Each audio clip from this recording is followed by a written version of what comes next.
Good morning, ladies and gentlemen, and welcome to our December Whitestone Council meeting. I'm just going to start with the roll call and let you know who's in the meeting. We have here in the room in the community center, Councillor Bray, myself, Mayor Comrie.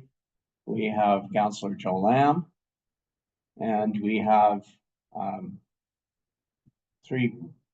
4 members of staff, one of whom is new to you, so I'll start with him. We have our new CAO clerk, Nigel Black, with us today for his very first council meeting in Whitestone.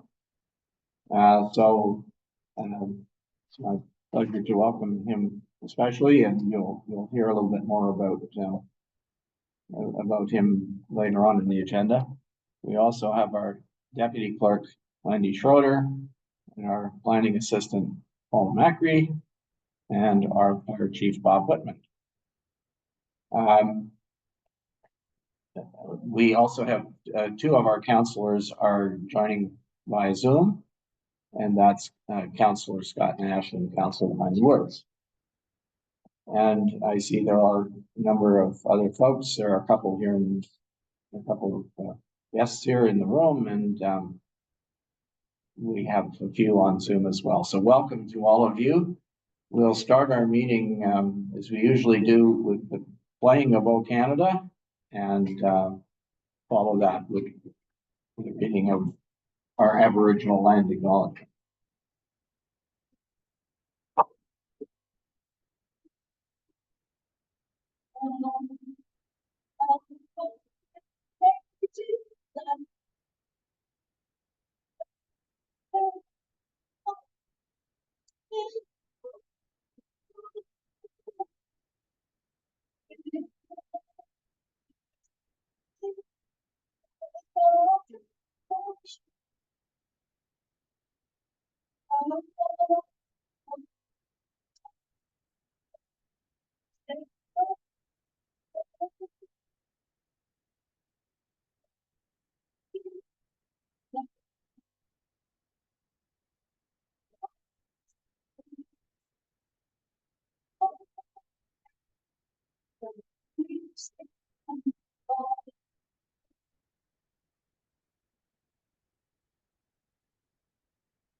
The municipality of Whitestone recognizes all of Canada resides on traditional, unceded, and/or treaty lands of the Indigenous people of Turtle Island.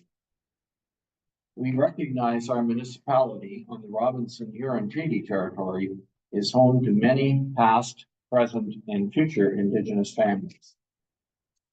This acknowledgement of the land is a declaration of our commitment and collective responsibility to reconcile the past and to honor and value the culture, history, and relationships we have with one another. I'll now ask if any member of council has a pecuniary interest to declare in today's proceedings.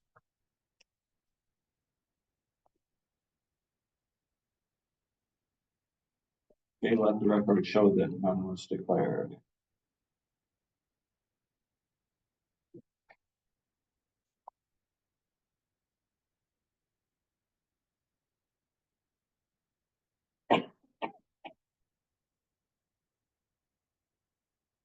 Whereas the members of council have been presented with an agenda for the December 10th, 2024 regular council meeting, be it resolved that the agenda for this meeting be adopted as presented. Can I get a mover and seconder, please? Councillor Lamb moves, seconded by Councillor Bray. Any discussion? Councillor Lamb? Yeah, good morning. I'd like to add to the agenda a discussion, a verbal discussion on the Roma delegation. So I guess that would go under business matters or new business matters. I don't care which one, or wherever it should go in. So I would move that we add that to the agenda. Okay, that would be an amendment. I'm guessing that since you have no motion, you just, I just want a verbal discussion on the Roma. so we should probably do that in committee of the whole. Sure, done. Yeah, that's fine. So that would get, I'm just trying to capture what you're suggesting, Councillor Lamb. I think that will develop. But there. Let's try to find it here. We could do it, I guess, on as item 5.3. That makes sense. Yeah, that's fine. I didn't know where it should. Okay, so your amendment then, is there a seconder for the amendment?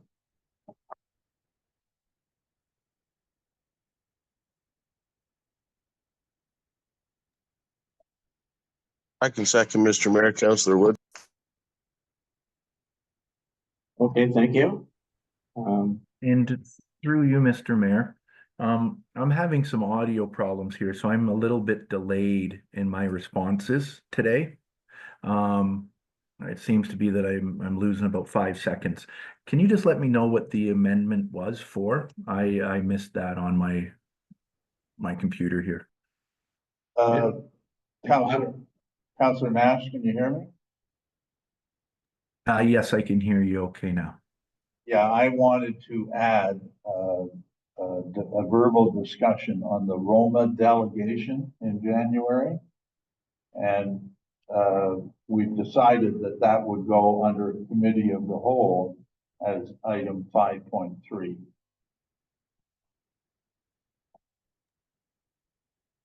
Okay. And I wouldn't, if possible, I'd like to add something as well after we vote on Councillor Lamb's request, if possible, Mr. Mayor. Okay. So the amendment to add item 5.3 regarding the Roma delegation that amendment has been moved and seconded. Any further discussion? Okay, those in favor of the amendment, please indicate. Councillor Woods, yes. Councillor Nash, yes. Okay, thank you, that's carried.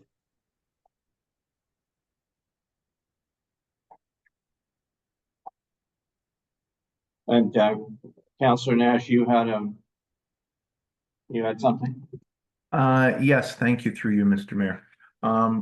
If possible, in correspondence, but also we'd received an email regarding the Parry Sound and Area Planning Board and a couple members withdrawing from it. So I'd like to bring that up as I think it's very time sensitive, to bring it up as a business matter.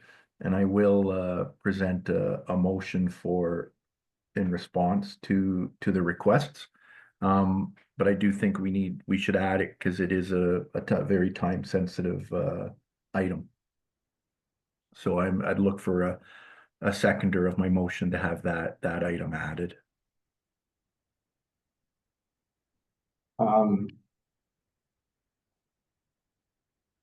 Okay, I would two things. First of all, I think that since we have not received any material on that, we should treat it in the same way as we do the Councillor Lamb's amendment. I guess the only other question I would ask you, are you sure that you're not in a conflict of interest with respect to this item? Yep.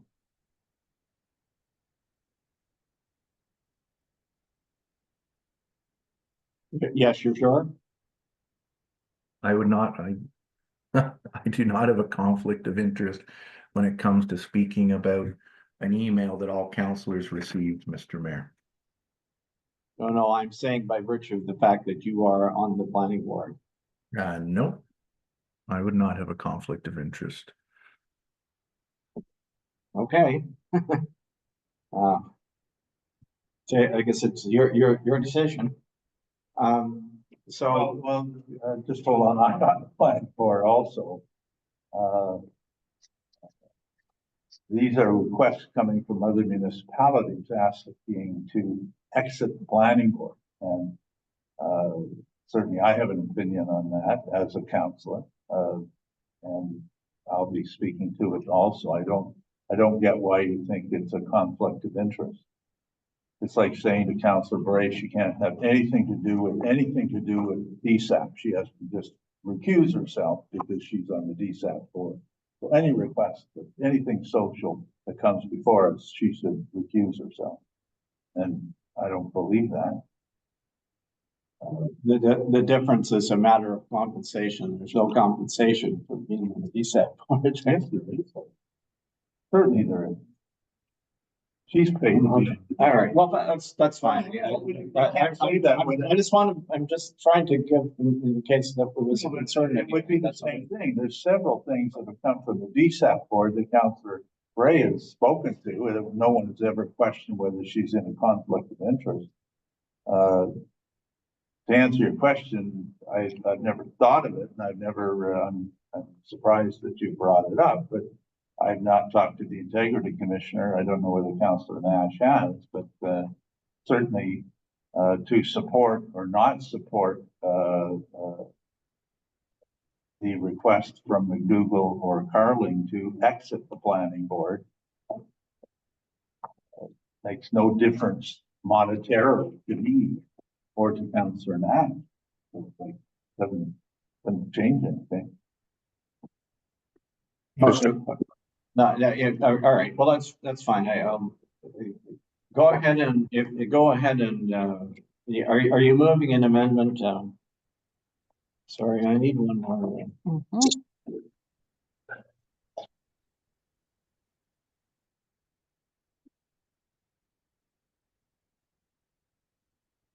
Sorry, just need another order paper here. So, this is also a. Yeah, so my amendment, Mr. Mayor, would be for, I think would go under business matters for discussion regarding correspondence and knowledge of the McDougall and McKellar request to leave the Perry Sound and Area Planning Board. Okay, well, I would like to make it 5.4 because we don't have a motion that has been circulated previously, so this is. Yeah, not a problem. So it's amendment to add. Item 5.4. 3. And this is, let's call it request to exit. Exit. Perry Sound Area Planning Board. Okay, so the mover is Councillor Nash. Who's the seconder? Is there a seconder? I'll second it, Mr. Mayor. And by Councillor Woods. Any further discussion? I'll call the question then. All those in favor? On the phone? Councillor Nash, yes. Councillor Woods, yes. Okay, thank you. The amendments carry. Are there any further amendments to the agenda?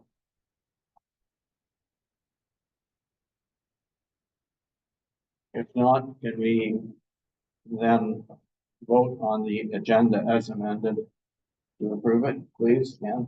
So, minutes in the room, on phone.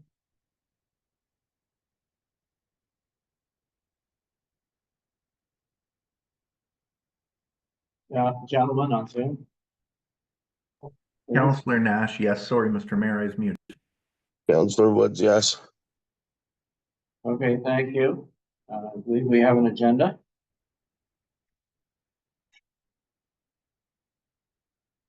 Now, the next,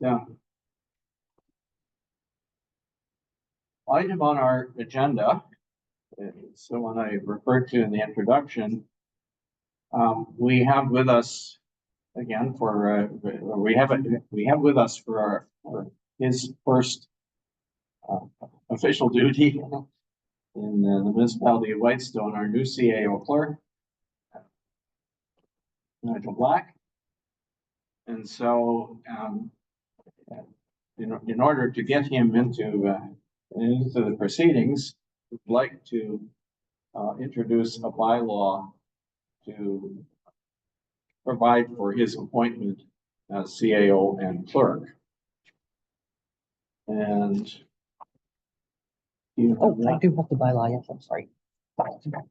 sorry. I'm now looking for the order paper for that one.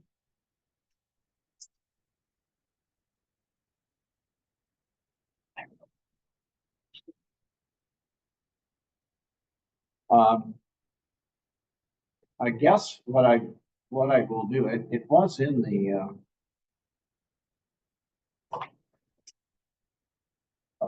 checking to make sure. It was in the package, correct? No. See it. I don't believe so, I think it's. No, okay, sorry.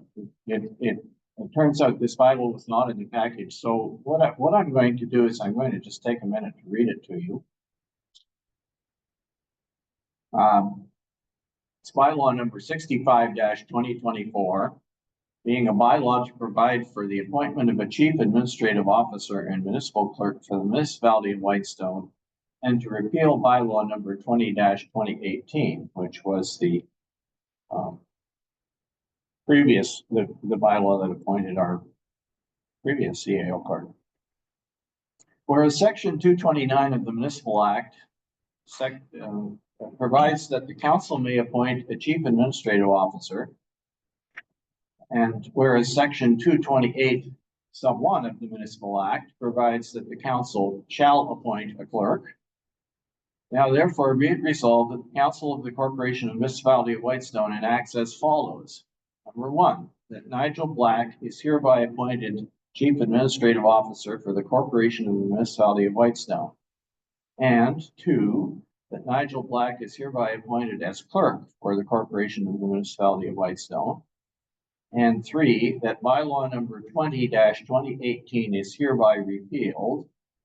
And 4, that Michelle Hendry shall remain employed until December 31st, at which time she will retire, and she will serve in an advisory capacity during the transition period from December 9th to December 31st. And 5, that bylaw number 65-2024, that's this one, is hereby passed and comes into full force and effect this 10th day of December 2024. So that's the actual bylaw. What I now need is a mover and seconder that council adopts bylaw 65-2024. Are you moving? Councillor Lamb is moving, seconded by. I can second that. Sorry, I got Councillor Gray. Thank you. The council, the municipality of Whitestone. So I'm just going to write it down here. Yes.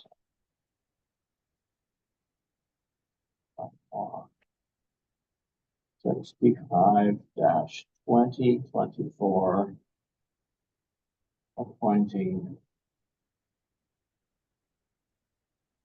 Nigel Black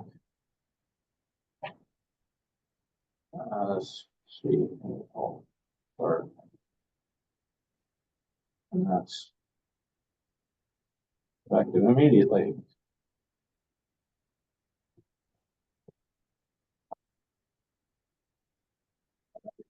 So, any discussion? Let's move to second. Councillor Lamb. Yeah, thank you, and welcome, Nigel. The snowy north here, so I'm sure you'll do fabulously for Whitestone, and I congratulate you on your appointment. Having said that, obviously I have no problem with Nigel being appointed, but I'm not sure that the date of Michelle Henry's retirement being December 31st. You let me finish. Was previous motions at council extending, I thought, benefits and overs and things like that for a 1 month period. So the actual time that one would come off the payroll, if you will, would be the end of January. So I don't know whether other councillors know what I'm referring to. You know, there's an amount for me to die on, to say December the 31st, but it might be a bit non-transparent to say that, in that, as far as I know, Michelle will still be on the payroll and being paid through January, through motion of council. So that's my comment on it. Okay, thank you. Do others recall that? Everything that you said is correct, except for the fact that she is not required to work after December 31st. What was the actual? It's salary continuance that you're referring to, but that's a separate.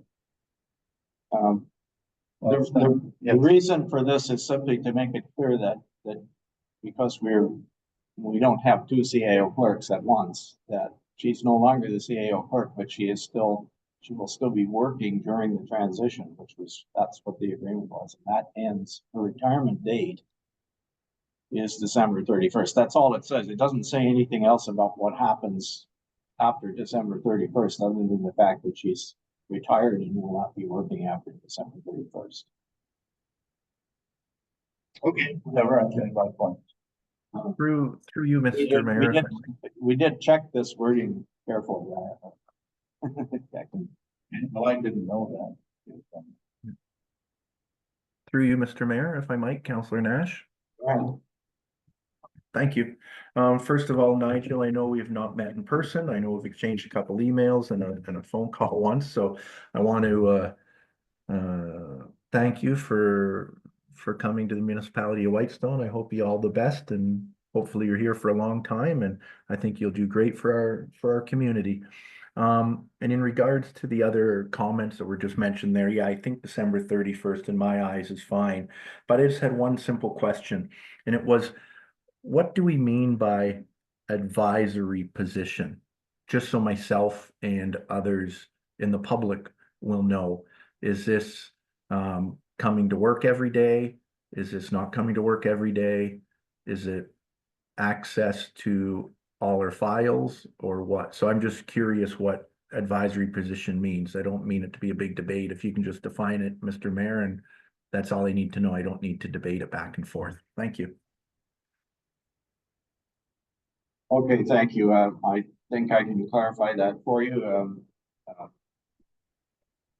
Michelle is available to assist our new CAO clerk as he may require, and to fill him in on various things, and possibly she can continue to work on projects that she is working on, that she was working on previously, if that is the wish of the if that's Nigel's wish. But if he's in charge, as it happens, you'll know that we do have a vacant office right now because of the resignation of our treasurer, and so I believe that she will probably spend more time in the office than she originally thought she would, since there's not a lot of room for extra people in our office, as you know. But she is available for that for that time to assist as required. Okay, thank you, Mr. Mayor. That help? Okay. All right, thank you. Anything further about this motion? Yeah, Mr. Mayor, could I just say one quick thing? Yes, Councillor Woods. I'd just like to welcome Nigel. I haven't had the pleasure of meeting you in person yet, but I hope to very soon. And I wish you all the best, and I'm glad that you're here, Nigel. So welcome to Whitestone. Did you wish to say anything? I just like, Thank you. Sorry, you need to mute your. And speak into the microphone. all right, first lesson. Anyways, I Really close to your mouth. Go. There you go. You're ready. all right. Thank you, Councillor Woods. And I'd just like to thank Mayor Conry and all of council for the opportunity to be employed here in the municipality of Whitestone. I look forward to working with all of you. For anyone else that's on the call from the public, I also look forward to meeting you, discussing any issues you might have, and hopefully doing some good things here in the municipality of Whitestone. Thank you all. Thank you. Can I call the question then, please, on this bylaw to appoint? Hands are up in the room here on the phone. Councillor Nash, yes. Councillor Woods, yes. Okay, thank you.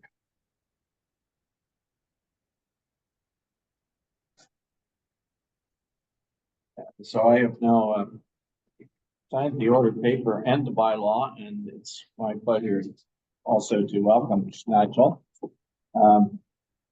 As I think most of you will know by now, he comes to us from Bay Roberts in Newfoundland, and just so that he wouldn't feel homesick, we've arranged for some snow. Yeah, they do get snow in Newfoundland. But yeah, we're looking forward to his contribution to Whitestone. So it's a pleasure to welcome you, Nigel. Thank you. All right. The next item that we had on the agenda was a presentation by Don Sanderson from Westbury Sandhill Center. And I don't see him on the call. Anybody?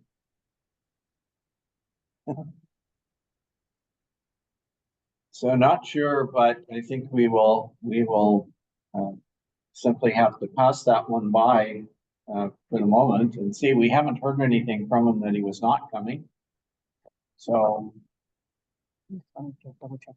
Is it possible to send them a text or an email or something? And see when we have the phone in.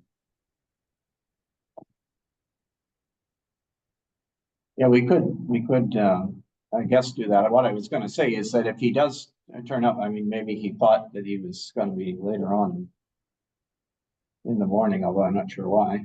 Anyway, if he comes later, we can fit him in, I would say.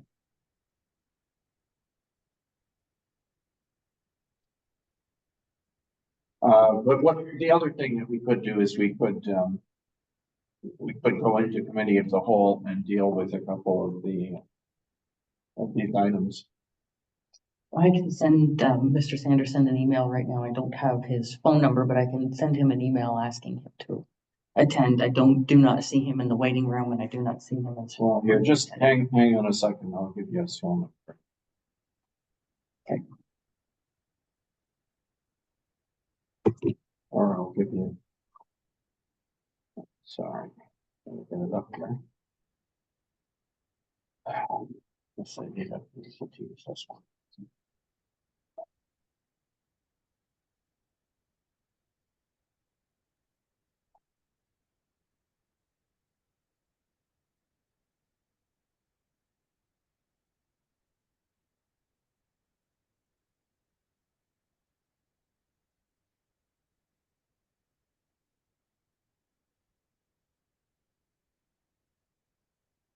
Right.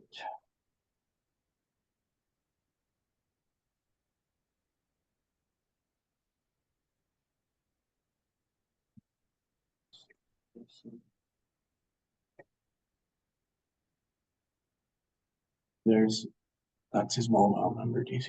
You can just use my. Okay. If you I'll want. give him a call. Okay. So we're just trying to get in touch with him to see if he's, Do you want to take a recess right now? well, perhaps we should recess for just for a minute, just enough to grab a cup of coffee if if Rather you'd that- like, and we'll carry on. Okay, I don't want to delay the meeting too long, but thank you.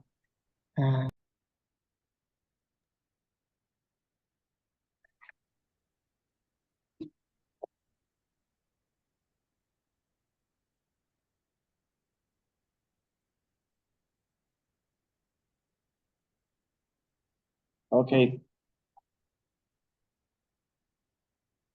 Thank you, everybody, and apologies for the brief delay.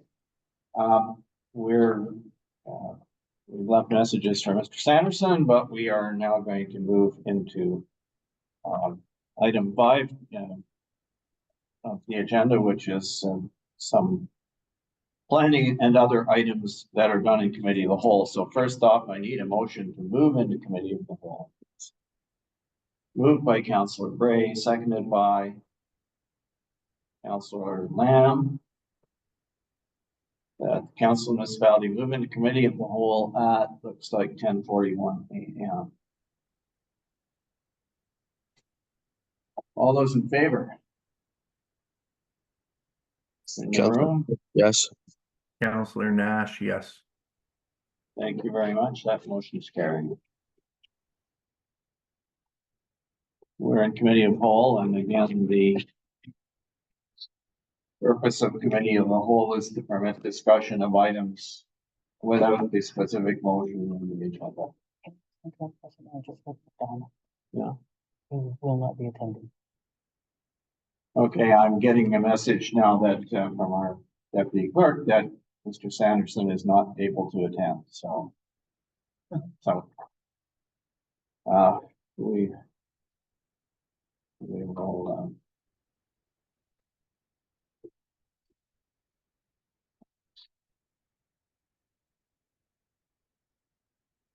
let's mark that one off.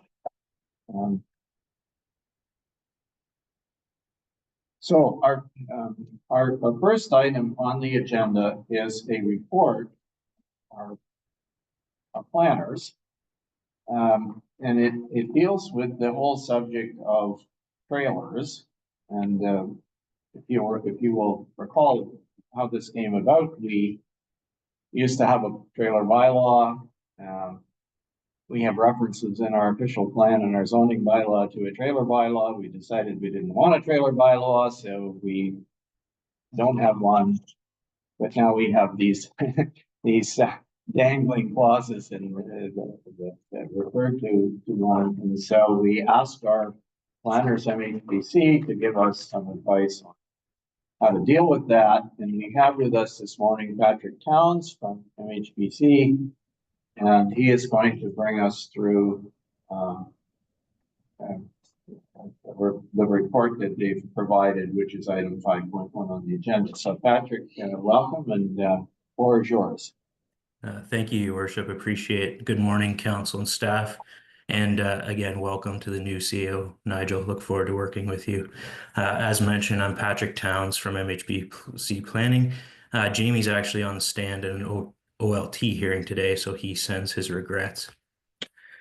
The purpose of the report in today's meeting is to seek some input on the future of permission specifically for trailers, motorhomes, and camping within the municipality's land use planning documents. Rather than focusing a lot of discussion on the current policies and regulations contained within the official plan and zoning bylaw, as mentioned by the mayor, we'd like to get an idea from council on how you'd like these types of uses handled in the future. So just to briefly on the current OP and the zoning bylaw, the current official plan and zoning bylaw, they include policies and regulations that are somewhat unclear on this matter and just need to be cleaned up. The official plan appears to permit trailers on a temporary basis, but it's unclear whether or not that's associated with a building permit or when there is a building permit for a new dwelling, or whether it's a trailer itself on a vacant property. And at the same time, other sections prohibit the use of trailers, motorhomes, and camping. Again, there are some inconsistencies in the zoning bylaw where tent trailers and motorhomes are listed as permitted uses under various zones. And it specifically references the municipality's trailer bylaw, which doesn't exist currently. So this is conditional zoning and it's not permitted under the Planning Act. You can't permit a use based on different documents, bylaws, or guidelines, for example, in that case. So through the review of the current land use documents, we came up with three main questions for council. Does council want to prohibit trailers, motorhomes, and tent camping as a principal use on non-tourist commercial lots? So that essentially we're looking at the rural residential, and shoreline lots in that instance. Does council only want to permit a trailer, motorhome, or tent camping as a principal use on non-tourist lots? If council, and question three, if council does not want to permit trailer, motorhomes, or tents as a principal use, are there specific zones where they would like to see them permitted? So just three kind of main questions, and going through those questions, it's suggested that there's three primary options to consider. So option one, you can permit trailers, motorhomes, and camping in the planning documents and also implement a trailer bylaw. This option would clearly identify where these uses are permitted and could include considerations such as a minimum lot area to be eligible or minimum setbacks from the shoreline for trailers. The trailer bylaw itself under the Municipal Act allows the municipality to take in fees to regulate how and when these uses can be used, and it could include items that cannot be implemented in the zoning bylaw itself. And this could allow a landowner, by permitting these, generally allow a landowner to utilize their property legally when they're not in a position to construct a permanent dwelling. Option two is you can permit trailers, motorhomes, and camping and do not implement a trailer bylaw. In this case, you're solely relying on the policies and the regulations within the planning documents to control these uses. And option three, of course, you could prohibit trailers, motorhomes, and camping if it's deemed not to be desirable for a principal use on the property. There's many land use considerations that could support this approach, including the municipality may want investment back in the municipality associated with the new development of dwellings and taxes rather than allowing trailers. Often there's environmental concerns associated with the management of sewage from trailers, for example, and oftentimes there could be noise complaints or land use compatibility issues between properties with a trailer versus a property with a dwelling or a cottage. So in summary, we'd really like to focus the discussion at this meeting so it's known what the municipality would like to permit in the case of trailers, motorhomes, and camping. There's options listed in the report on how to proceed, but the municipality is at the perfect time to include this review in the update of the official plan and their zoning bylaw, which will start very shortly, rather than completing a separate amendment process to each of those documents. So it's opportune timing for this to occur. Therefore, it's recommended that council consider these items at the time the official plan and zoning bylaw are updated, but we do want to make sure we collect some comments today on what council would like to see in terms of permissions for these types of uses on various lots within the municipality. And today, of course, it's not necessarily cut off on these comments or an opportunity to provide comments. There'll be plenty of time to add more discussion or comments through the consultation opportunities when the official plan and zoning bylaw are crafted and updated. So thank you for your time. And that's just a summary of the report and what we want to accomplish today. Okay, thank you, Patrick. We'll open it up to Mr. Mayor, if I might. questions and comments from council. Yeah, through you, Mr. Mayor. Councilor, go ahead.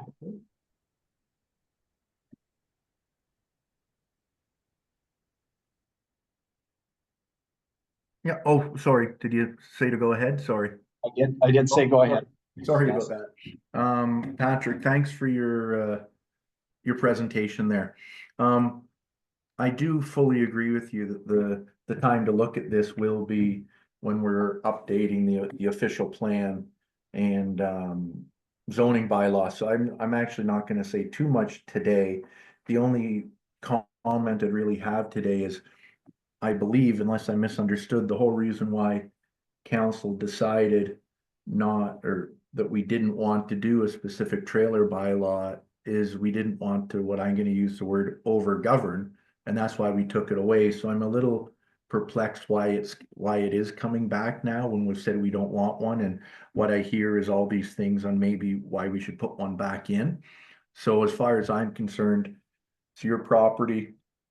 You're able to do what you want on your property. You should have very few restrictions on your property.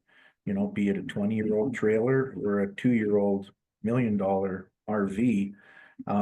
So I am a little lost why we're bringing it back when I thought the council direction was not to have a trailer bylaw. I totally understand that we'll need to update the zoning bylaw when we get to it, which will probably be removing wording of prohibitions on trailers and such when we get to that part in the zoning update. So I totally appreciate that that'll have to be done. But I don't want to get into long debates today with members of the public or other members of council on what we should or shouldn't do when council's direction was we don't want a trailer bylaw, period. So I'll leave it at that. And again, thank you for the report. I do know it needs to be addressed and updated with the zoning update again, based on what we've already directed. So thanks a lot, Patrick. I appreciate your time. Thank you. Other questions, comments? Councillor Lamb. Yeah, can you hear me? No. No, that's because it's not on. Can you hear me now? Okay, thank you. Yeah, I concur with what Councillor Nash says. We did decide as I think unanimously as a council that we did not want a trailer bylaw.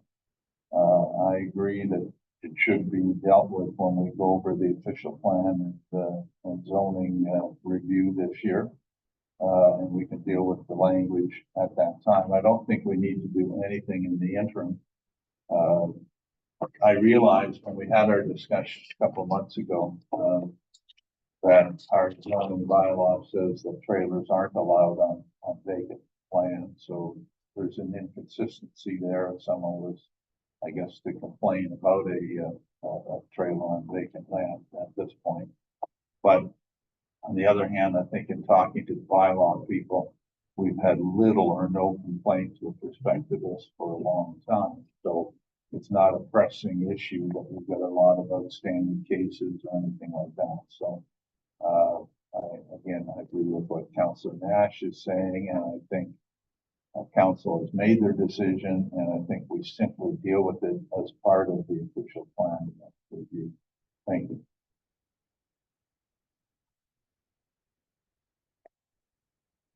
Thank you. Councillor Bray. Yes, thank you very much for your report. I just have, through you, Mr. Mayor, I have one question. In reading the report and at the summary, it says at the very end, it says the council would like to permit trailers and motorhomes as a principal and or accessory use. It is our opinion that in addition to the official plan and zoning bylaws, the municipality would benefit from the enactment of a trailer bylaw with the municipal act to control and administer the use of trailers and motorhomes. Could you expand on that a little bit so I understand why you would, what your thinking is on needing a bylaw if we're going to permit? Certainly, through your worship, I think the question is just what are the benefits of, or why would you enact a trailer bylaw to accompany the official plan and zoning bylaw? I think the direct answer is you don't have to. You can include detailed permissions in the zoning bylaw to establish where these uses can be permitted or not permitted. But overall, we see some benefits of a trailer bylaw. Again, it sounds like that was not is off the table from council's last decision or last decisions, which is fine. But it's just really an important factor. Councillor Lamb said there's no really current issues with it, but with the trailer bylaw, it's a licensing program. gives the ability the municipality to know where these are located throughout the township or the municipality, in case they do get complaints. If trailers are occurring on properties, it allows the municipality to collect some fees in those instances for the licenses. In other municipalities that we work with, the trailer bylaw can include a specific agreement on how owners are dealing with sewage and gray water components of a trailer to ensure there's no environmental impacts. And then, of course, the municipality could revoke a license if someone was not operating in a fair manner, if there was noise or if there are impacts on other properties. It really depends on how you would craft a trailer bylaw, but those are just some of the considerations that could be included. And the main point is it's under the Municipal Act. So different things can be included in a trailer bylaw that can't be included in a zoning bylaw.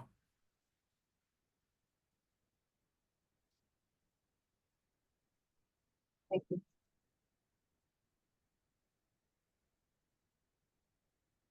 Councillor Woods, did you have any comment you wanted to make or question? Sure, Mr. Mayor, I can chime in and say a couple quick things through you. I know this has been kind of an ongoing discussion in Whitestone for as long as I've been up here anyways.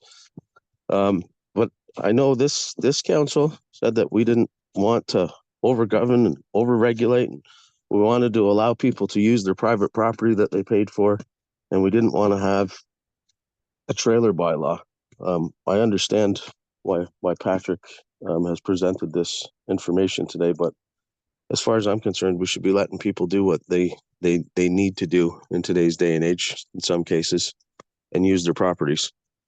And we have other ways. If there's a problem with any property, regardless of whether or not there's a trailer on it, we have the Clean Yards bylaw that we can reference. I don't understand why now we're talking about why we should be or shouldn't be enacting one if we've already made the decision that we shouldn't be having a trailer bylaw. We should just let people use their property that they pay for.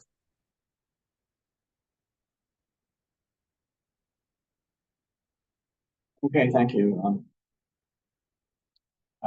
I guess my comment would be, I mean, I do understand why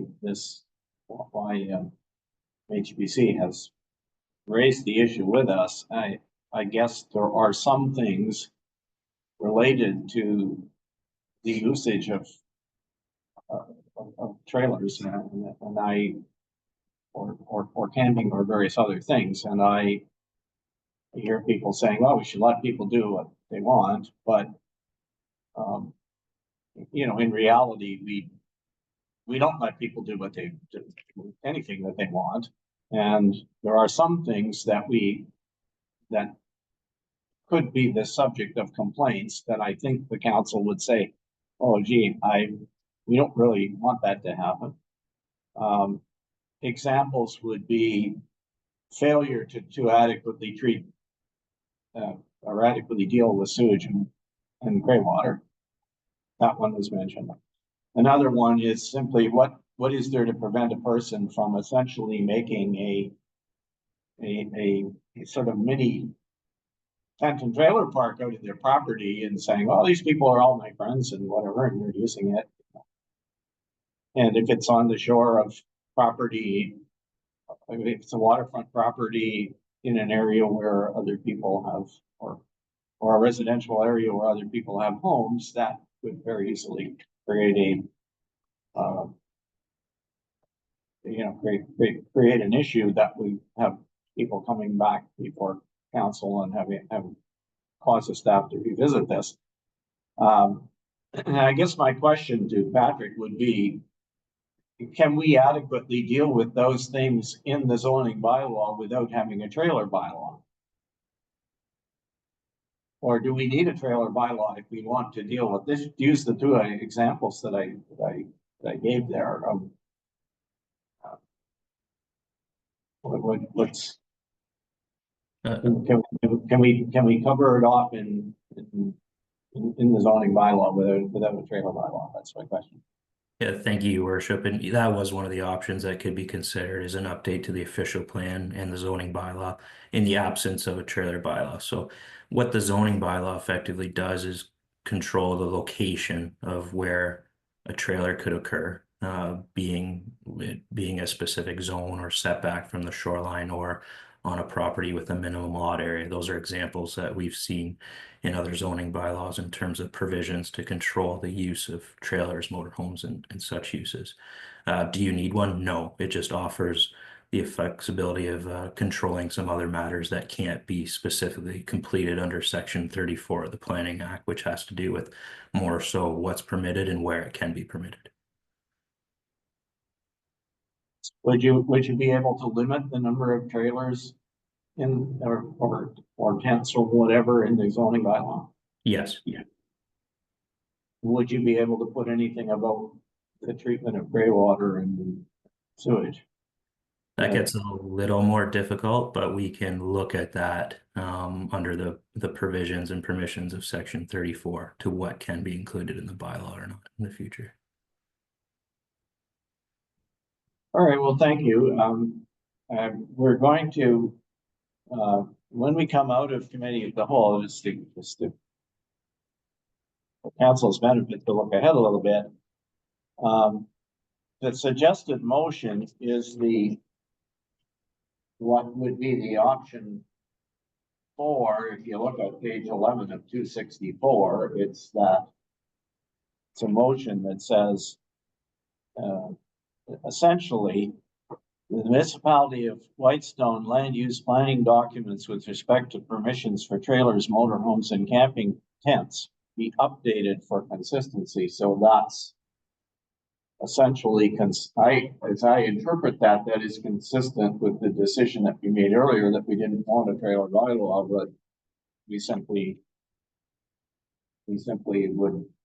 we would be using the official plan in the zoning bylaw to the extent that we can to try to preclude things that we think might not be might not be appropriate for that use. So anyway, that's the suggested direction coming out of this, and I don't know if there's anything more anybody else wants to say at this point. Whether you agree, whether you would support that solution or not, but that's the suggested motion that's in our package. Okay, I don't hear any further comments, so again, thank you, Patrick, and we will move on then to I'm going to say some other planning items. I guess that wasn't really a planning item. It's a policy item, more or less. So the next one is item 5.2, which is a consent application from John Ireland. It has been to the Parry Sound Planning Board. I'm looking to see if Patrick Christie is here, but oh yes, he is. I see. Patrick, if you would like to unmute and give us an introduction on to this one, please. Thank you, Mr. Mayor. Yes, this application is by John Ireland. It is a consent that is north of Dunchurch and just north of Highway 124. The proposed consent is to create 3 new lots in the property that's zoned rural. The lots will front on Highway 520, and MTO has given approval for driveway locations to these proposed new lots. The lots are rather large. They exceed the standards for the rural zone. There is a wetland on the retained lands that just touches the proposed severed one, but I would note that there's a significant amount of area outside of this wetland and outside of any buffer that an environmental report might put on it. The lands are well forested with a mix of coniferous and deciduous trees. The official plan shows that the lands are within a stratum 2 deer yard. But again, I would note that it is a mixed forest, and these lots are much larger than the rural standard would require. Happy to answer any questions. Okay, thank you, Patrick. Questions from council?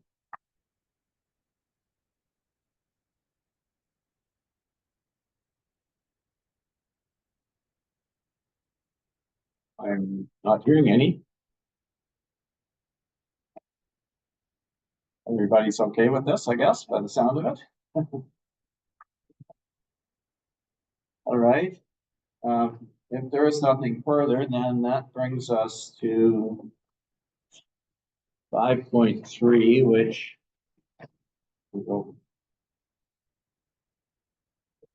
there isn't a 5. We agreed to add an item 5.3 when we approved the agenda, which had to do with the Roma delegation, and I guess Councillor Lamb had some comments or questions he had. So Lamb? Yeah, thank you. I'm sure others do too. I was sort of,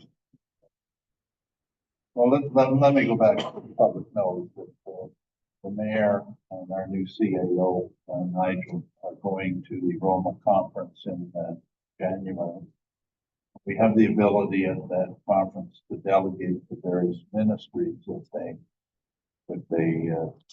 decide that we're worthy of that. So, I was sort of alarmed a couple of weeks ago when an email went out. Became aware of it. Email went to 2 councils, but I wasn't included on the email, nor was Councillor Nash. About delegations at the Roma conference and subjects that should be discussed or which suggested to be discussed, and asking their input as to whether the other 2 councils as to whether there were other subjects that they wanted to discuss. In my mind, this email was advancing the business of the municipality behind the scenes, and which is not kosher and certainly is against the Municipal Act and whatever other legislation. So, having said that, the mayor, I think, recognized it and sent out a letter of apology to us, to Councillor Nash and myself, who were not included in this, and appreciate that he did. But at the same time, I think that there are items in there that are suggestions with respect to the delegation that I have questions on. For instance, it says the delegate, these are what the mayor had suggested to the other councillors, I guess. A delegation with the MNR regarding the encampments and disorderly off-roaders on crown lands within the boundaries of the municipality of Whitestone. And 2, the hazardous crossing at the Niscut River Trail to Bolden Landing. Number 2, a delegation with the MECP anytime during the conference for road maintenance within what Wabascatch Niscut Conservation Reservation. Anyway, in my mind, any delegation that should occur should simply be a delegation what Troy Burgess brought forward delegation a month or 2 ago, which is Clear Lake and the issues that are being experienced at Clear Lake with campers, etc. We should try to delegate to the ministry with respect to that. With respect to other items, in terms of I don't think there's a need to delegate. We've delegated several times in the past with respect to Boulder Lake. without success, by the way. And I think to go back a second or probably third time is not in the best interest. I also, simply out there in terms of the roads or trails, if they ask for a permit, the Magnetawan Pioneer Association, they get a permit and they do the work. When they don't ask for a permit, they end up in court as they currently are, and there's going to be a decision with respect to that court case on December the 17th.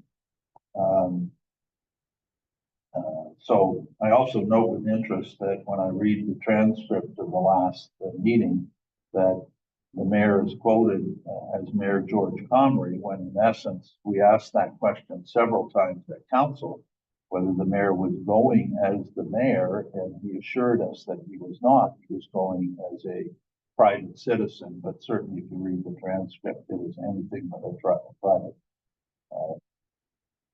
delegation or comments, I guess. So having said all that, I think that what we should be delegating at simply is with the M&R with respect to Clear Lake and that issue. I don't think we should be getting into anything else. I was stunned, by the way, when I looked at a couple of the attachments that in 2022, the mayor actually delegated, I think at AMO, that the province should sell us Semi-Coca Trail as supposed, sell it to the municipality. And I never remember that coming to council, nor does our current or past CAO, Michelle Henry, remember that ever being discussed at council. So there are a number of loose ends here. But the bottom line is, I think we should only delegate on Clear Lake and not these other things. So those are my comments. I don't know whether others have anything to say. Thank you. Thank you. Anybody else have any comments or? Through you, Mr. Mayor, Councillor Nash. Go ahead. Thank you. I concur with a lot of what Councillor Lamb had said there. But with that being said, I do appreciate, Mr. Mayor, that you had sent out an email apologizing for not including a couple council members on an email, which I do appreciate and want to say that in public, that's appreciated. But with that said, I do think for these types of things, be it a delegation for Roma or any delegation, I do really feel strongly, and I say it a lot, about openness and transparency, about talking about things in open when we're able to. And I do think that when it comes to items that we may speak about at a conference, we really should have council's direction on what those items will be and what's going to be requested. And I do concur with what Councillor Lamb had said, that it would appear that on a number of occasions, Semi-Coca Trail or Bolger Lake, I'll use, has been brought up. And I don't think that it needs to be brought up again. And I would agree that I do think it would be prudent to have a delegation on only speaking about the camping or ATVing and such activities that are happening. I'll call it along the south side of Clear Lake Road, on the municipal owned portion of Clear Lake Road there. And I think that is something that we should have a delegation for, and I'd be fully in favor of that. And I think we had a couple people that were in favor of putting some time aside to be able to attend that. So if there is a motion brought forward today on what items should be presented as a delegation, I'd be in favor of doing that one, but no others at this time. Thank you for your time, Mr. Mayor. Okay, thank you. Anybody else? Ray, that's right. Woods. Sure, Mr. Mayor, I could say something real quick Go ahead. for you. So the email that we're referencing, or Councillor Nash and Councillor Lamb had referenced there, I'd have to apologize to you, Mr. Mayor. I actually kind of missed it when you asked for information from me, and I thought that it was all of council that was included in the email. I actually talked to Councillor Lamb and asked him what he had suggested, and he had no idea what I was talking about. I read him the email. That's when I realized that it was only sent out to Councillor Bray and myself. So I guess I apologize for that. Innocently didn't realize. But I do agree with what Councillor Nash and Councillor Lamb had said. I mean, the biggest problem that we've had out there recently, for sure, would be, I would call it the misuse of the Crown Land area, just off of Clear Lake Road there. And we've all been out there. It's getting used extremely heavily. I would say to the extent that Black Lake used to get used. They've just seemed to migrate a little bit closer and taken over the whole area at Clear Lake. So I think we should be talking about that with the ministers. As far as everything else around Bolger and the roadways out there, I mean, those have been addressed. Mr. Mayor, you and I did it, and I think that we did a really good job, and the ministry shut down camping out in that area to try and straighten some things out. And from what I've seen and what I've been told, it's much cleaner, and things have been, they've subsided pretty much out in that area. As far as the campers, they're just abusing, my words, my opinion, abusing the use of the Crown Land right at Clear Lake Road there, and we should definitely try and do what we can about that. So I'd be in favor of you or anybody delegating on that behalf. And again, I do have some pictures. Maybe you could show me, George, how I could compress all of them, because there's a bunch of them. I don't know how to do it from my phone, but I could give you that, those pictures and the information that I have for that area anyways. Okay, thank you, Councillor Woods. That's great. Yeah, thank you, Mr. Mayor. Yeah, I brought this up at the last meeting as being a possible delegation item. I think it's important that we bring it forward. I think we owe it to the people who live there year round and trying to survive their summers with the activities that are going on in that area. And I think it's high time that we approach the MNRF and encourage them to relook at their regulations and to have a look at what is happening actually on Crown land, and not looking at what the just the regulations, that maybe they need to update the regulations in terms of what's happening. I also think we should reference a little bit of the Black Lake and Round Lake area and what's going on there, and the things that might help. But I do think we need to have a delegation, and I would be all for the delegation happening at the next one. Thank you.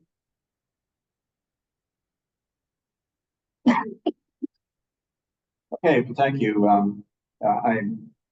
I guess I will respond briefly to a couple of things. First of all, I want to be clear. There was no intention to limit the distribution of that email. That was something that I didn't notice that happened in my mailer, and it's my fault at first, but I was soliciting suggestions and input from council. And I'll have to take you back to the discussion that we had when we talked about, it was back a couple of meetings ago, when we talked about who would vote in Roma, and I certainly raised the question with you about whether you wanted to have delegations or not.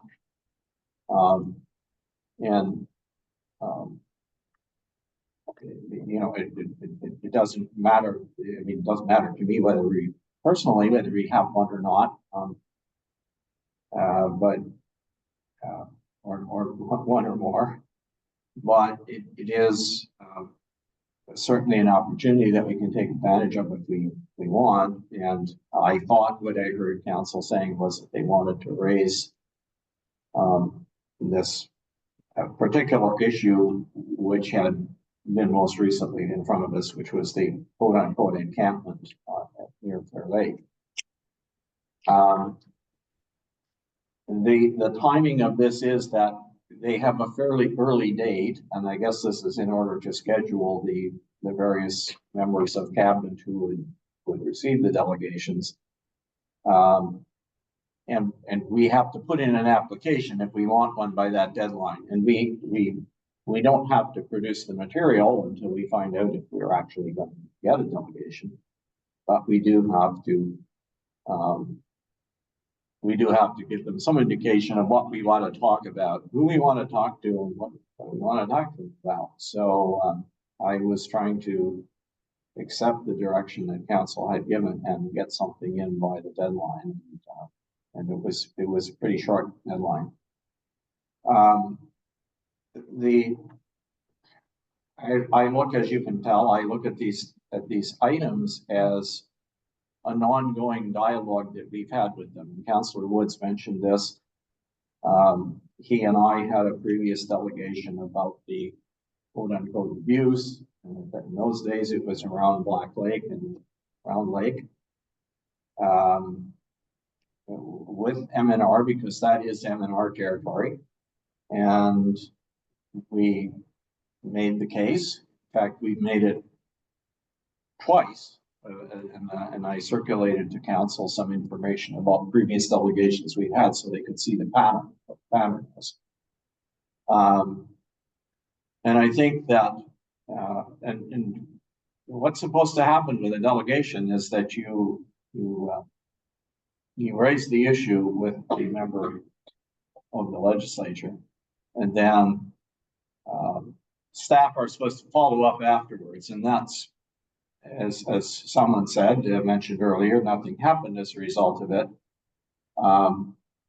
But that's how it got bogged down. And we did do some follow-up. And after the delegations, I certainly pursue the matter to see on your behalf, to see what if anything's happening. But I believe there is value in pointing out to them, look, we've raised this before, it's still an issue, we need you to deal with it. And that's why, and that would certainly be my intention. The problem's not going to get solved in the delegation, but this is a matter of keeping it in front of them.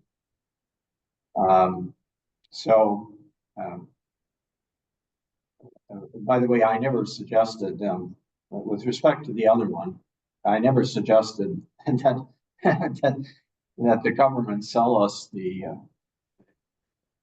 portion of the reserve, of the conservation reserve. What I suggested was that they allow us to issue the work permits, because the problem is a lot of this work is emergency work and it takes months to get a work permit and you only have a couple of weeks to do it in. So their process is not workable, and that's still an issue. But anyway, putting all of that aside, I think at this stage of the game, we have to wait and see if we're going to have a delegation, or there may be other ways of dealing with these things.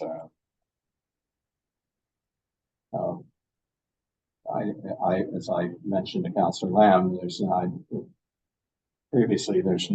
I'm not intending to do any more work until we find out if we actually will have one or not, and then we can put together a package of material for it. But again, the timelines are fairly quick, and you have to have some power. To issue. Otherwise, we're kind of wasting our time here. So that's all I have to say about this. If there's nothing further, can we move on to another item? Mr. Mayor, can I just have one more quick comment? I'll make it less than 30 seconds. Thanks, Mr. Mayor, through you. Whether or not we get a delegation, or whether or not any of the ministers actually want to, go out and give us any sort of help, I do want to point out to council that we're probably going to end up with what I think would be our first option if we don't get help from anybody else, is we pay for paid enforcement, and that'll be something that we're going to have to discuss during our budget process, because I know that I always said, about buy a cop. I used to do it when I had a bar in Hamilton and ran different venues in Hamilton. I would pay for on-duty enforcement for an officer there, and to tackle some of those problems around our Crown land. If they can't provide with their funding, then we might have to pay for an officer to come out, and I think that's a good idea for us to think about.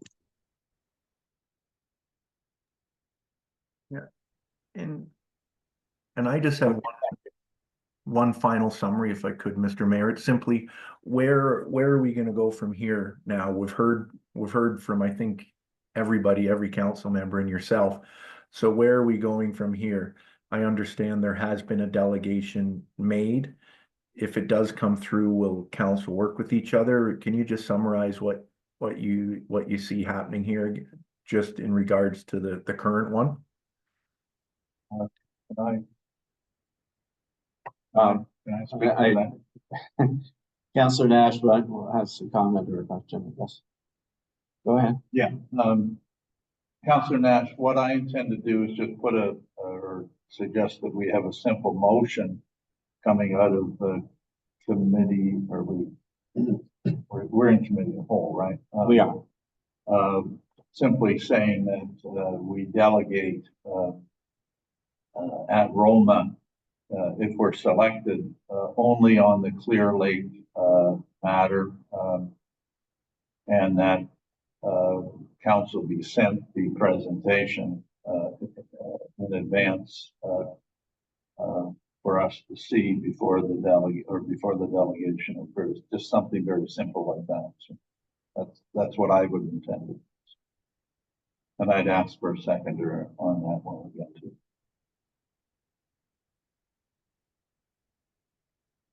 Okay, does that Thank you, Councillor Lamb and Mr. Mayor there. Thank you both.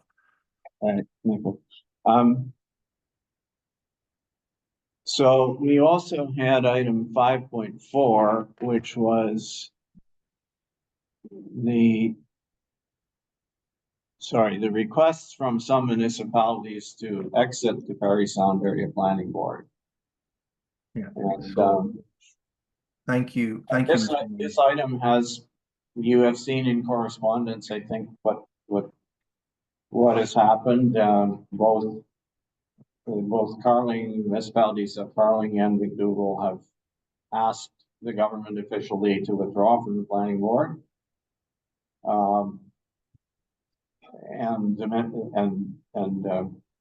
McKellar, if that were to happen, of course, that would leave only McKellar and Whitestone still working with planning board. McKellar Council has passed a motion saying they do not support that because I guess they don't think that the municipalities maybe they think the board is not viable if there's only 2 municipalities left. And I guess there has been some reach out by staff in the Ministry of Municipal Housing to see what we might think about that. So I don't see that as necessarily as an urgent item because this has been going on. This kind of discussion's been going on for a long time, and the ministry is slow to move on these things. I tell you, but in any case, that's where we're at. So I guess we can have some discussion. Hopefully not too long, but if you want to express your opinions. Yeah, thank you, Mr. Mayor. If I could, as the motion presenter. Yeah, go ahead. Thank you. Yeah, so, I am a member of the Parry Sound and Area Planning Board, as I was assigned on behalf of the municipality of Whitestone, as everybody knows. So for myself, as a councillor, I believe that the Parry Sound and Area Planning Board is a vital and integral part of our municipality and the larger district of Parry Sound in ensuring some compliance and direction and approval of planning matters that come to the board. And personally, I don't think Parry Sound should have ever left or been allowed to leave several years ago. It's been around for a number of years, as everybody knows. It does great work. It helps keep, I'll call it, a check and balance of municipalities with the provincial policy statement. And all of our municipalities in the district, we're all very small municipalities. And it's nice to have a larger governing ear to municipal affairs and housing, I'll call it. And it also ensures that, you know, the municipalities are acting in good faith. All we are as a municipality is a commenting agency to the planning board. We don't say yes or no to a planning board matter. We're just a commenting agency, nothing more than that. And of course, you know, things are supposed to be done as per the provincial policy statement in official plans, and official plans are to be in keeping with the provincial policy statement, which is constantly always being updated. And losing, you know, in this case, Carling and McDougall have both come forward recently and requested that they leave the planning board. Can the planning board still survive with only 2 members? Sure, it can. There's never been any talk about it closing down. However, I think the more members that are part of it is better for the overall community of Whitestone and the district itself. And in losing a member, you know, it wouldn't be the best for the planning board, but it doesn't help when it comes to speaking with you know, municipal affairs and housing. And they had asked, and the reason I asked this, to be on, is, as we know, council was provided some information that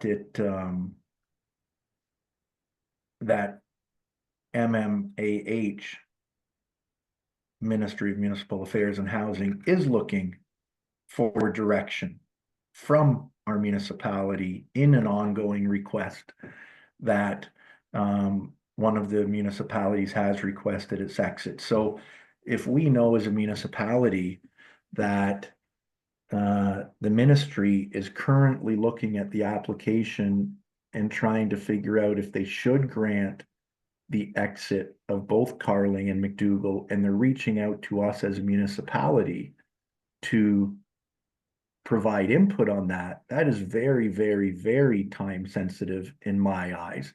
Waiting a day, a week may make a huge impact because the application's already out and they're actively asking for input on the municipalities. That's why I think it's very important today that we pass a motion. And I know I'm about to run out of time, but I do just want to read the motion, Mr. Mayor, so that when it comes out to out of committee of the whole and back to voting, people will know what the motion is. And this is the motion, so just bear with me when I read it. It's 2 motions, one for McDougall and one for Carling. So I'll read the Carling one first. Whereas the Township of Carling has made a request to the Ministry of Municipal Affairs and Housing, MMAH, to authorize the Township of Carling's withdrawal from the Parry Sound and Area Planning Board. Whereas the municipality of Whitestone is a member of the Parry Sound and Area Planning Board and has 2 representatives on the board. And whereas the Council of the Municipality of Whitestone believes that the Parry Sound and Area Planning Board provides vital planning, direction, and decision-making for its members, consisting of the Township of Carling, the Municipality of McDougall, the Township of McKellar, and the Municipality of Whitestone. And whereas the Council of the Municipality of Whitestone does not support the Township of Carling's request for its withdrawal from the Parry Sound and Area Planning Board, and further that a copy of this resolution be forwarded to the Township of Carling, Paul Calandra, and Christopher Brown of the Ministry of Municipal Affairs and Housing, MPP Graydon Smith, and the Parry Sound and Area Planning Board. And, Municipality of McDougall and the Township of McKellar. And the other motion reads very similar, but it's addressed to McDougall. And it's, whereas the Council of the Municipality of Whitestone has received a copy of the Municipality of McDougall's Resolution 204-105 via email, and whereas within the Resolution 204-105, the Municipality of McDougall is seeking to withdraw from the Parry Sound and Area Planning Board, PSAB. And whereas the Municipality of McDougall has made a request to the Ministry of Municipal Affairs and Housing, MMAH, to authorize the Municipality of McDougall's withdrawal from the Parry Sound and Area Planning Board. Whereas the Municipality of Whitestone is a member of the Parry Sound and Area Planning Board and has 2 representatives on the board. And whereas Councillor Nash, it's, the rest of your motion is the same as the it previous. is, Councillor, it is, Mr. Mayor, it is. Okay, so, Yeah. because we're gonna have to, if you want Yeah, to no present these, problem. we're gonna have to read Yeah. them again, so if Yeah, you no don't problem. mind, I think people understand where you're going. Yeah, and just in closing, I have sent a copy of this proposed motion to the CAO and to the deputy clerk so that they have it instead of having to scribble it all out, Mr. Mayor. When it comes to me rereading it to try and assist instead of a lot of hand scratching today. So thank Okay, you. thank you. Those were my comments. Councillor Nash. Yeah, so we have that, we have those motions. Okay, Yes. good. That's what I was gonna ask you to do, Councillor Knapp. I won't belabor the point, but, again, as a counselor, I believe these requests from the other municipalities, McDougall and Carling are somewhat short-sighted. McDougall's point, or one of the points was, gee, now we've hired a planner, so we think we can do severances and consents and whatever on our own. And, so they sent that in. Lo and behold, within 2 or 3 weeks, or certainly within a month of them doing that, they lost their new planner, so they don't have a planner again to back to where they were. So again, that's the example you think, and Carling is Ryan Snowball, studied under John Jackson. And so Ryan's there, but again, I think if Ryan were ever to leave, the idea of finding a full-time planner up in rural Ontario is slim or very slim. As evidenced by McDougall, who took like a year and a half to find a planner who lasted a month or 2. So I agree, and certainly the planning board also did not approve Carling's exit. We have yet to vote on the McDougall proposed exit from the planning board. So this costs us very little in terms of Whitestone. The annual fee is $5,000. The rest are the costs associated with Patrick and Jody and everything else is paid for by the applicants themselves in terms of their fees for severances and whatever. So I'm convinced that municipalities who take this on themselves, that it would cost a heck of a lot more than $5,000 a year to do this type of work. So I know not everyone on council agrees, and I'm sure there are some that think it should be out of the planning board. I'm not one of them share that opinion. So I will be supporting the amendment that, I guess the motions that Councilor Nash has put forward. I want to listen to them again, or get a copy of them or something before we pass it, but I'll certainly be supporting them. So enough said. Thank you very much. Okay, thank you. Councillor Bray or Councillor Woods?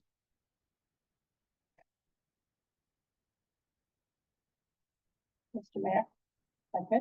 Councillor Bray. Yeah, I guess maybe, I would like to hear a little bit more rather than going into motions right away.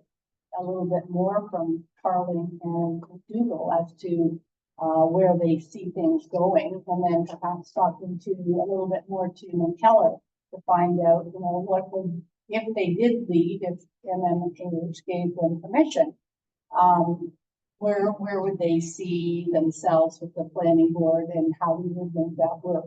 I think that sometimes we, you know, we have motions brought forward and we're expected to vote on them right away without having had the opportunity to chat with some of our colleagues from the other municipalities. I know that I've heard things from other councillors in McDougall and Carling, so I wouldn't mind hearing a bit more, having something official, maybe from their mayors to the discussion as to what they see happening and where we would go from there.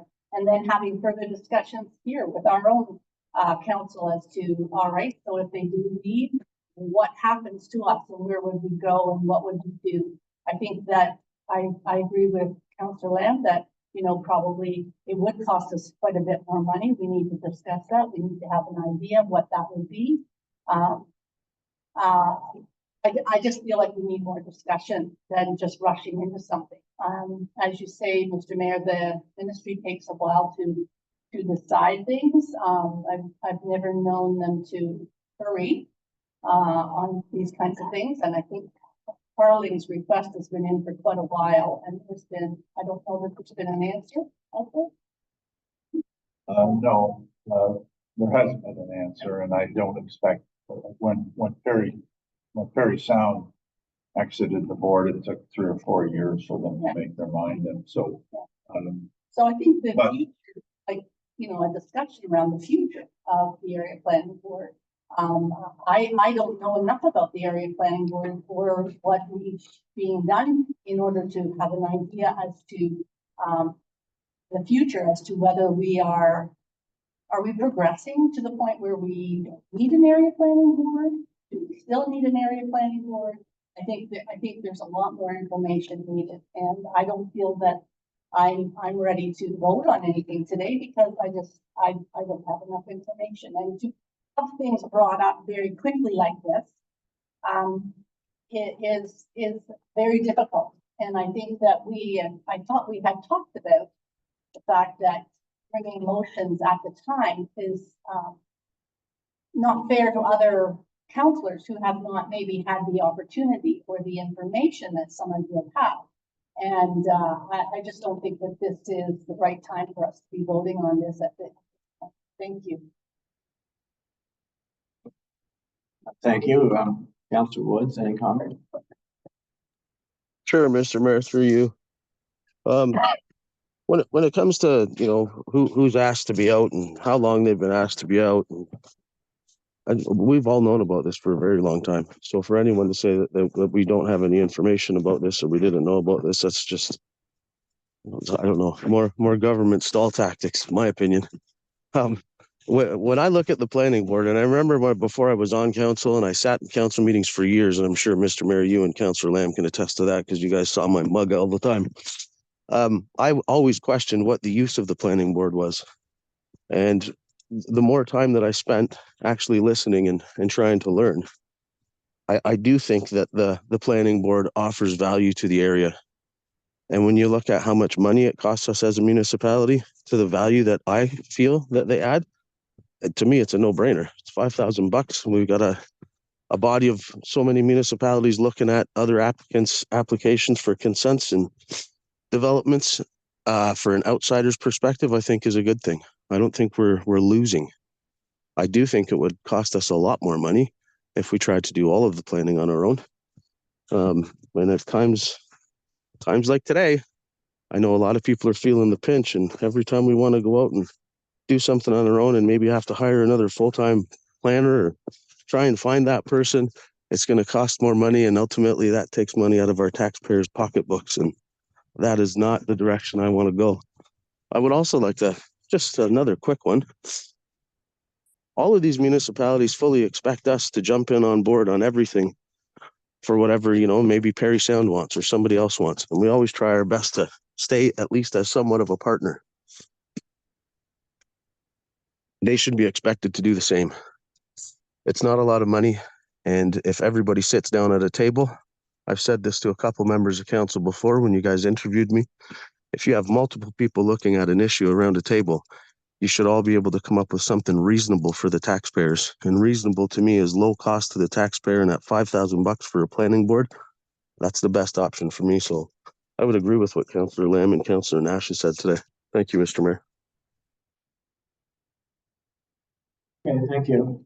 And just one more thing in closing, Oh, Mr. Mayor. sorry, uh, Oh, I was just gonna reply back to a couple of comments that had been made. I try to give people an opportunity to make one, who haven't spoken, to Yeah. make a comment, that's all. Yeah, no, go ahead, Mr. Mayor. I'll speak afterwards. Go ahead. I didn't try and cut you off. Sorry about that. Yeah, well, I have to start by saying that I categorically disagree with with the arguments in favor of maintaining the planning board. The reality of it is that, you know, it's an artifact of a past situation when most of the municipalities did not have, let's say, didn't have the capability to have a meaningful involvement in in making their own planning decisions, and that's why this was put in place in the first place. And so I get that argument, but if I just look at the time that I've been on Whitestone Council, the municipality here has had much more involvement in planning decisions. And it really, the problem is that the planning board is the planning authority, we're not. And it really begs the question, why do we spend so much time wrestling over these applications if the decisions are effectively being made somewhere else? And why do people from other municipalities who have different situations than we do get to decide for us, and why do we get to decide for other people? It seems to me like it's a broken process. That doesn't mean there isn't some role for planners. That you know, can we justify having our own planner if we can find one? Probably not. But you'll notice that, you know, the Parry Sound, Seguin, Archipelago, and so on, they're not part of the planning board. They do their own planning. It's ones that were smaller, and the councilors that the other municipalities are looking at this, and they're really asking that question: why do other people that are not part of our council, why do we as a council wrestle with these decisions that we have to make, and then somebody else actually makes the decision and can second guess that our recommendations and so on? And so I think the process is broken. That's my argument. No discredit for the people involved or anything, but it's just it's an anachronism, and I don't think it can survive the test of time. As to the cost, the point Councillor Lamb already made, that argument, the reality is that the applicants pay the price, whether they pay it to us or they pay it to the planning board or both. They pay it. So I don't understand why the costs are going to increase significantly for us. I mean, we do have planning consultants. We use them when we need them, and we don't use them when we don't need them. But regardless of what what expertise we have to get from where, the applicant pays for it. So I don't see this as a huge cash grab. But anyway, so I'm not going to support if this motion is made, I'm not going to support it. That's not much more I can say. And I've articulated, you should be more aware of that, most of you, I think, because I've articulated this position going back 5 years ago, maybe. So anyway, I don't want to prolong it. That's where I'm at. Councillor Lamb. Yeah, thank you, and I appreciate, I've heard you speak on this before.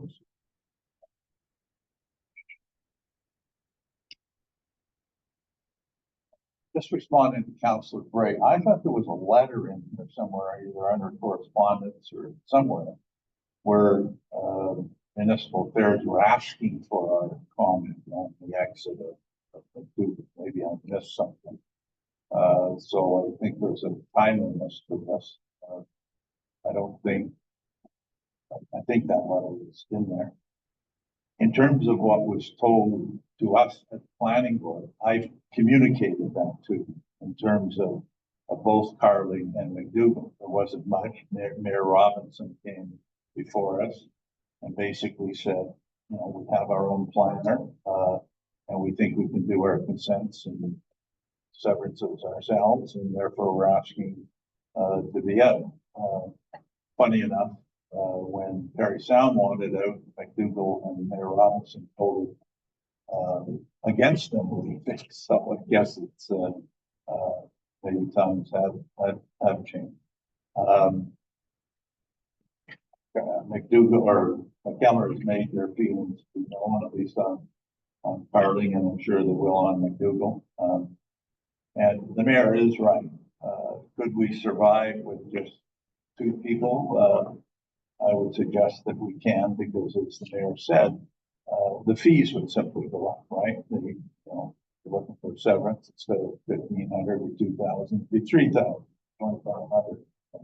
But I do think, and reiterate that I think there's a lot of merit in area of planning like this. It was set up for good reason, and I think there's still good reason for it. And in terms of costs, there are going to be costs. You know, obviously, our Paula and all her salary and everything to do with planning and Whitestone would be simply a wash, and we know it isn't. We know that when we look at her reports, certain things are recoverable, others are not. So there will be extra costs if we enter into this, because not everything gets charged back. So, but we don't know how much that cost will be, but we would certainly determine that in the future. But we don't have time to sit around for months to start consulting as to, you know, why McKellar or why McDougall or Carly made their decision, or what Keller might do if this happens or that happens. It's something that's a fluid situation. We'll deal with it fine when we get to it. So anyway, thank you. And through you, Mr. Mayor, just in closing, just to follow up to a couple of comments that were made there, through you, Mr. Mayor. So there was something I was going to say before you'd spoken, Mr. Mayor, and then Councillor Lamb just brought it up. But in regards to the urgency, I'm going to read excerpts from an email that staff received, and the deputy mayor was so kind as to share it with the rest of council. It had only gone to the mayor and deputy mayor, and the deputy mayor chose to send it to us all. And it goes, the future, I'm just reading some of the excerpts. The future, and this was from an email December 6th. The future of the board and about Whitestone's interest in terms of sharing planning services with area municipalities. Would you be able to meet with me, this is somebody from the Municipal Affairs Board, for 30 to 40 minutes next week, either by phone or Microsoft?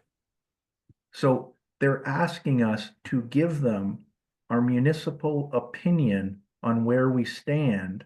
And we're sitting here saying, maybe we need more information. Let's wait and hear. And as Councillor Wood said, members of council has known for months that this is happening. The deputy mayor updated council to what was going on at the planning board. We've all known about it. We received this email. It's not in good faith to me that we look the other way and ignore this. We need to provide the ministry with direction on what the municipality is looking to do, which is why I'm bringing a motion forward so that staff can advise the ministry what council's direction is when they're asking for it. If we don't do this and we wait 2 months, maybe it's not too late, maybe it is, right? But again, we have the municipality of, or municipal affairs reaching out to us, asking for a meeting, for our input, and we're sitting here saying, let's defer our input, let's not make a decision. Right?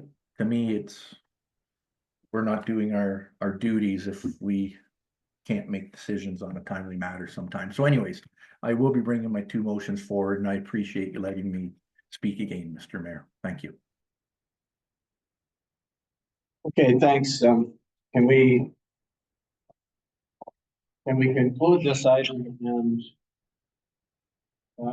seems to me that is the last one in committee of the whole. So could we get a motion to reconvene into a regular meeting, please?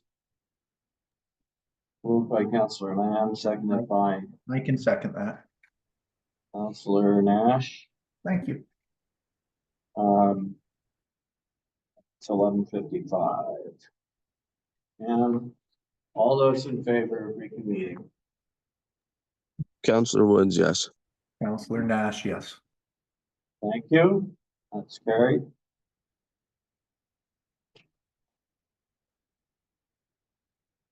So now we have matters arising from committee of the whole. The first one had to do with the was 5.2.1, the consent application from the Irelands. I'll read it again, not again, I'll read it. Whereas Patrick Christie, CPT, has prepared a report to the Parry Sound Area Planning Board regarding the consent application B39/2024 Whitestown. Mr. Mayor, sorry to interrupt. We need to start with 5.1. Oh, I'm sorry. Yes. Okay, so paper set order here. So should we reconvene to regular? Okay. And thank you. All right. Sorry, there was this item of the trailer options report 5.1. Sorry, I missed that. So I'll read the suggested motion that the Council of the Municipality of Whitestone receive for information trailer options report from MHBC Planning Consultants dated December 10th, 2024, and that through the process of updating the current official plan and zoning bylaw in 2025 and 2026, Municipality of Whitestone land use planning documents with respect to permissions for trailers, motorhomes, and camping tents be updated for consistency. That, if that is not clear to you, as simply saying we're not going to have a trailer bylaw, but we're going to try to address any issues in the official plan and the zoning bylaw. Come to the we do that work. Can I get a mover and seconder for this, please? I'll move it, Mr. Mayor. Councillor Woods. All right, I'll take you as the mover, and Councillor Lamb is seconding. Any discussion? Okay, all those in favor of the motion, please indicate. Councillor Councillor? Nash, yes. Thank you. Councillor Woods, yes. Okay, thank you, John. All right, that's 5.1. Now, 5.2.1, the one I was starting to read to you, the Ireland's consent. Whereas Patrick Christie, CPT, has prepared a report for the Parry Sound Area Planning Board regarding consent application B39/2024 Whitestown. The applicants are, the applicant is John Ireland, and provided a copy to the Municipality of Whitestone. Now, therefore, be it resolved that the Council of the Municipality of Whitestone receives this memorandum of information, and that the Council of the Municipality of Whitestone recommends this consent application for approval in principle, subject to the following conditions. And there are 4 of them. 1, that payment of a parkland dedication fee be made in accordance with the current municipal fees and charges bylaw. 2, that the 3 new lots receive 911 addressing from the municipality. 3, that all applicable planning board fees be paid to the Parry Sound Area Planning Board. 4, that payment of municipal planning consultant fees and all other fees associated with the processing of this application be paid. Mover and seconder for that, please.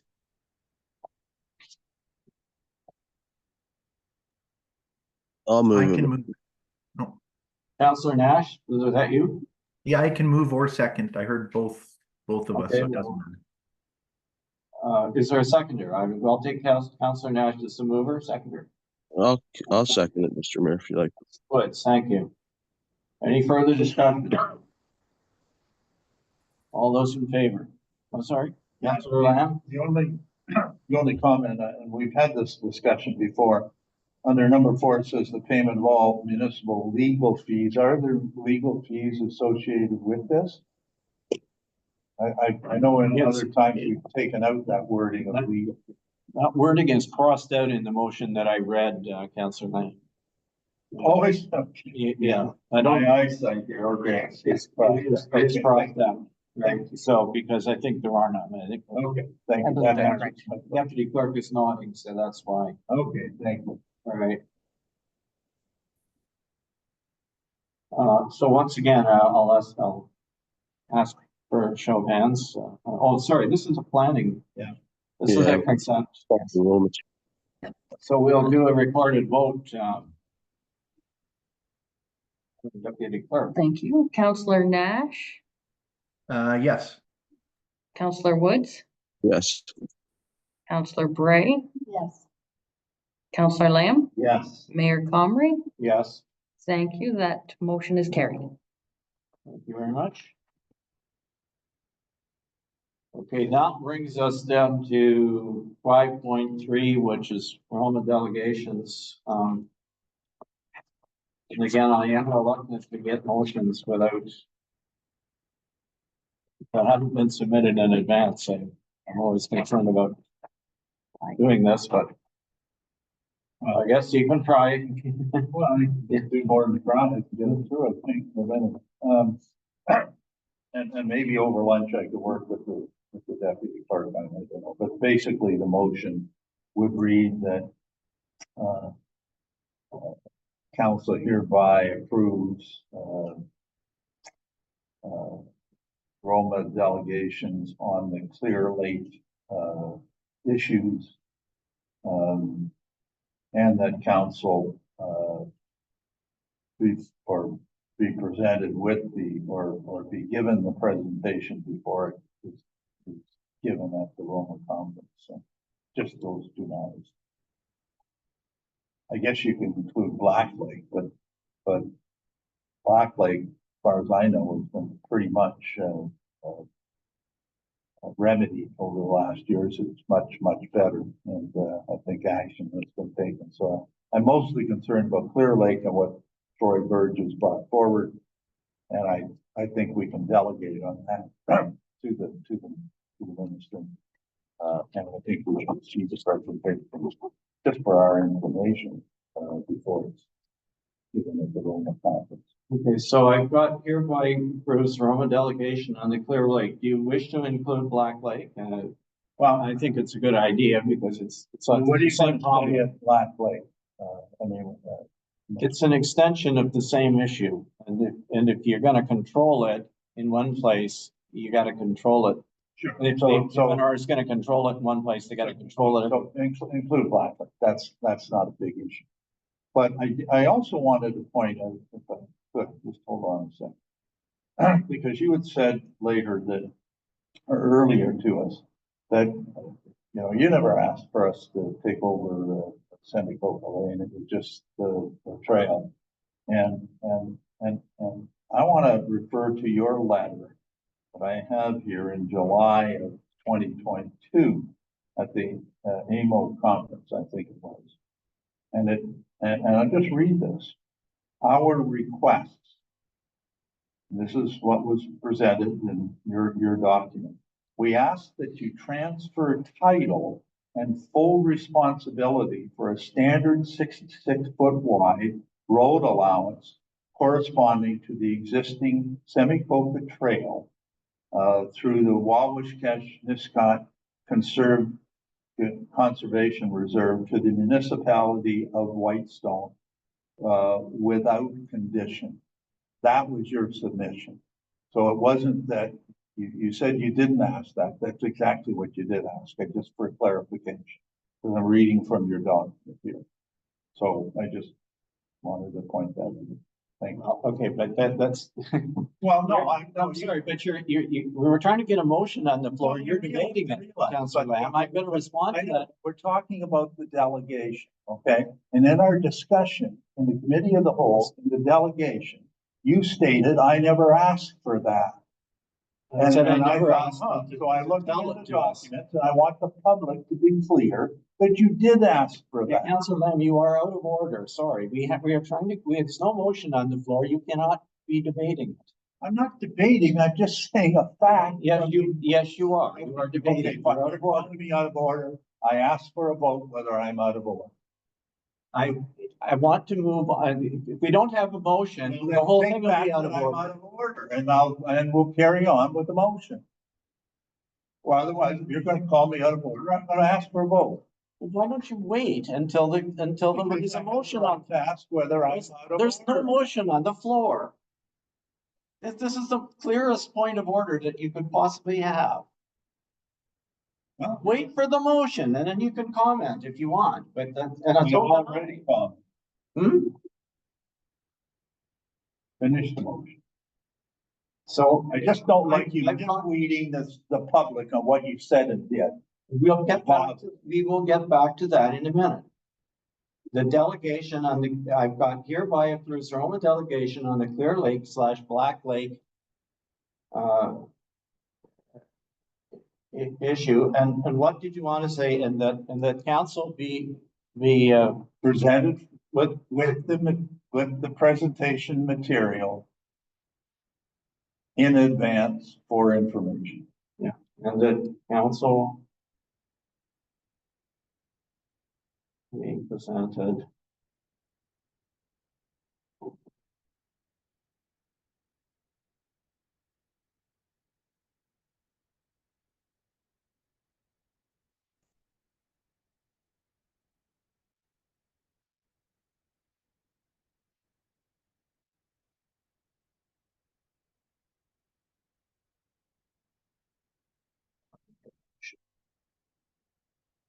Okay, I'm gonna read it again.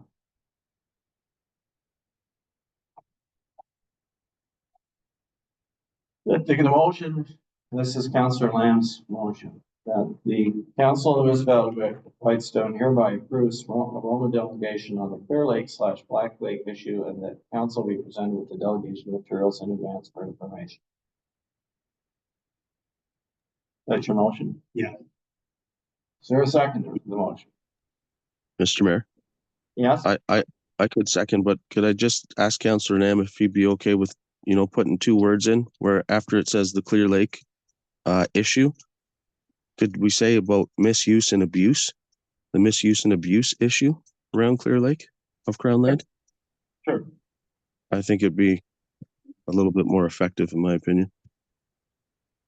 And I can second that if that's what's needed, Mr. Mayor. Are you willing to accept that? It's the wording of the motion, and since we're crafting on the fly here, okay, thank you. So that is seconded by Councillor Woods. Now it's open for discussion. Other councillors wish to. If I could through you, Mr. Mayor. Go ahead. Thank you. So sorry about that, dog barking in the background. So yeah, I have, like I said before, I think this is something that can be addressed now. Councillor Lamb and myself had gone on a tour, and it's kind of funny because I've seen photos of it, but when we were on the tour, the area that we're talking about, the Clear Lake area, was very tidy at the time. But that didn't give the knowledge of how many people are in there camping and the things that had been done. But when it comes to Black Lake, and of course, I do think there is an issue at the Clear Lake area, right?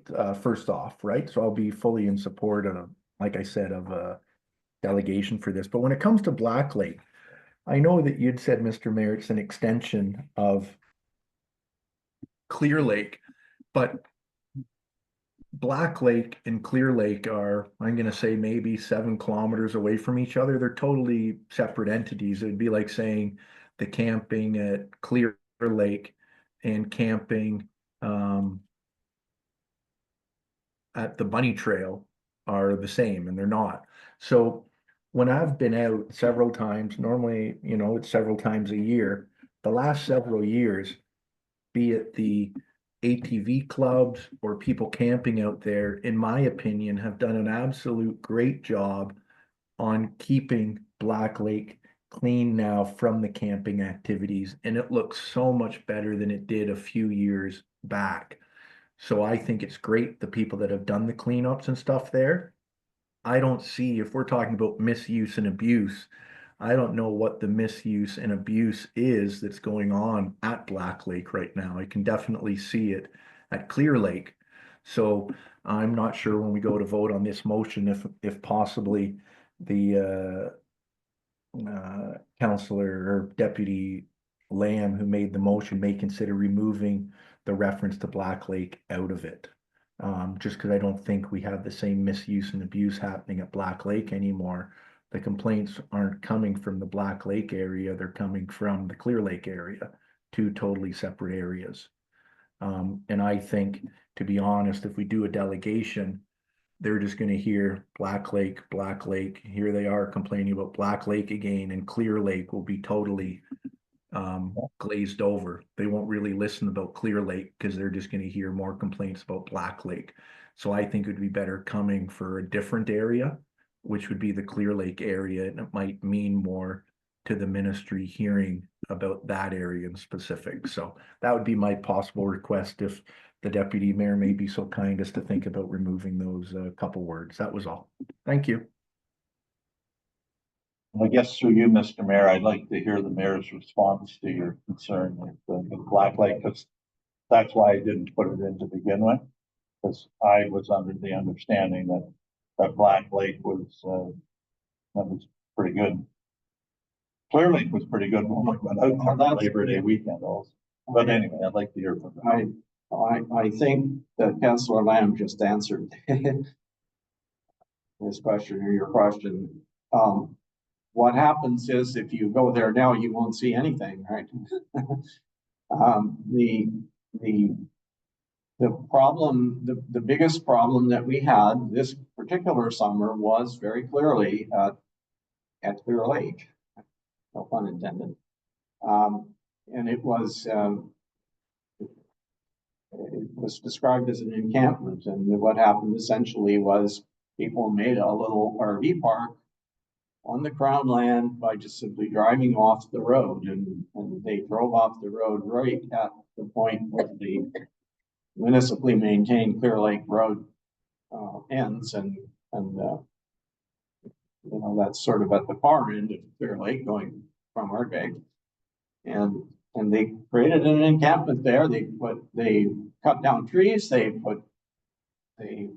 built a nice little campground there, and put up their RVs and whatever. And some of them were great fancy ones and so on, and they partied away and disturbed the folks who have cottage property in the area or residences in the area. And then, of course, once the summer was over, they removed all this stuff. So all you can see now is a vacant area where it was a gravel pit, so it's kind of level and so on, but it looks clean and everything, because they left, and either they or the people in the area who were objecting to it, them being there, tidied it up. But this is a problem that has occurred, and abuse. I believe that misuse and abuse are correct words. If you look at our documentation, it's referred to, that we provided in previous delegations, the words abuse of Crown lands are there, because they're, it's not what people are supposed to do with Crown land under the Public Lands Act. And there are restrictions. It's a question of whether they can be enforced or not, as Councillor Woods has pointed out. So, I think that problems still existed this summer. There was still garbage there. There were still people washing their vehicles in Black Lake. At the end of the summer, people come in, and some of them are people from Magnetawan Pioneers, and some of them are local people who live in that area who go in and tidy up after them. But as far as I'm concerned, the problem still exists, and what has happened is it's spread from Black Lake and Round Lake back towards Clear Lake. Because, you know, there were already people up Black and Round Lake, and the condition of the road, of course, is bad enough that some of the vehicles that were at Clear Lake, the larger RVs and so on, they would not be able to get in there. They would ground out on Rattlesnake Hill, if you know where that is. So, and that's on Crown Land. So, you know, that's, it's the same problem, and M&R does have power to deal with it. They are reluctant and under-resourced. And what we had asked in the past was that they get together with the various parties and figure out a strategy to prevent this from happening, because I think it could be. And I think the goal of it is to encourage responsible use of the Crown lands, out tripping and canoeing and kayaking and so on, but not people ripping up the bush, cutting down trees, wrecking the roads and so on. So that's my answer to that particular thing. I'm happy with the motion the way it is. I think that's what we want to do. And anyway. So that's my answer. My response to the comment. Are there other comments? Councillor Gray. Yeah, I think that was, Councillor Wood's addition. And he has seconded, did he not, the motion? He did. So I think that, as long, and I thought we were in agreement to leave it in, so I'm not sure why we're talking. Well, we're talking about it because Councillor Nash asked that we not include Black Lake, and I hear what he's saying. We've delegated at least twice, maybe 3 times on Black Lake, and what he doesn't want is the ministry hearing about Black Lake and focusing on Black Lake, when in essence, our issue currently is Clear Lake. And we heard clearly from all the cottagers in that area through Tory Burgess in the last couple of months. So I want the emphasis to be on Clear Lake and not Black Lake, because they could well say, and I would venture to say that the Black Lake situation now, compared to 1 or 2 or 3 years ago, is much better. And Councillor Nash and Councillor Woods, Mayor Comrie have all been out there, and to compare it today or last summer to what it was 2 summers ago, and say, well, it's still going on, all that stuff that's, you know, people that just clean up after them. I don't think it's correct, Councillor Wood. I think it's improved, and I don't want them concentrating on Black Lake. And I'd rather have them concentrating on what's happening in Clear Lake, and that's why we're discussing it. So if Councillor Nash wants to make an amendment to take out Black Lake, he can certainly do that, see if he gets a seconder for it, and then we'll vote on it. If not, then I guess it stands the way the motion is written right now. That's my view on it. And thank you. Mr. Mayor, sorry, could I say something, Mr. Mayor? Yes, go ahead. Could we, maybe this will work. If we say, I understand what Councillor Lamb and Nash are both saying about, you know, it's the constant Black Lake and it might drown out the problem that we're having at Clear Lake, right? Because they've heard about it and they have done some things to help us in the past. And I know, Mr. Mayor, you know how I feel about it. I gave you my plan on what we should do for the whole area, but it'll probably never happen. Could we not just say Clear Lake, you know, the issue of misuse and abuse of Crown land at Clear Lake and the surrounding area in our municipality? Would that work for everybody? Because you could reference in the submission, Mr. Mayor, if you're gonna get a delegation, you could reference, in previous years, we've talked about Black Lake, and now this issue is migrated here to Clear Lake. So we're really focused on this because it's, we've got so many residents that live right across the road basically from that area, that's what the big issue is, right? People can't sleep at night.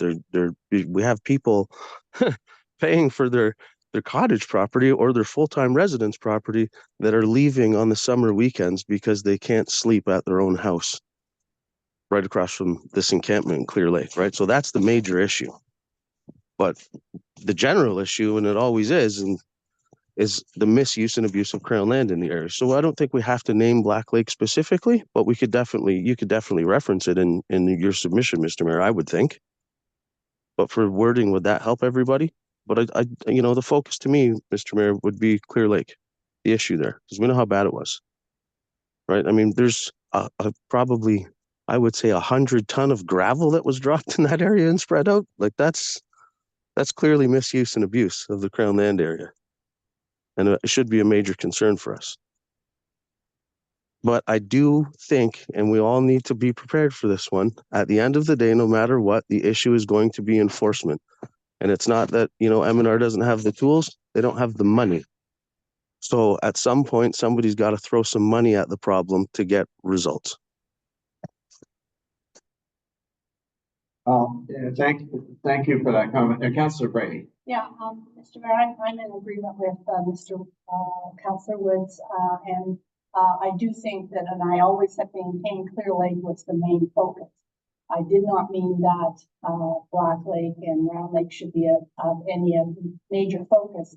It was Clear Lake, and that was the what we had heard from the residents, and so I would agree with Councillor Woods and changes, because I think that I think there still is misuse of Crown land, and I think that all in all, I mean, we would like them to do something about Clear Lake, but all in all, we need them to do something about their regulations around camping and Crown land. So I can, through you, Mr. Mayor, I can bring that amendment forward and say to scratch out the word Black Lake and change it and surrounding area. So I don't know if I'll have a seconder for that, just to keep this moving. I have no problem with that suggestion. Well, I'm trying to capture something here. And I don't have any problem. We can. I just want you to have a perspective on this. We can spend the whole rest of the day wordsmithing this resolution. But the reality of it is, keep in mind, we're going to have 10 minutes in front of a minister or a PA, and the wordsmithing of the resolution is not. I mean, we're going to have to present them a package of material, and then what if anything's going to happen in response to it? What that is there will be a discussion involving staff and looking at the practicalities of what can actually be done. And whatever is done is going to affect the problem for the whole area. And that's all I was trying to say. It's a bigger problem. I mean, if it doesn't get solved, it'll happen again at Clear Lake, and it'll happen again in other places where we have the same problems. Because this area is becoming identified as an area where there is essentially no enforcement, so you can come here and do whatever the heck you want, and that's the problem we have. So, and that will have to be conveyed in the material. We won't even have time to describe it in as much detail as we're working on here. So here's what I have. Let's see if we can agree to this and move on. So we got one more to do before lunch here.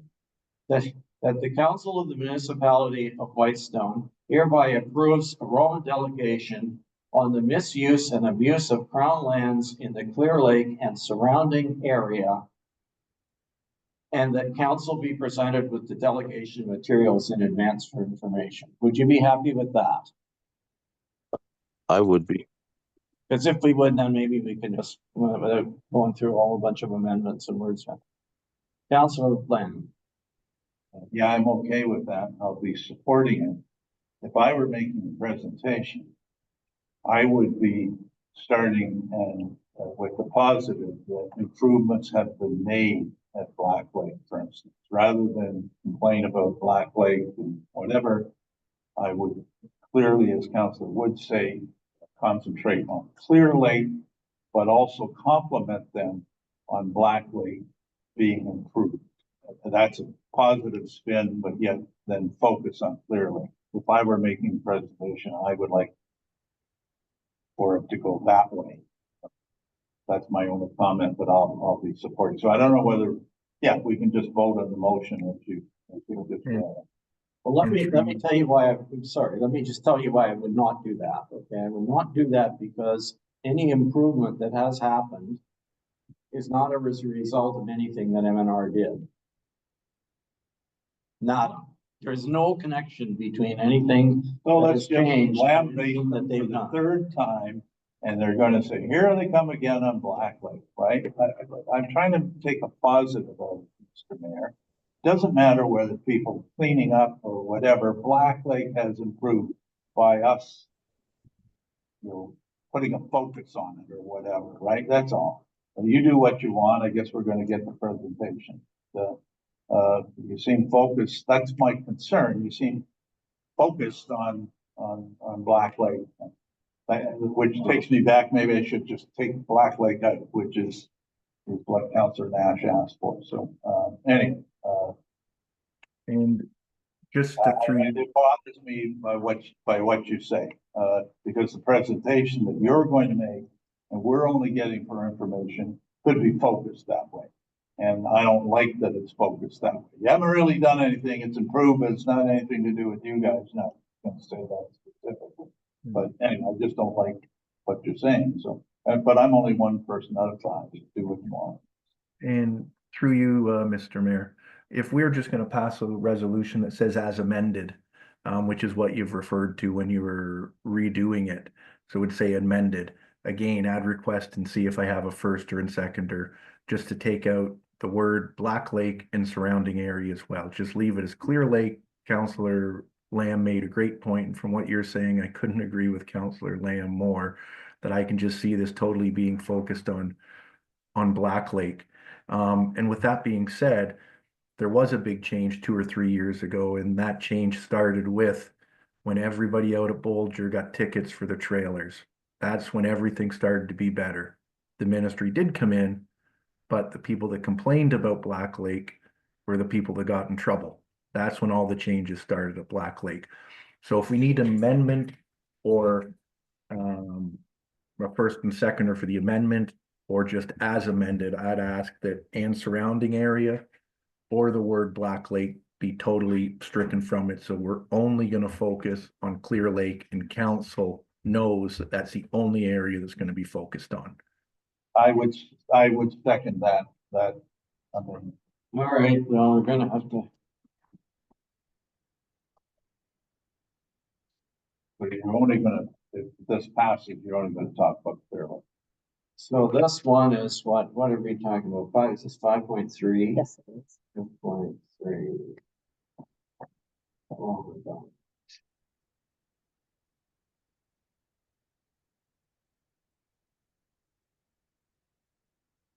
That, okay, so it's that.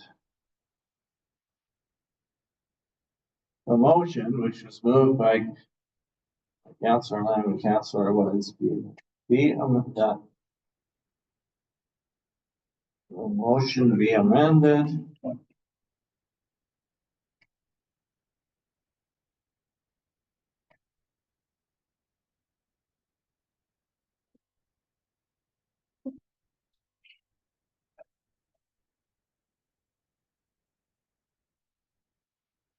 To remove the reference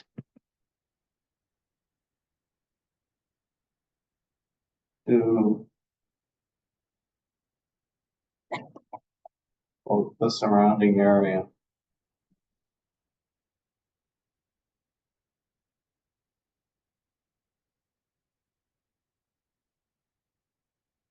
So this motion, this amendment is being moved by who? Councillor Lamb, seconded by Councillor Nash, is that correct? No, made by Councillor Nash, seconded by Councillor Lamb.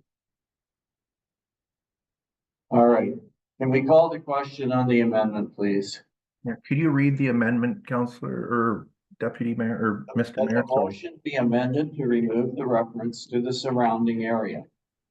From what I read to you as the motion that I thought we agreed to. The motion that was passed said Black Lake. The first motion that we voted on said Black Lake. It says misuse, and I'll read it, I'll read the original motion again, so you know what we're committing. That the council of the municipality of Whitestone hereby approves a Roma delegation on the misuse and abuse of crown lands in the Clear Lake and surrounding area. And that council be presented with the delegation materials in advance for information. So all this amendment does is it takes out the words "and surrounding area" after the word Clear Lake. Okay, no, thank you, but That is what unless, you're moving and seconding, yeah, correct? but unless I'm totally confused, the motion that was presented on the floor, which created us to allow to talk about it when you called the mayor out or when you called the deputy mayor out of order, said Black Lake.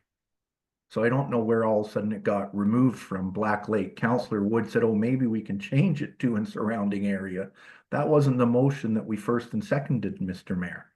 The motion that we first and seconded clearly said Black Lake. You can't just go and change a motion that was started, that was first and seconded on. So what was the motion that was first and seconded to start the conversation we've had for the last 15 to 20 minutes? That motion was that the council of the municipality of Whitestone hereby approves a Roma delegation on the Clear Lake / Black Lake misuse and abuse of crown lands issue, and that council be presented. So Right. So it had Clear Lake and Black Lake in it. So I thought all of that that for in in the my group amendment remove it, is to so remove my, the reference. so my amendment Like, request. so So my amendment I request. took it out. I'm trying to. Yeah. So my amendment Yeah, request, we're Mr. Mayor. this is why this whole process that we're following is inappropriate. You know, I mean, we need to have. Mr. Mayor, all I've asked for is for the word / Black Lake be removed from the motion. That's it. You started rewording a wording when all of a sudden in surrounding area is going to be there. It's not what we voted on. So I'm asking for the amendment that would take out the word / Black Lake. That's it. Very simple amendment. So if you can read the Okay. amendment and we stick to what the original motion was that was brought to the table instead of changing it partway through when it was already voted on. Well, it hasn't been voted on. It was first and seconded, Mr. Mayor. You know exactly what I meant. So now what you want to do is you want to remove. You simply want to remove the reference to Clear Lake. Is that what you want? Or to Black Lake? Is that what you want? Yes, I want my motion, my amendment to read by removing the word / Black Lake. That's it. All right. Motion be amended to remove the reference to / Black Lake. All right, that's the motion. Can we call the question on that one? You need a seconder, don't you?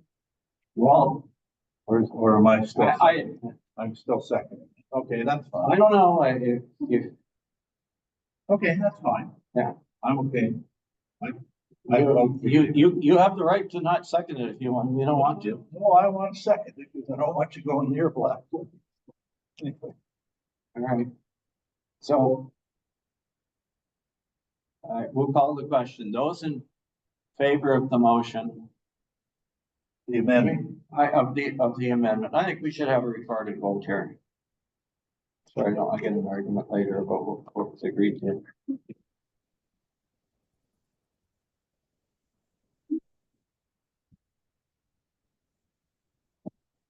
So this is a recorded vote on the amendment. On the amendment. Thank you. Councillor Woods, In the interest of time, yes. Counselor Bray, Counselor Lamb, Yeah. Counselor Nash, Yes. Mayor Comrie. No, That motion to amend is carried. all right, so, sorry, my work is on the wrong paper now, so.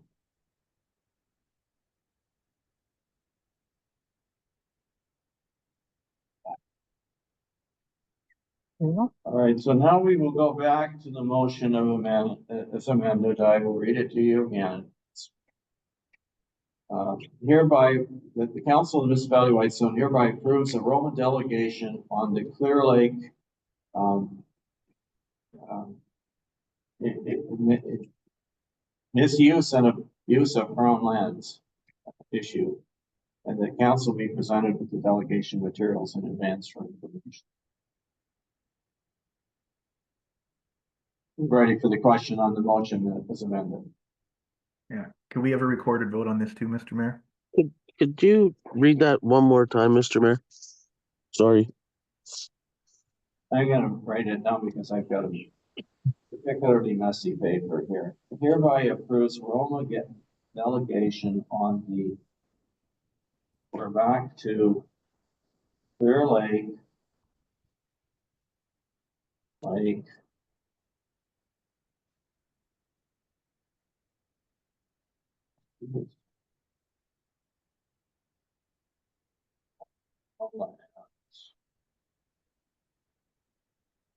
Issue. And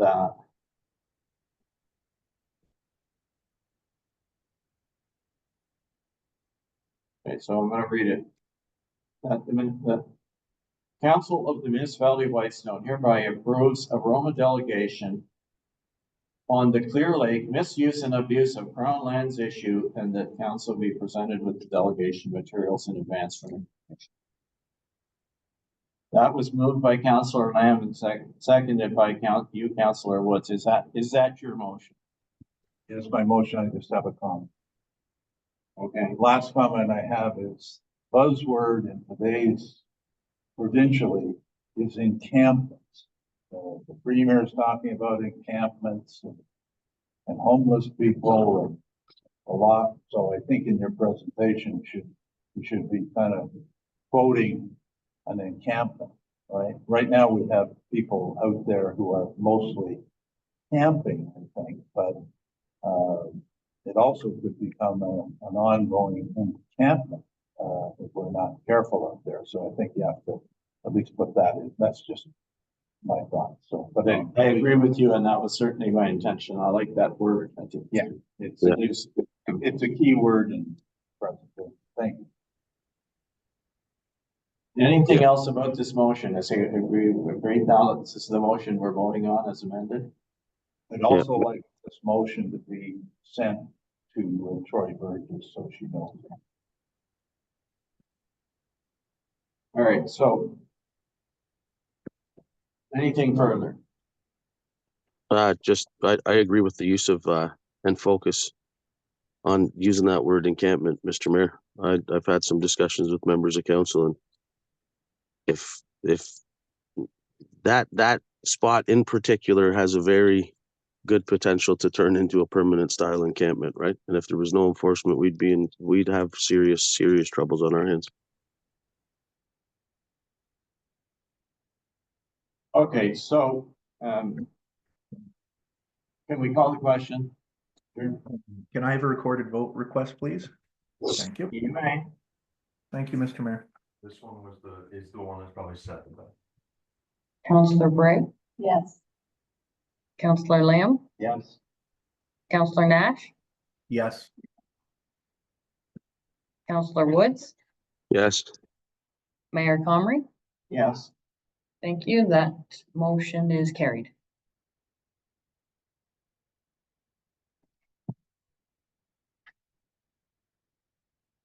Okay. So we got one more to do before we break, which is 5.4, and this is the future of Parry Sound Area Planning Board.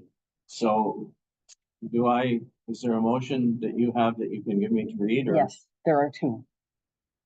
One for Carling and one for McDougal. Okay, so 5.4.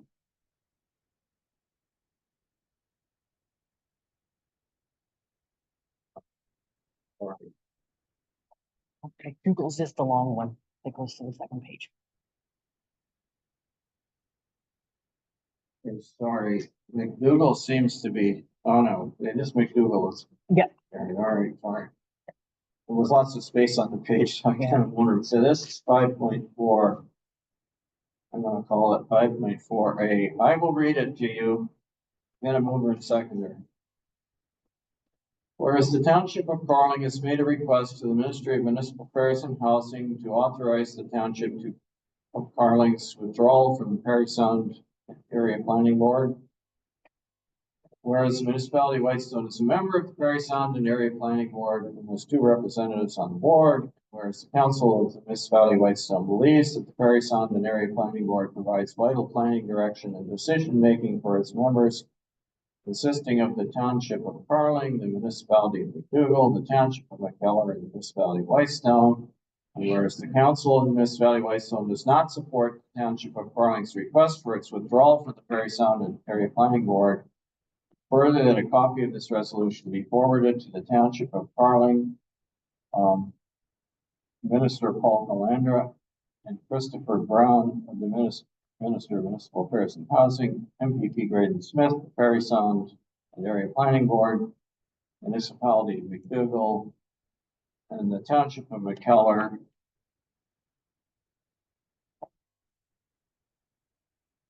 Yeah, I think that's the end of it. Is Carling Yes. in there too, in that motion? No, it might be I think you should send it to Carling also. Township of McKellar. I mean, I think that would be normal process, frankly. No, it isn't. It's the Township of.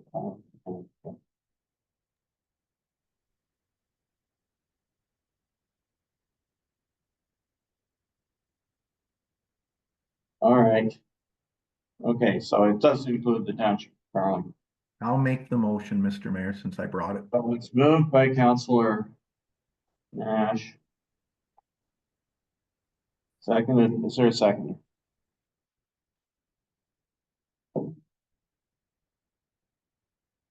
No, seconder? I'll second it, Mr. Mayor, Councillor Woods. All right, Councillor Wood seconded. It's moved and seconded. And through you, Mr. Mayor, in the diligence of time, I already had said what I thought. I think many people have already spoken to this matter, so I'm not going to say any more. I'll let the motion speak for itself. Thank you. Okay. If there are no further comments, we'll have a recorded vote. Excuse me, Mr. Mayor. Oh, sorry, Councillor Gray. Yeah, didn't think I that- have one comment, Yeah. and that is that, Councillor, Lamb did, mention about the request from Christopher Brown, and that was sent to us on Friday at, in the evening. So we haven't had that, I have not had that information for very long. So I know that he had mentioned that we have been talking about this for a long time. We haven't. It's been mentioned 3 or 4 times throughout this term, but it's never been discussed as to really what the implications of the planning board and people wanting to be out of it. And the reason for their wanting out and why, we will go forward. I'm not in favor of this. I think it's again, it's too quick. It's like we're trying to make decisions on the fly when everyone doesn't have the information. Perhaps maybe other councillors have talked with themselves, with each other, but I certainly don't have a lot of information. And the other thing is that I'm sure that there are other councillors from other municipalities that might like to have a say as well as to why they wish to be out of the planning board. So again, I think that it's too premature to be voting on this, and I think that, I'm saddened that we're continuing this process of bringing things quickly forward to force things through when we haven't had the time. And again, this was only presented to us by email on Friday night, and the other correspondence is from McKellar in our package. That was the only other thing that was available. So I just wanted to make sure that it was clear that we haven't had this for a long time. Thanks. Okay, thanks. Councilor Lamb? Yeah, just for clarification, I never said it was before us for a long time. Council Wood said that. So that I said that, I did not say that. And unfortunately, it came to us on December the 6th. It was sent to me. I took the opportunity to send it to council. And the ministry wanted a conference call this week, I think, with Nigel or someone on this. So they put the urgency on it, and not us. I think that the letter from McKellar and McDougall has been before us in the past through the last few months. I told you exactly what they said at the planning board. There's not a lot of other information, so I'll be supporting it, but I did not say it's been before us for a long time. I was Councilor Woods. Thank you. Hey, can we call the question, please? Mr. Mayor, if I could just say a quick comment there. Before us or not, I don't know, maybe I pay a little bit more attention to what's going on in planning in our area and the surrounding area, but I don't know, that's just one of the things I do as a council member. I figured everybody knew that there was asks for people to be exiting planning board. Okay, thank you. Can we call the question, please? Councillor Lamb, Yes. Councillor Nash, Yes. Councillor Woods, Yes. Councillor Bray, No. Mayor Comrie. No. Thank you. That motion is carried.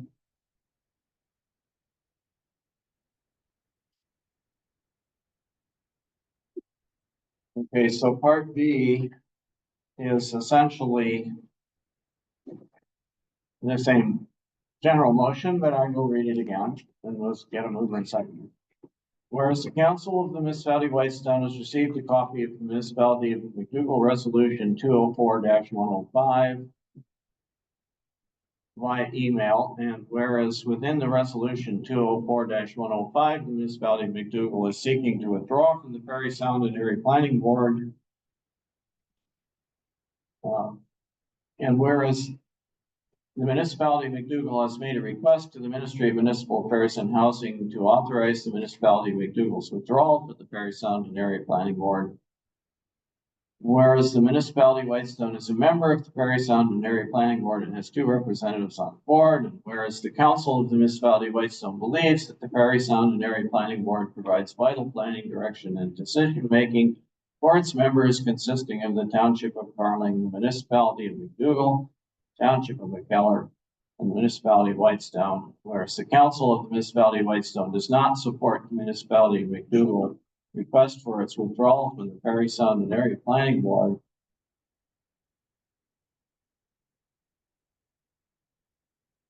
Okay, sorry, that's not a, there's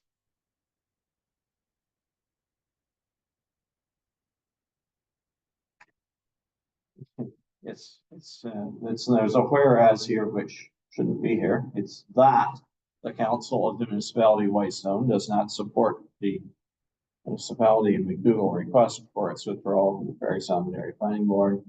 And further, that a copy of this resolution be forwarded to the Ministry of McDougall, Paul Galander, and Christopher Crown of the Ministry of Municipal Affairs and Housing, MVP Graydon Smith, the Parry Sound and Area Planning Board, the Township of Carling, and the Township of McKellar. So that's the motion. This one is for Carling? This is from McDougal. Okay, well, it's being forwarded to all the same people. It's just the order in which they're presented is way different, but And I'll make that motion, Mr. Mayor. moved by Councillor. Seconded by Councillor Lano. And again, through you, I'll just let the motion speak to itself in the need of time, because it's going on almost 1 o'clock, so I'll leave it at the motion. Thank you. All right. If there's nothing further, can we call the question on this and again reported vote? Counselor Nash, Yes. Counselor Woods, Yes. Counselor Bray, No. Counselor Lamb, Yes. Mayor Comrie. No. Thank you. That motion is carried.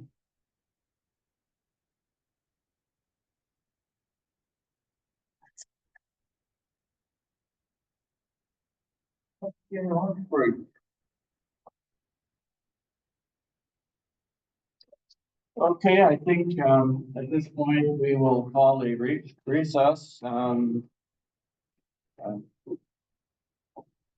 lunch, and it'll be about, let's say till about 1:15, maybe. That's 10, 15, well, 20, 25 minutes, something like that. Agree.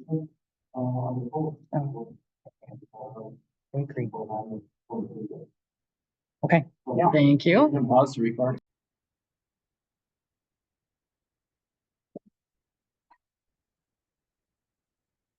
Hey, good afternoon. Yeah.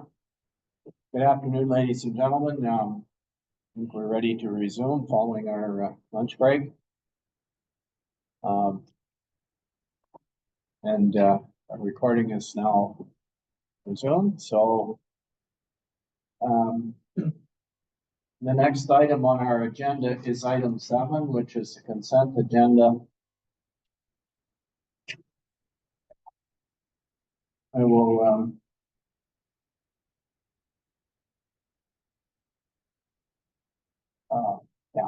I will read the suggested motion. Whereas the Council of the Municipality of Whitestone has reviewed the consent agenda consisting of 7.1, which is council and committee meeting minutes, and that includes the regular council meeting minutes of November 19th, 2024, and the Emergency Management Program Committee meeting minutes of September 26, 2024. And 7.2, the unfinished business listed on pages 6 and 7 of the agenda. Now, therefore, be it resolved that the Council of the Municipality of Whitestone hereby approves the following council meeting minutes. That is the minutes of the regular council meeting of November 19th, 2024. And that the Council of the Municipality receives for information the Emergency Management Program Committee meeting minutes of September 26, 2024, and the unfinished business listed on pages 6 and 7 of the agenda.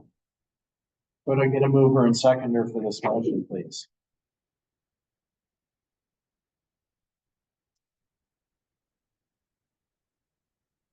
Councillor Lamb is moving. I guess Councillor Bray is seconding. I guess I should ask Councillor Nash, Councillor Woods, are you back with us? Just let me know you're. I'm here, Yeah. Mr. Mayor. I am back, Mr. Mayor, but if you could just reread the motion, you cut out for part of it. That would be great, but I am here. Thank you.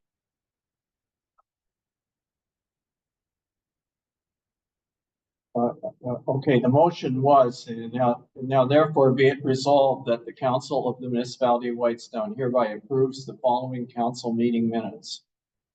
The regular council meeting of November 19th, 2024. It's the only one. And that the Council of the Municipality of Whitestone receives for information the Emergency Management Program Committee meeting minutes of September 26 to 2024, and the unfinished business listed on pages 6 and 7 of the agenda. So that's the motion in front of us. There are no comments or questions. I'll ask for a vote on. Counselor Nash, yes.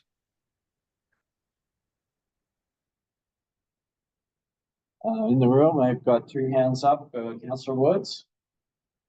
Counselor Woods, yes. Okay, thank you. That's carried.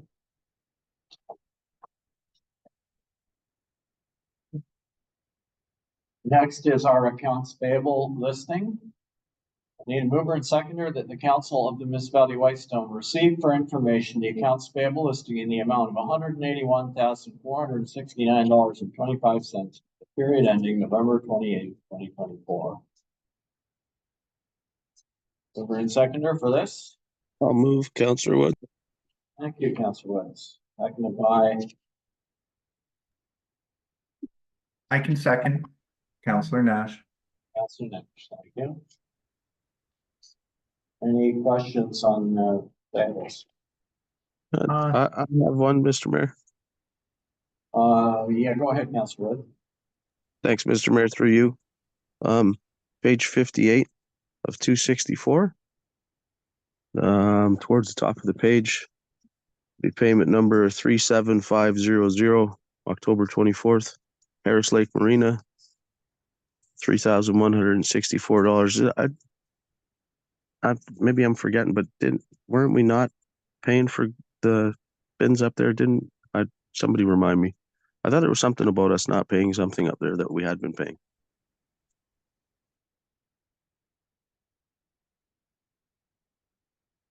Yes, I see that.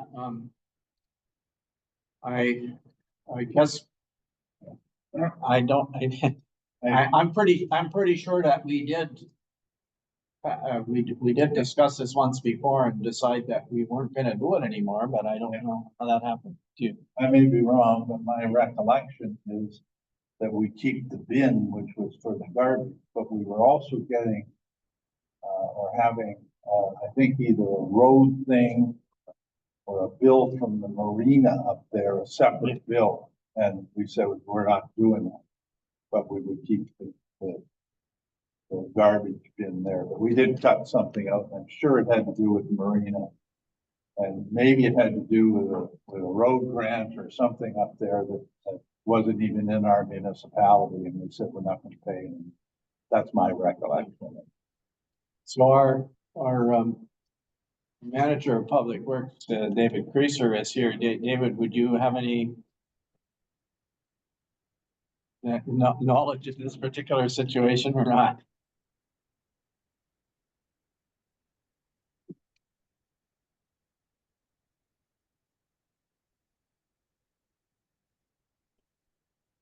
Thank you, Mr. Mayor. I believe this was dealt with by our CEO, Michelle. She was dealing with this project. Now, I am not familiar with the details on it, but it was for the garbage bin that was there. Yeah. But I have not seen a resolution to remove that service yet. Okay, I'll ask our deputy clerk was reaching for Mike. Do you have any background on this? Wendy? I might be able to, if given a minute, to do a quick search. I have a list of resolutions that have been passed all year, or staff can bring it back to council. But has it already been paid, I guess, is the question. So it might be academic if we've sent the check out already. It does look like Yeah, it's that- already been paid. It has been paid. Correct. But And- maybe for Councillor Woods and the rest of us, just an email or something clarifying, Yeah. what we did cut it, because we did cut out something, right? Yes. Yeah. And if I might, through you, Mr. Mayor, just on this one item, I do believe Counselor Woods is correct. I know we did have discussion about the garbage at Black Lake, and I think we'd said, I don't know what meeting it would have been. Better not be Blackley. Or sorry, I mean, I didn't mean Black Lake. Harris Lake Marina. Harris Lake Marina. What I was referring to when I said Black Lake was that during that discussion, we'd said, for example, at Bolger, like Ardbeg Station, we don't have a bin for Bolger or Black Lake or anywhere else, and everybody does pay taxes, but why are they special? I know we'd carried on and said they were much further away than other areas to get to the landfill. So I think that's the discussion. I can't remember the outcome of it, but that was a discussion that took place, that we didn't do that for anybody else who might be in some remote areas as well. So yeah, if staff can just get back to us, I'd be really happy with that, just, for the next time. Okay, thank you. Did you have others, Councillor Woods? No, that's all, Mr. Mayor. I'm good, thanks. I have just one item, if I might, through you, Mr. Mayor. Go ahead. Perfect. And it has to do with an item that really isn't on here, but I'm gonna mention it because I think it's very worth mentioning. And I really want to make sure everybody on council is aware of it. And later on today, we have an item about IT cybersecurity. And I think it's really important just to know that, I was looking through here to see if there was a bill from our IT consultant, and I hadn't seen a bill, so I reached out to staff and asked if there was a bill for the cybersecurity report we have.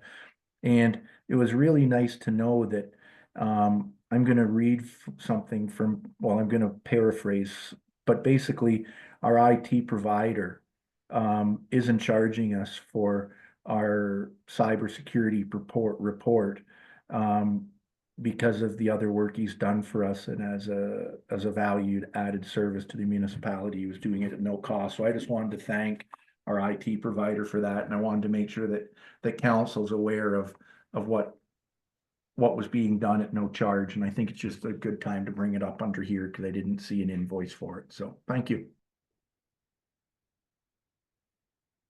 Okay, thank you. Councillor Lamb. Yeah, just two quick ones. On the first page, page 57, 37495, Cunningham Swan Lloyd, $3,600 for legal services. This is a new law firm in my mind. I've not seen it before. What are we paying for legal services to Swan, Cunningham Swan? That's our integrity commissioner. Well, this is our integrity commission. Oh. Tony Fleming is a partner in, they refer to loosely as C Swan, right? Which is Cunningham Swan and a bunch of other names. But I can't even remember, to be honest with you, but that's who they are. Do we ever get any more detail on what these are for? Or does that come when we get to the legal part? Well, you'll understand that if you contact Mr. Fleming, right? And ask for advice, staff will get a bill, and it'll be a bill for giving advice to a counselor, but you're not going to know what it was. I don't want to know. But and there are other another thing that can happen is that somebody files a complaint or calls him, a member of the public can call and say, I'm going to file a complaint against Councillor so-and-so for this or whatever. And he may talk to them for a while and tell them that there's no point because it's been rejected out of hand, and so we'll still get a bill for his time, right? no, I realize that, but I'd like a little more detail if I can on whether they were complaints or advice. You don't have to get into what advice. But anyway, my main concern is I didn't know who Cunningham Swan. Yeah. My second question is on the next page, and it's just curiosity more than anything. 37507 to James Robbins, license and permits. 75% refund of permit fee. $419. What's all that about? What's a 75% refund? I think our planning assistant, Paula, will answer when she gets her microphone working. Through you, Mr. Mayor, I believe that's a building permit refund, 75%. Why would we be refunding 75% of that? Send an email to Project speak to our CEO. Yeah, I just never heard of them. I think if they decided not to build it at the end, they would get a percentage of the feedback. That's probably what it goes for. I don't know, well, Best to ask. just let me know that, or let council know that, whatever. Those are all the questions right now, thank you. Anybody else have any questions on this, on payables? All right, hearing none. I will call the question then to receive the payables listing. All those in favor, please raise your hands or. Councillor Woods, yes. Councillor Nash, yeah. That was a yes, Councillor Nash? You put Sorry, up, yes, it was. Thank you. thank you, okay. All right. So that brings us down to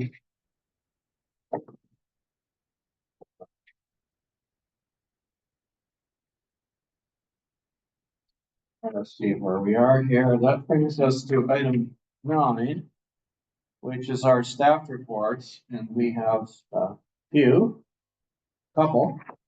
The first one is a report on the York Street landfill update.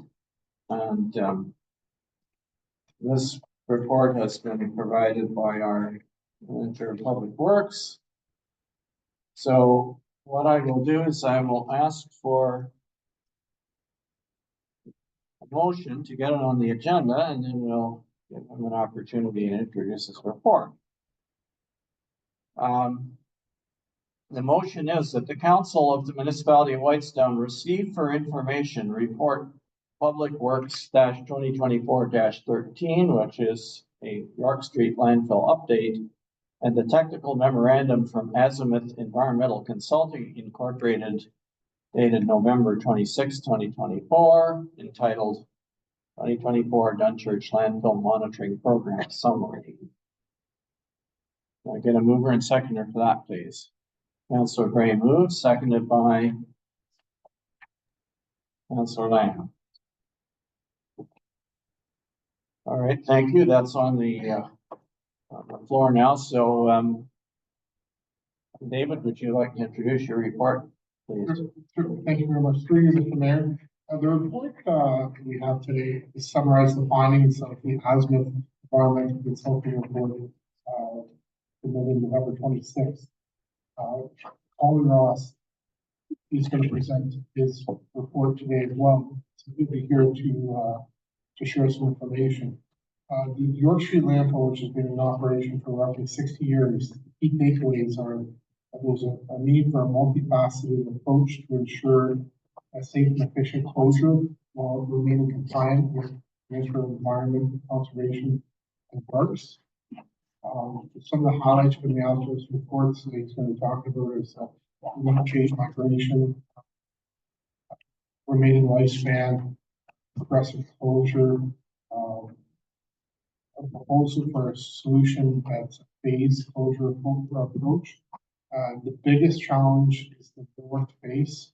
It's quite a steep face, quite a large face, and we propose a cost-effective strategy that involves closing that section in 2025 with a budget of 60,000, supplemented with some part-time staff and our equipment to reshape that slope, bring everything back, and close off clay and topsoil. We're also looking at the excavation that we found some important fill, working with our consultant Colin, looking back at old images, overhead images, and information and research. We found that there was some important fill brought into the landfill at some point in the past that included blast rock and sand material, and the municipality was able to bring our excavator down there. We spent about a week's time trying to find what we could, and we had to move on to other projects. But in that time, we found that there is more, beyond what we found, so there is more to take out. We just didn't have the time to go at it. This is an opportunity that we can look at going forward, to plan in our schedule this coming year or next, to see how much more lifespan we can find by removing that material. There's also a proposal to look at a westward expansion. Colin can talk about that, see if there's any options to move to the west. Be a small expansion. I understand it's mostly administrative expansion. In addition to the phase closure, there's some regulatory compliance issues that were brought to my attention. There is an Ministry of Environment, Conservation and Parks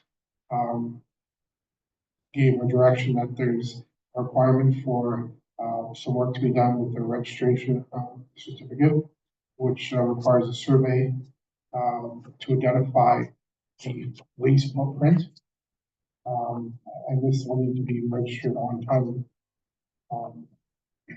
He's also going to talk about the waste diversion, continue supporting recycling programs, sending bulky waste material to other facilities to reduce the landfill's burden and expand the life of the waste site. And earlier today, I went in to look at the invoices to give an idea of what we're paying to remove a cubic meter of waste when we send it on to the landfill. Our cost for the bin to be hauled and the tipping fee works out to roughly $22.46, and that's an average cost per cubic meter. When we look at the volume of 40-yard bin being sent out, we pay by weight, but it can convert back to volume by a bit of weight and our hauling cost. So when we're talking about cubic meters and how much life left, you can think in terms of that's what we're paying to send it out, $22.46 per cubic meter. How big is a cubic meter? 1 meter high, meter wide, so 3.28 feet high, 3.2 feet high. Okay, thank you. Right, that help? That's a little bit on the yard, like a yard and a quarter. Okay. And Wendy, would you see if Colin's on the line to see if he can present his report? He hasn't joined yet, but Maybe it's a few minutes here. Do we have any questions that I might be able to help with? I have a couple through you, Mr. Mayor, Dave, if you'll Councillor wait. Lamb has his hand up first, this time. Councillor Lamb. Okay, that's fine. I'll be kind of short. And any of these things, Dave, and thank you for your report. I didn't go through all these numbers because they're too small for me to read, quite frankly. But a lot of these have budget implications that we'll be looking at in January and February and whatever. And obviously York Street is a very important item, and we have to plan for its closure or next steps or whatever. So I'm not prejudging what will pass or not pass in budget, but you know, we're in a vacuum right now, so we just can't say, you know, spend this 60 and spend that 20 and that sort of thing. So that's my comment on that. Eventually when we close, that area is going to become a transfer station, I'm convinced, and it's a good location for it. I think the report says and whatever. But I in the past, over the past year or so, have questioned why we wouldn't take, or let me just say this, we have 5 to 14 years of York Street. We have 30, 35 years of all. And I've questioned why we wouldn't simply use our equipment, a dump truck, excavator or whatever, and take the garbage from York Street and divert it to Alds Road, which would extend the life of York Street. And there'd obviously be a cost to that, but you know, I've been mentioning this. I haven't really seen a good answer as to why we wouldn't do that. So that's still my question. And again, maybe a very good reason for it. But, why wouldn't we put that as an option and cost that? That's my only question. Through you, Mr. Mayor, that is a big question. I think there's a lot of moving parts and complex, components to it. In many applications, I believe that's worthy of a report, a business plan, if I may present. I could look at what would be involved. There would be obviously hauls, there would be bins that we have now, which is the bins are contracted by Adams Brothers, and they charge a fee to take it up there. And then once it gets there, it would have to be spread out and covered. But wouldn't we use our own equipment? I'm not very mechanical. Why wouldn't we just use our own equipment to pick the garbage up and put it in our own truck and take it up and dump it there? Versus, you know, If I, having bins. that's a good question as well. I can look into that. We can look into that as well to see how cost effective that would be to put up there. That is an option. It is an option. Yeah, I just didn't see it in the report, and I thought that was a pretty important option to look at. I do apologize. You don't have to apologize at all. It's just, I'm doing my job as a counselor because I brought this up on several occasions, right? So, and I've been waiting for this report and I didn't see it in. And that can be, it can be moved, as you indicated, an excavator can move into our dump trucks and simply just haul it up. And move a certain amount of material up there, and that could be done whenever. It wouldn't be. We move it anyway, right? We move it at York anyway, to fill up the space, you know, where you throw all the garbage in, and then you move it around. So if you move it around, just put it in a truck and take it up the hall. So quick numbers, to do that, if we do an estimated 500 cubic meters a year to 750 cubic meters a year, our trucks, tandems would hold,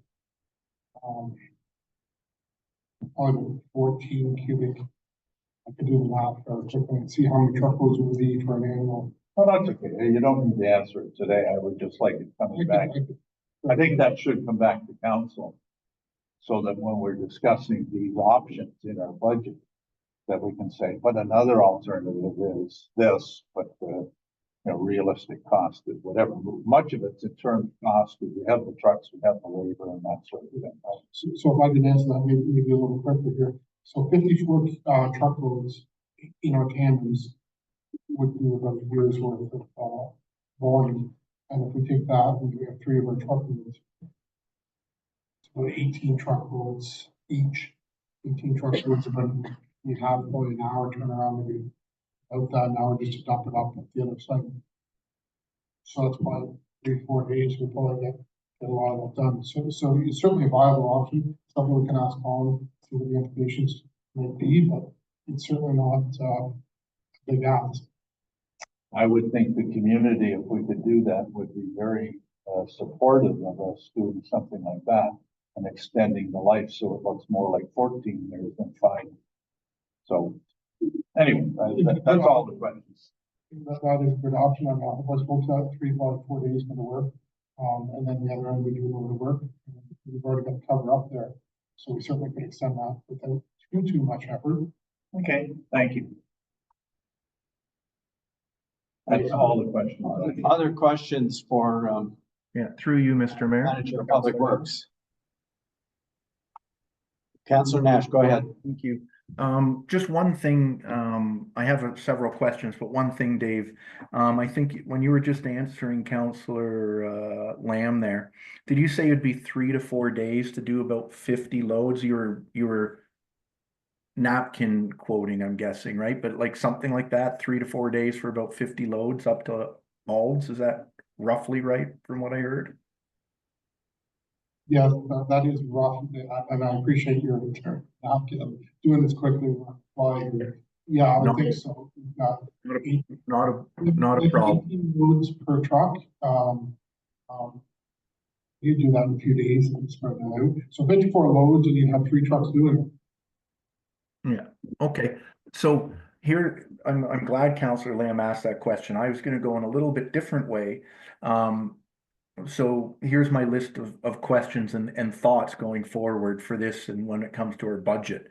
So do you know how much, I think you said it's about 22.40 a cubic meter for the bin for transporting. When we tip a bin, like when it goes down to McDougal landfill, I think that's where we take it. Do you know roughly how much tonnage is in the load? Is it 5 tons or 10 tons? Just on average, I know they might differ, but do you have a rough idea of how much a typical load might be when we're tipping them down at McDougal? Mr. Mayor, a safe number would be 3.5 tons. You might be a little less on a few of them. On average, you might be a little less, but 3.5 is a safe number, metric tons. Okay, thanks, Dave.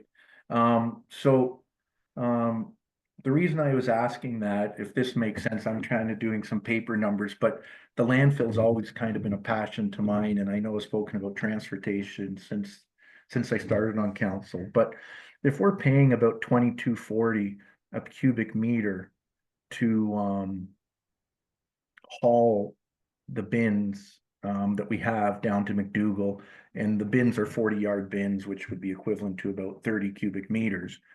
At 22.40 a bin, that's about $896 for every bin that we take down for trucking. And last time I checked McDougal, their tipping fee per ton is about $137, or it is $137 based on their website.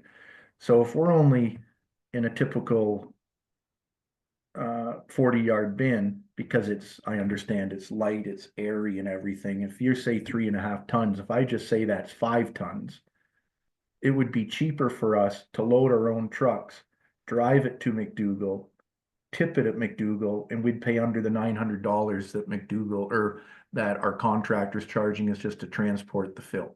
Forget about, on top of that, the tipping fees, but we're paying $900 just to have them take a load of garbage down to McDougal on top of the tipping fee. And that $900 is more than it would be if we took our entire truck, filled it up with garbage, drove it with our own staff, and dumped it. So I think that should be something we should look at, about using our own dump trucks to haul some of our waste down to McDougal. And when you do the math, and if we're using our own staff in less busy times, it's going to be cheaper than having a service is just bringing and transporting bins to us. And it will reduce the amount of material going into the landfills. And for that same purpose, I'd say, even if we're going to load it and then haul it up to Alds, the cost of just taking it to McDougal, and we wouldn't be filling up Alds or York, might be a good option for our budget. So just something to think of, Dave. I don't expect you to get back to me on anything I've just commented on now, but maybe for the next report that you bring forward. And then I think you'd spoken about, we're going to need to do an OLS for the waste footprint, which I totally understand. And I just would ask, if that is being done, are we going to be putting that out to tender for the OLS works for this year or the next several years that we're going to need to get this done? So that's one item, and hopefully we'll see that in the budget when it comes up. And then lastly, you'd spoken about clay fill. And I'm just wondering what our cost would be to do that. I know it's going to be a fairly big cost. I understand you said we can do some of it with our own equipment, which is great. But the clay fill material, is that free of charge that we can get from our own, I'll call it quarry, our own gravel pit? Or are we going to have to import clay to top this with? And depending on your answer, I'd ask, would we be putting out a tender for the fill material if we do have to buy it? Or again, is it material that that we have readily available free of charge? It's just our transportation work. And the last question is, have we ever considered, and I think would be a great idea, there's a piece of equipment, as you'd know about, Dave, but I'm going to mention it to other councillors that might not understand it, called the sheep foot.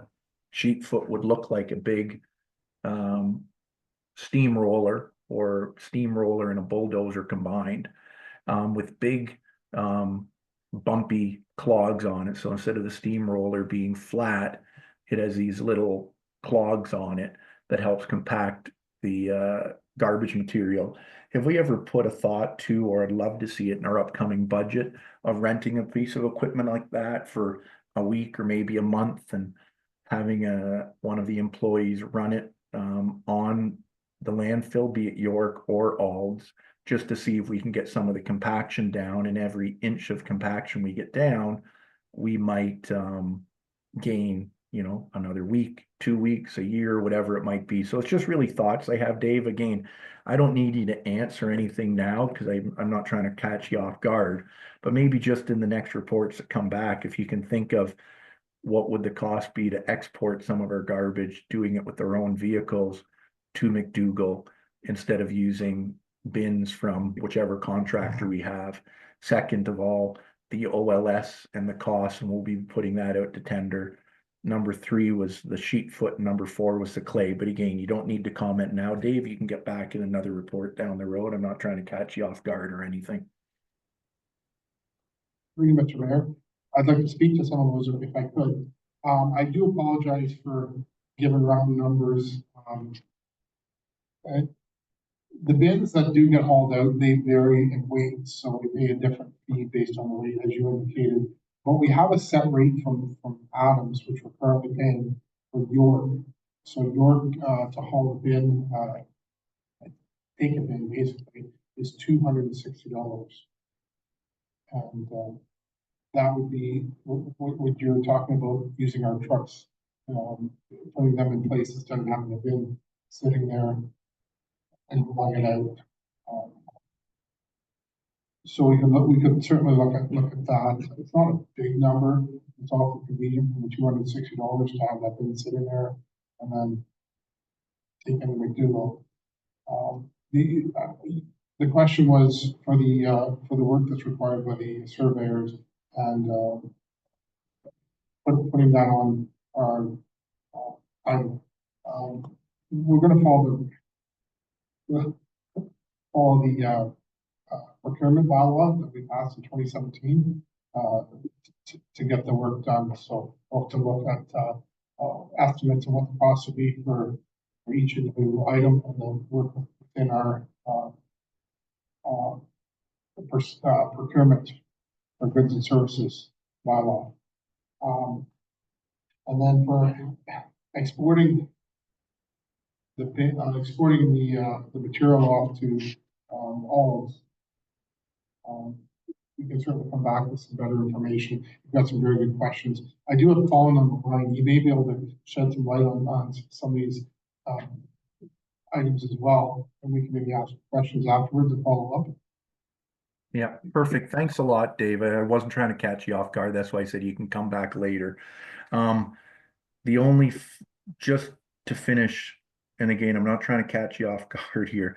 You'd said $22.40 per cubic meter for the bin. So, Sorry, and I think you had that written somewhere, but the $22.40 per cubic meter for bin transportation, how does that equate to the $260? Or am I missing something? Sorry, I think I'm confused. Or is it? if I may, so I took two numbers.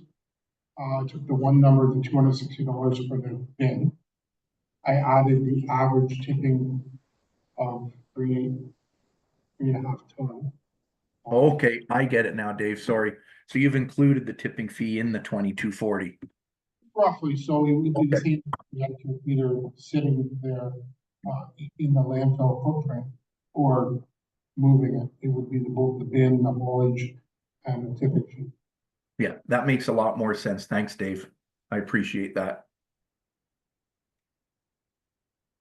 Okay, are there questions? Sorry, I guess Colin Ross has now joined us from Azimuth. Were you going to present your report briefly, or give us a highlight of it, Colin? Is that? Yes, I was just going to touch on some of the kind of the bigger categories of it without getting into the details unless there's questions. But yeah, I can go over that. Did you want me to start? Yes, please, go ahead. Okay. Essentially, there's 5 items that were kind of summarized in that memo. Environmental monitoring, operations, site capacity, site life, the Ministry of Environment site inspection, and then the site closure, site transition kind of ideas or plans for the site. So I guess I'll start with the environmental monitoring. We've been doing this for a number of years, so have pretty good data set. Things in 2024 kind of fell in line with what we've seen in previous years, which is kind of what we expect at the site. It's kind of conducive for attenuation of surface and groundwater with the wetland and dilution and fine-grained soils that limit a lot of migration of any leachate impacts from the site off-site. So it meets applicable criteria for both ground and surface water as per the ministry guidelines. So things are kind of tracking along as we expect at the site. It's a smaller site, so we don't really typically expect to see large-scale changes unless there's big changes in operations, which we haven't really seen. So everything's good on that end. Site capacity, site life. We do cut and fill surveys every year just to track kind of the growth of the waste, try and get an idea of how much on an annual basis is coming in, and then relate that to kind of remaining capacity. So the value in 2024 kind of fell in line with what we've seen in previous years. The past few years, we have seen a general reduction in the annual volume, which I think speaks to some of the operational changes that have been undertaken in the past few years. Smaller working area requires less cover material, which takes up less space on an annual basis. Diversion of some materials off-site, either through recycling or just general diversion to the Alds Road site or elsewhere, which has made some gains for sure. The other thing that was undertaken in 2024, which had been recommended in the past, I think back in 2010 when there was the last small expansion of the site, there was an amount of material that was clean material that was located within the waste footprint, and it was always assumed that would be removed before we got into filling that area, but it never really occurred. And this year, I know Dave had got some equipment out and started to explore in the area to try and remove some of that. And I think about 500 cubic meters was taken out of kind of nice clean sand. But it was also discovered that there could be a lot more there that would further increase kind of the remaining capacity of the site. So that's an area that I think is worthy of exploration in 2025 and might require a bit more larger equipment than what Dave had initially when it came to the excavator, just because there's an understanding that some of the material is larger blast rock from highway work that was done in the area historically. But a lot of that had been covered over with sand and other things, so we're not completely clear on what exactly that material is. But I think there's some opportunity there to increase the capacity of the site by potentially a few years at least, with removal of that material. And it can either be moved elsewhere in the site or potentially used as interim cover material with further use of the site, which removes the need to bring in material from offsite, which is helpful. So yeah, right now, I mean, there's a variance in remaining capacity just based on the smaller scale of the site. Year to year, we do have a bit of a range when it comes to how much waste comes in. Right now, we're sitting at about 5 to 14 years. We're probably more at the higher end, just with respect to some of the gains we've made in the past few years, where our annual volumes are on the smaller end. And then again, if we do kind of remove some of the clean material and create some space, that also pushes it more to the upper end of that range as well. When it comes to capacity, there's other things that can be done. I think when it comes to diversion, a lot of what's already been done has been helpful. It's always good to explore other ways of segregating certain materials, whether it can be sent off site for recycling purposes or diverted to another site, just to give the potential for the site to just have more years of operation as is. Some municipalities have done that by diverting certain waste types, construction waste or household waste, depending on the operation of the site, which does help. There is some potential for expansion. It's not a large site, but in looking at the site itself and boundaries and wetland that would create kind of those limitations, I think to the west, there could be some opportunity for a small expansion, just to increase the volume based on the small annual volumes. You know, every little bit, you know, does create some additional years of capacity. So it's something that could be explored. We did shoot some survey points in that area just to get some level of, you know, what the existing elevations are, so we could kind of run some configurations on potential expansion configurations in that area, just to see how that might look. So that's something we can kind of give a bit more of a look in 2025 as we get into that. MEC inspection. So MOE came out, did a site inspection. I don't think they've done one in a few years. They identified a few things. Most of them were kind of administration or housekeeping type things, which I know Dave's working towards addressing those, and might have already spoken to those already. The one item that kind of relates more to, you know, what we got involved with Dave discussing is the covering of the north face. So this area had been filled a number of years ago, didn't really have the adequate in-term cover added. A lot of vegetation had established and kind of grown in, so generally speaking, it didn't look like there was much exposed there, but it is, and they did note that when they were there. Given this area has, you know, reached capacity, so to speak, when it comes to kind of what the final contours or footprint is in that area, we discussed, you know, progressive closure of the site, which we generally recommend to a lot of these smaller sites. There's some benefit to it because you remove the need to, you know, spend a lot of money at the end due to everything at once.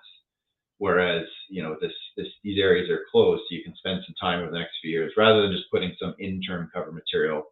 You can go full on and put the requirement for kind of final closure and grade it to the appropriate grades.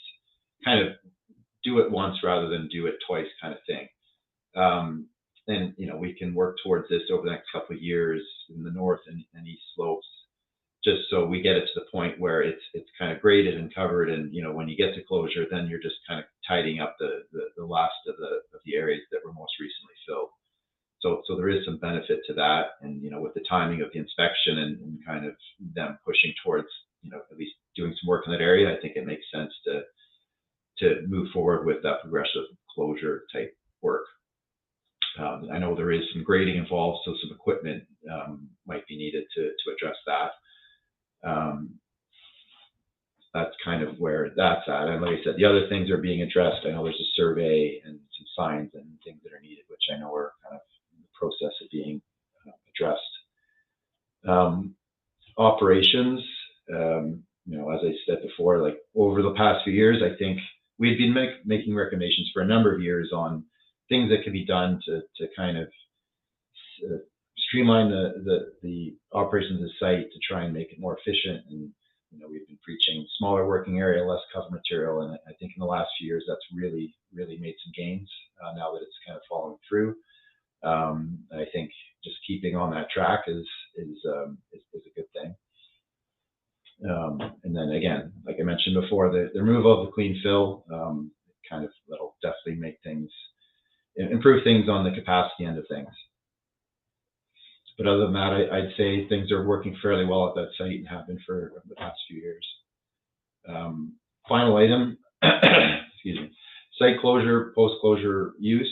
I mean, the range for site capacity is still quite broad, but you know, when we're looking at a 5 to 14 year, like if waste keeps coming in, like, you know, we're getting to the point where some thought should be given to what is going to happen with this site, especially if, you know, we don't go down the road of trying to expand or do any of that. You need to, within the past few years of operation, come together with a plan to close the site, which is a closure plan, proper grades and capping material, which kind of follows on with the progressive closure that I kind of mentioned before. But you know, outside of the closure of the site, you have to look at what you're going to use the site for once that's all done. There's a level of monitoring that's required even after you close it for a number of years. So there's always going to be that involvement with the site. But the actual use of the site, you know, you have limitations when it comes to what you can actually use it for, given it's to landfill. So a lot of these types of sites shift towards a waste transfer facility. In most cases, the infrastructure is already there. The public kind of knows, how it works and where it is. You're not developing a brand new site, which comes with a lot of time, money, and problems when it comes to trying to get one of these things set up. So it makes a lot of sense to just basically carry on the operations without the waste going into the landfill. It just goes into bins and gets taken off. It's a fairly central location, so it does make sense in that respect, as well as in a number of other ways.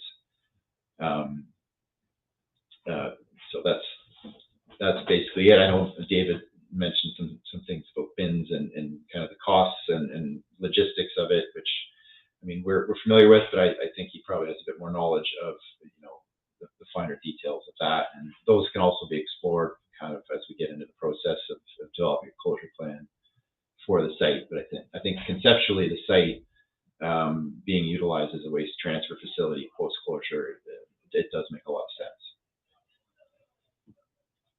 Okay, thank you. Are there any general questions that you have for? Through you, Mr. Mayor, I have several questions to Colin, if I might, if you would allow. Okay. Go ahead. Thank you, Colin. Thanks for your report.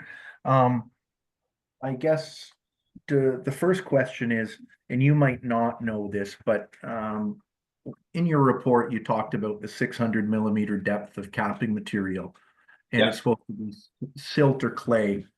Yeah. Is that something, like, do you know if we as a municipality have that material available to us, or would that need to have to be imported? Like sand fill from our quarry could not be used or could be used? Or have you not? You need a fine grain, like a clay, a silty clay type material. It has to have the kind of low permeability characteristics. We could be involved with, grain size analysis or different things that would evaluate that type of material. I think Dave had mentioned that there could be a source within the municipality that could be utilized. But I'm not certain on the specs of what that material is, but I understand it is on that kind of the lower end permeability material rather than a kind of a sand. Okay, perfect. And I guess I'm going to jump around a little bit here. I'm looking at page 81 of 264 of our agenda. It's basically the map where you have the topography on it. You show the driveway in, and you have a yellow line and an orange dotted line. The orange dotted line, is that the footprint of the landfill kind of thing? Hold on, I don't have that open.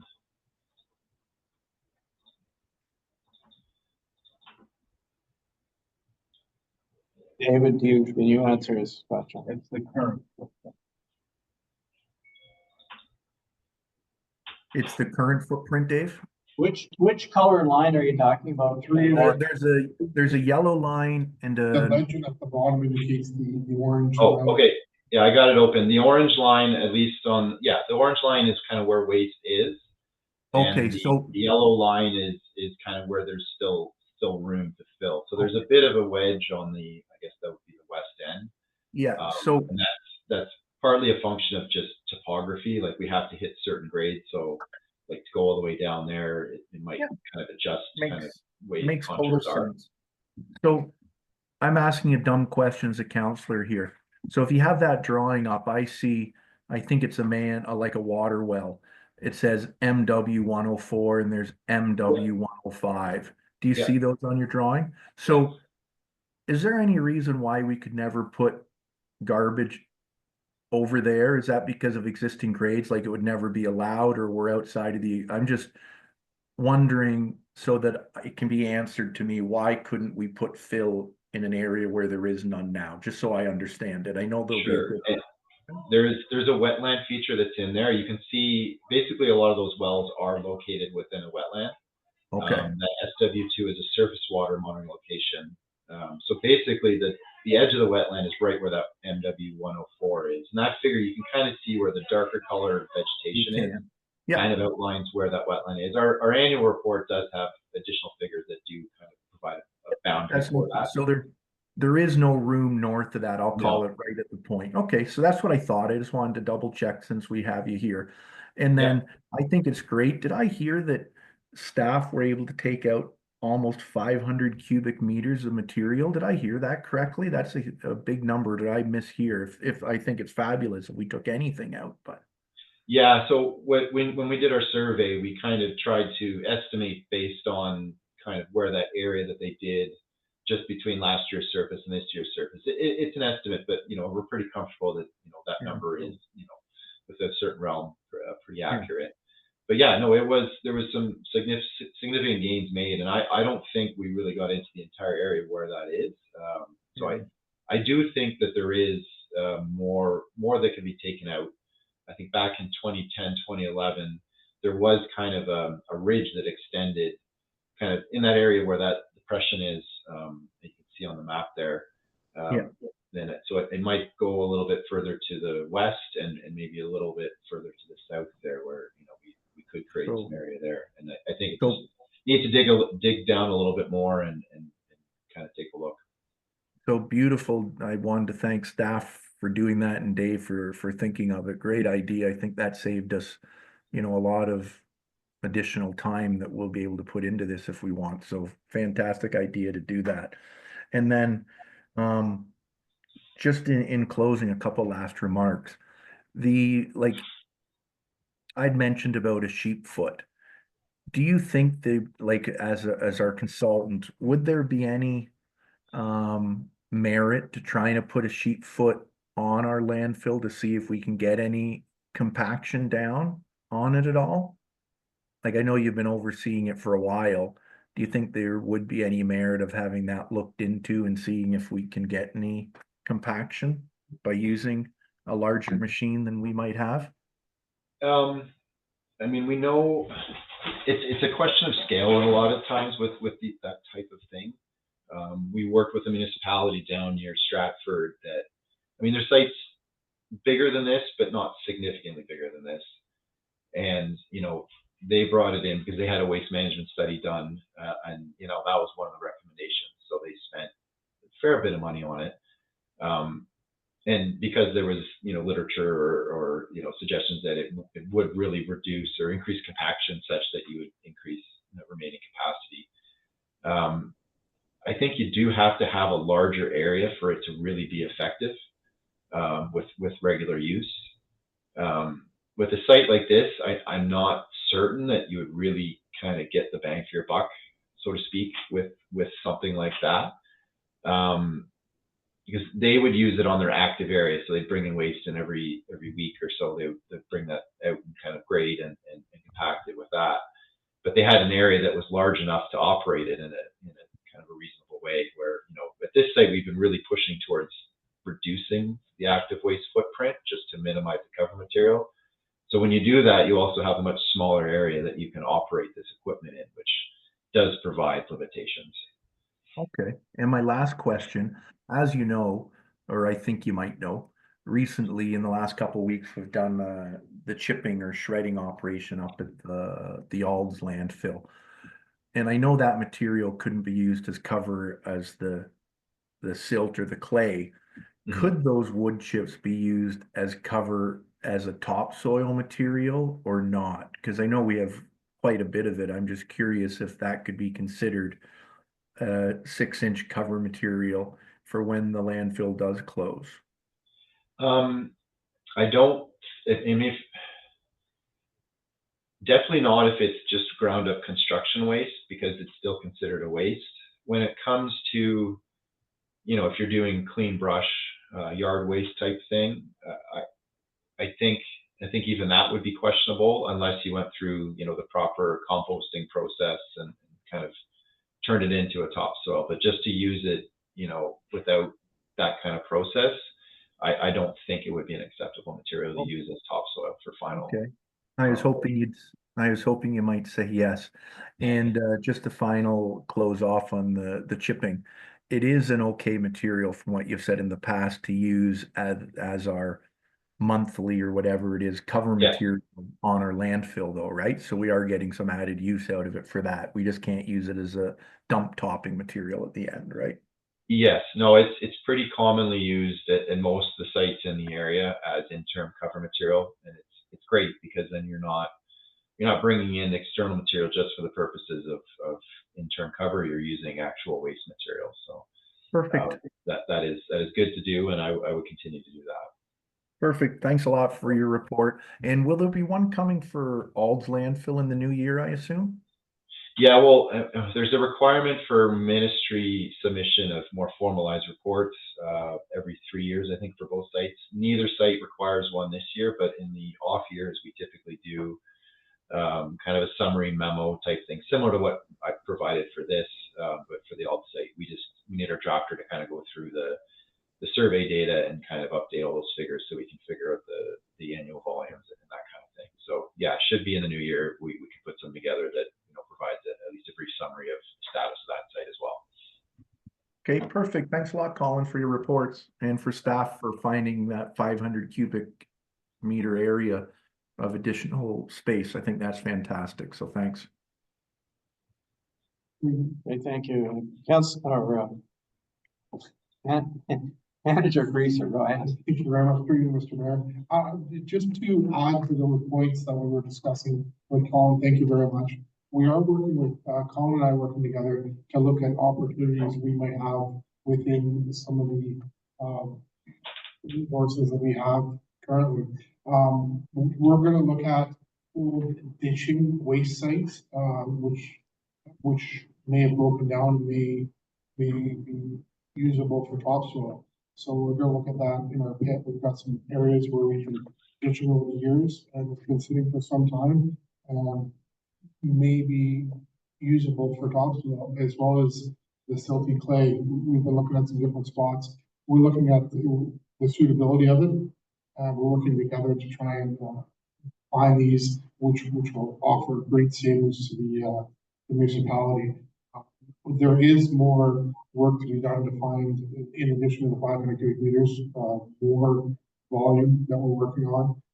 We're looking at the expansion too to see if we'll move in that direction. There is opportunities with that price I put in $60,000 to do the north face, and that might be an opportunity to bring a sheep's foot roller in at the same time and have staff run it. While we bring that north face, you can see those tight lines. I know Councilor Nash, you were looking at those tight lines indicate a very steep face. It needs to be a 3-to-1 when it's done. So that's going to be quite an undertaking to bring that back into the 3-to-1 slope. It's a big job.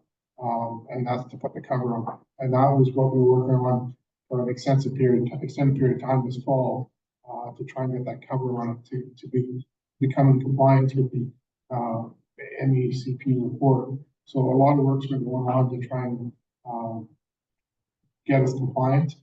There is opportunities to do progressive closures, but they don't have to happen right away. If there's an opportunity within our budget 1 year, we can certainly backward. Thank you. Okay, thanks. Are there other questions from councilors? Councilor Woods, do you have anything?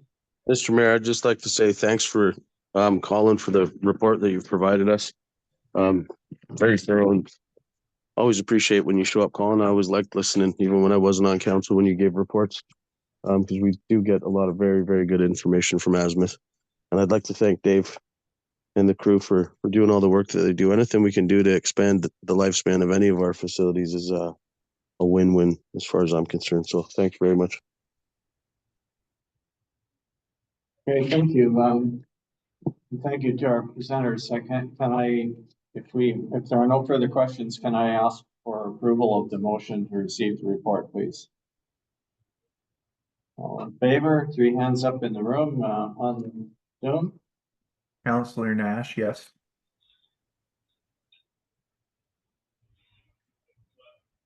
Councilor Woods, yes. Thank you. That's carried. Okay, our next item is a report with respect to purchase of used ambulance or purchases of used ambulances. Here's the suggested motion that the Council of the Municipality of Whitestone receive for information report fire 2024-04 entitled "The Change in Cost for Our Fire Department to Purchase a Used Ambulance from the Parry Sound District Paramedic Service." And that the Council of the Municipality of Whitestone approves the fire chief and deputy chief presenting a deputation to the Parry Sound District Paramedic Service Board requesting that they continue to sell a used ambulance to the municipality of Whitestone for $1 every 2 or 3 years. Could I get a mover and seconder for that? Councillor Lamb is moving, seconded by Second, Mr. Mayor. Councillor Woods. Thank you very much. I will ask, now I know our fire chief is on Zoom, so but perhaps Councillor Gray. You want fire chief to do it? Okay. Bob, if you want to unmute yourself and tell us in 10 words or less what this is about. It's fairly simple, I think. Yes, so through you, Mr. Mayor, yeah, it's simple. The EMS committee has decided not to give ambulances away to fire departments anymore. They want us to buy them. Sorry, Chief Whitman, you're kind of breaking up a little bit. Can you maybe get closer to the microphone or? Sorry about that, Mr. Mayor. Can you hear me better now? Yes. Okay, so the EMS committee has decided not to give vehicles away to fire departments anymore. They're going to be selling them between $15,000 and $30,000 a year, and they said they'd give us half price on those vehicles.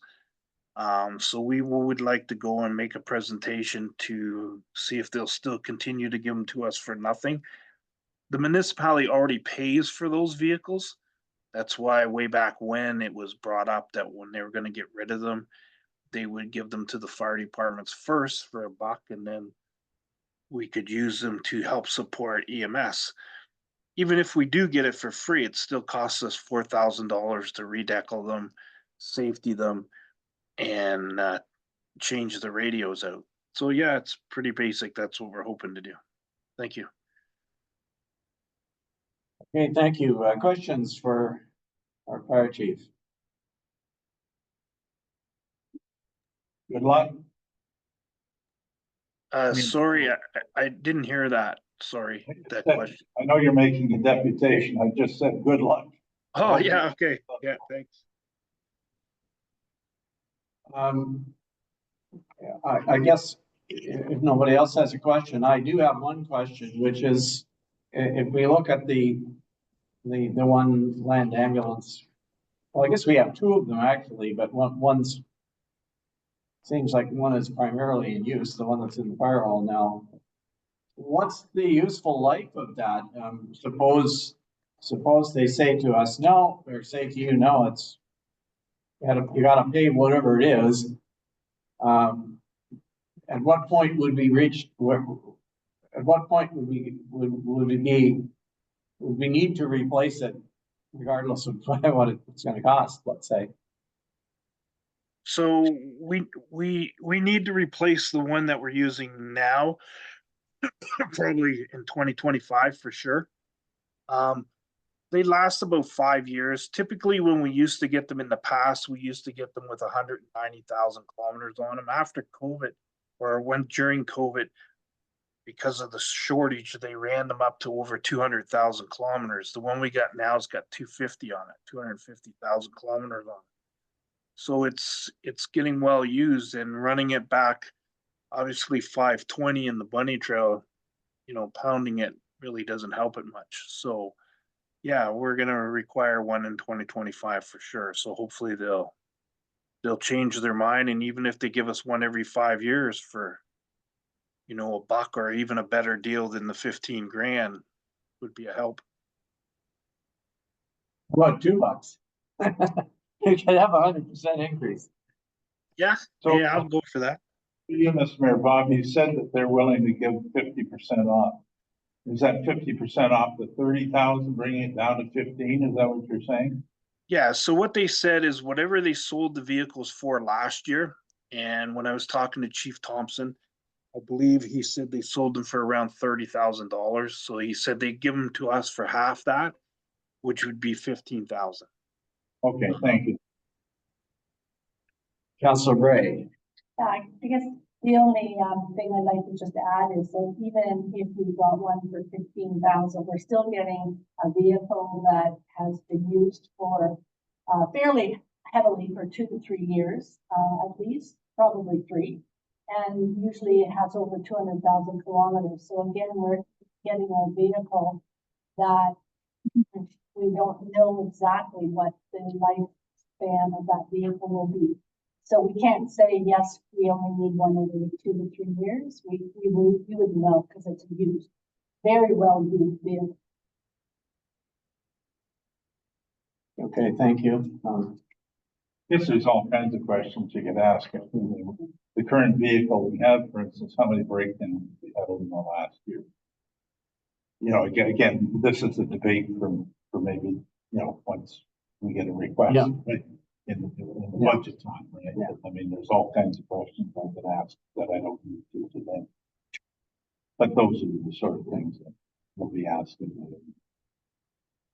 Okay, thank you. Are there any more questions? This is simply a motion to authorize the fire chief and deputy chief to make an overture to the EMS, which has, we pay for at the end of the day, one way or the other, right? So. I'm sorry, were you trying to get in, Councillor Woods, or? I just had a quick question, for you, Mr. Mayor. I was just wondering, what would a brand new ambulance cost? Does anybody know? Maybe Chief Whitman has an idea, ballpark figure? Yeah, through you, Mr. Mayor. About 100. Sorry, we can't hear you, Bob. Sorry, about 190,000. 190,000 was the answer. Oh, Approximate. okay, so we should hope that we get one for as cheap as possible. Because I don't think we could afford another vehicle of that price tag right now, to be honest. Okay, thank you. If there's nothing further, I'll call the question. All those in favor of the motion is circulated. I've got 3 hands up in the room here. Councillor Woods, yes. Councillor Nash, yes. Okay, thank you, John. Okay, we are now up to bylaws. And the first bylaw is a bylaw for the conditions of approval of consent. Here's this motion that bylaw number 66-24 being a bylaw to enter into an agreement for conditions of approval of consent. B29/2023 Whitestone. The applicants are Robert and Jeanette Desjardins. Is hereby passed this 10th day of December 2024. Move and second, please. Councillor Lamb's moving, seconded by Councillor Bright. Thank you. Okay, any discussion on this one? Through you, Mr. Mayor, Councillor Nash. Go ahead. I should have, by the way, I should have asked if, I'm sorry, Paul, I should have asked our plan, before we get into this, if our planning assistant wanted to say anything to, just to introduce it, because she has a motion here in the package regarding the status of the petitions. Through you, Mr. Mayor, on October 19th, 2023, council approved in principle the creation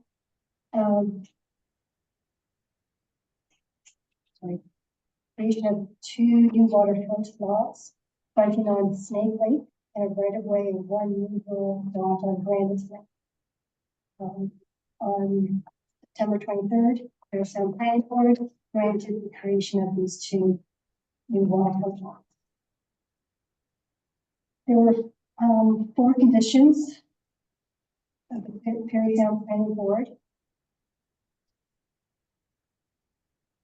Winter County received the program dedication fees. The 2 created lots received the 911 addressing. The owners have entered into 5126 consent agreement with the municipality. The consent agreement has been reviewed by the applicants, also by the applicants solicitor recently. All payments of the applicable planning fees have been paid. And the next step is to authorize the execution of the consent agreement. Okay, thank you for that by way of introduction, just so everybody understands what we're doing. Your question, Councillor Nash. Yeah, thank you. Typical question I often ask for this. So from what I understand, this agreement is a 5126 agreement, part of the Planning Act. And have the applicants, the Desjardins, reviewed this agreement, and are they satisfied with the agreement wording, Paula?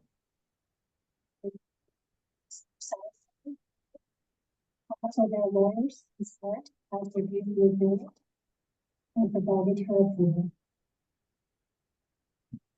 Sorry, I couldn't hear that.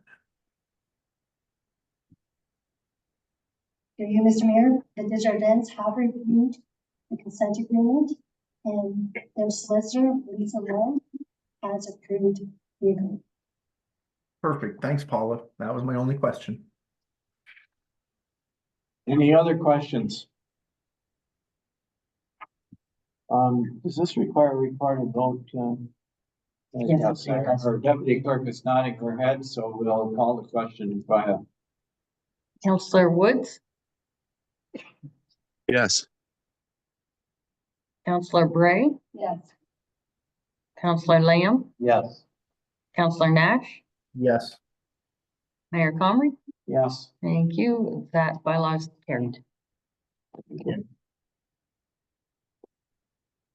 Item 10.2, a bylaw.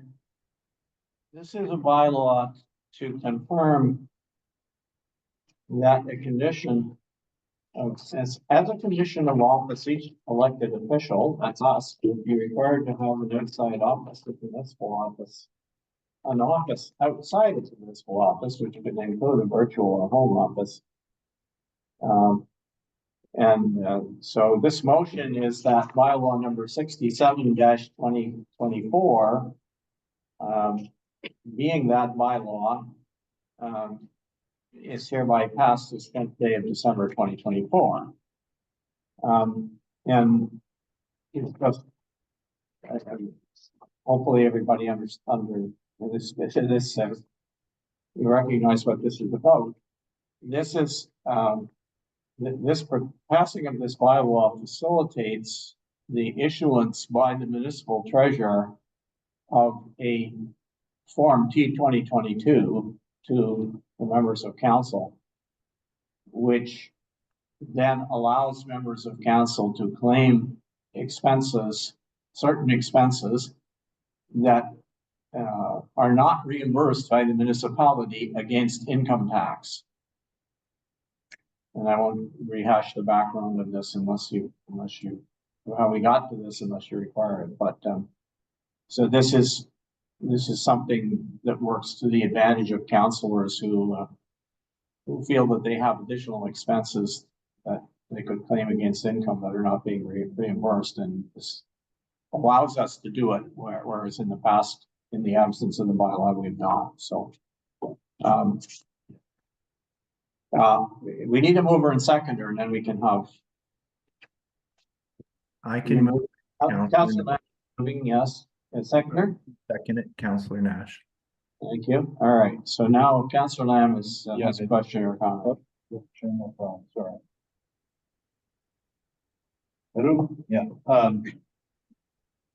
We all do, I do most of my work during the month, not here sitting in the community office and community center, but on the phone.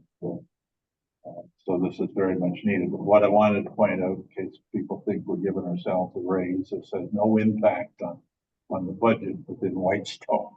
This is simply something that we would, if we choose, individually claim on our income tax as expenses for travel that we do.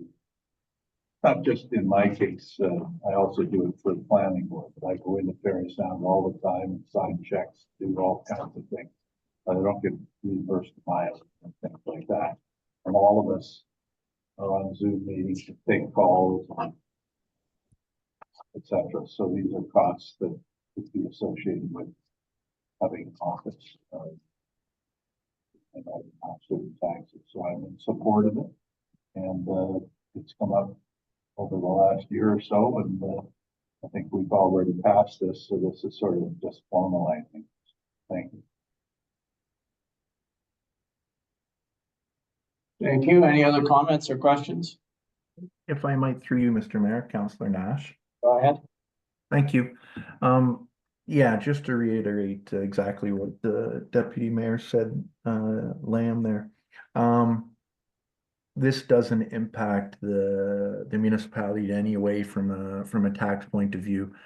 A T-2200 form is simply a form that is signed by an employer if you have expenses that aren't reimbursed by the municipality.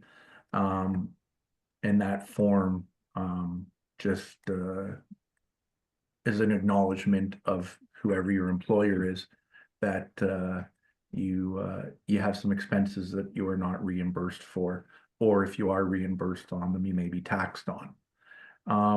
But with that said, the original motion that the original bylaw that was presented to us back in July was quite a bit more in depth. You know, it spoke about remuneration and home office and next steps and, you know, the yearly salary increases, that kind of stuff, just to outline it so it's a public document. And I know at that meeting we'd spoken about, you know, what about the spending account or the electronic allowance or benefits, insurance, all these other things are already approved. They're not costing us anymore. They're already there, but they weren't showing up on this bylaw, kind of outlining some of the other things that are behind the scenes, just to bring it out front and center so that everybody sees it. And this new bylaw, when I checked and I looked into it with an accountant, to be honest, and they weren't sure why a bylaw needed to be passed when we all know it's our duties. And I might suggest that with this bylaw that would be read, it talks about that we're required to have an office outside of the municipality, which could include a virtual or home office. But nowhere in this bylaw proposing does it speak to items like your phone that you might use, or your laptop that you may need to purchase, or your office supplies, or traveling to a municipal function, or traveling to a ratepayer's house. There's nothing in there that speaks to any of these other items that under a T-2200 are permissible. So this is only really affecting one part of it to say that, yeah, you're going to have a home office outside of the municipality. So I might suggest that instead of passing this bylaw, that at another date, a more detailed bylaw can come back with the comments that we made back in July. And that maybe we just do a simple motion.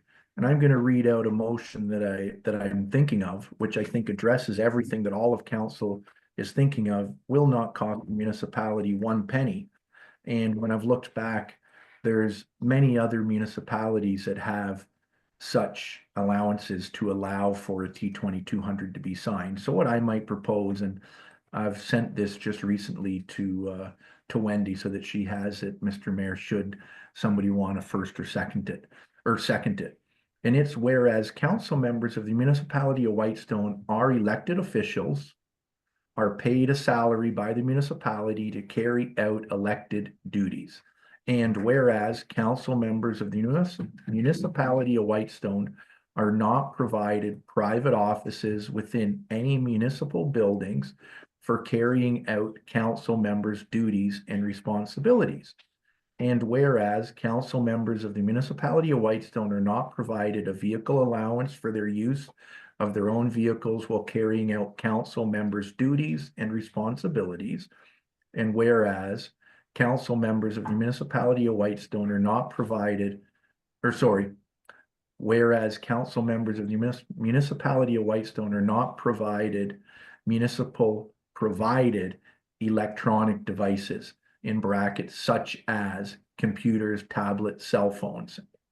And whereas, in order for council members to perform their elected duties and responsibilities, it is understood and known by the municipality that council members incur costs and expenses related to a personal office, office supplies, vehicle use, and electronic devices. And whereas the Canadian Revenue Agency has a form, T2200, Declaration of Condition of Employment. And now therefore be it resolved that the council members of the municipality of Whitestone will be provided a T2200 upon the request of a member for any calendar year that they are or were a member of council. So that would be what I'd recommend. So it addresses not just the office, but if you need to buy paper or photocopying or your new cell phone or your internet connectivity, all these things. And all it's saying in this suggested motion is that there's a T2200 form called the Declaration of Condition of Employment. And if we have it filled out, it has to be filled out correctly, of course, and there's a bunch of questions on it. Do you do this? Your red flag is up. Sorry, Ian. Okay, I thought it was important to try and. I am going to respond to you. Just hold on, you may have 20 seconds to finish. Are you finished, Councillor Nash? I was just about to finish. I think I lost my train of thought there, but I think it's important that we know that the bylaw that we were going to pass isn't really a bylaw outlining, you know, what our employment stuff is or anything like that. It was just to do with an office, and that really doesn't help out a lot of the stuff on a T2200 form. So I'd like to see. Okay, Councillor Nash, I understand everything that you've just said, but there's some issues with what you're doing other than the procedural, potential procedural error here. Okay, so Mr. Council, first of all, the reason that this is before us now is so that you can get a T2200 for the calendar year, the fiscal year 2024. If we do not, this particular motion that is in front of us includes everything that you said. I realize you don't think it has all the words, but it is all that is sufficient for the treasurer at the treasurer's discretion to issue that T2200. Council cannot direct the treasurer to issue T2200s. The treasurer is a professional accountant and is obliged to follow the codes of the professional accountants and the law as they understand it. We know that this bylaw will be accepted. If we try to craft one here in this meeting that lists a bunch of other things, we will end up with something where the treasurer says, sorry, I am not going to issue the T2200 and you won't get one for 2024. And let me explain something to you about this. If you have looked carefully at what the income tax rules are around this, the issue of what you can claim and not claim is specified by Revenue Canada. So this is a function of rules that are provided in the income tax regulations, and you can look at those, and if you use a software or an accounting service or something to do that, they will tell you what things you can claim and what you can't claim, and all of the things that you mentioned, or most of them anyway, would be included. But again, we can pass all the have a 20-page bylaw here that covers all the things we think should be included.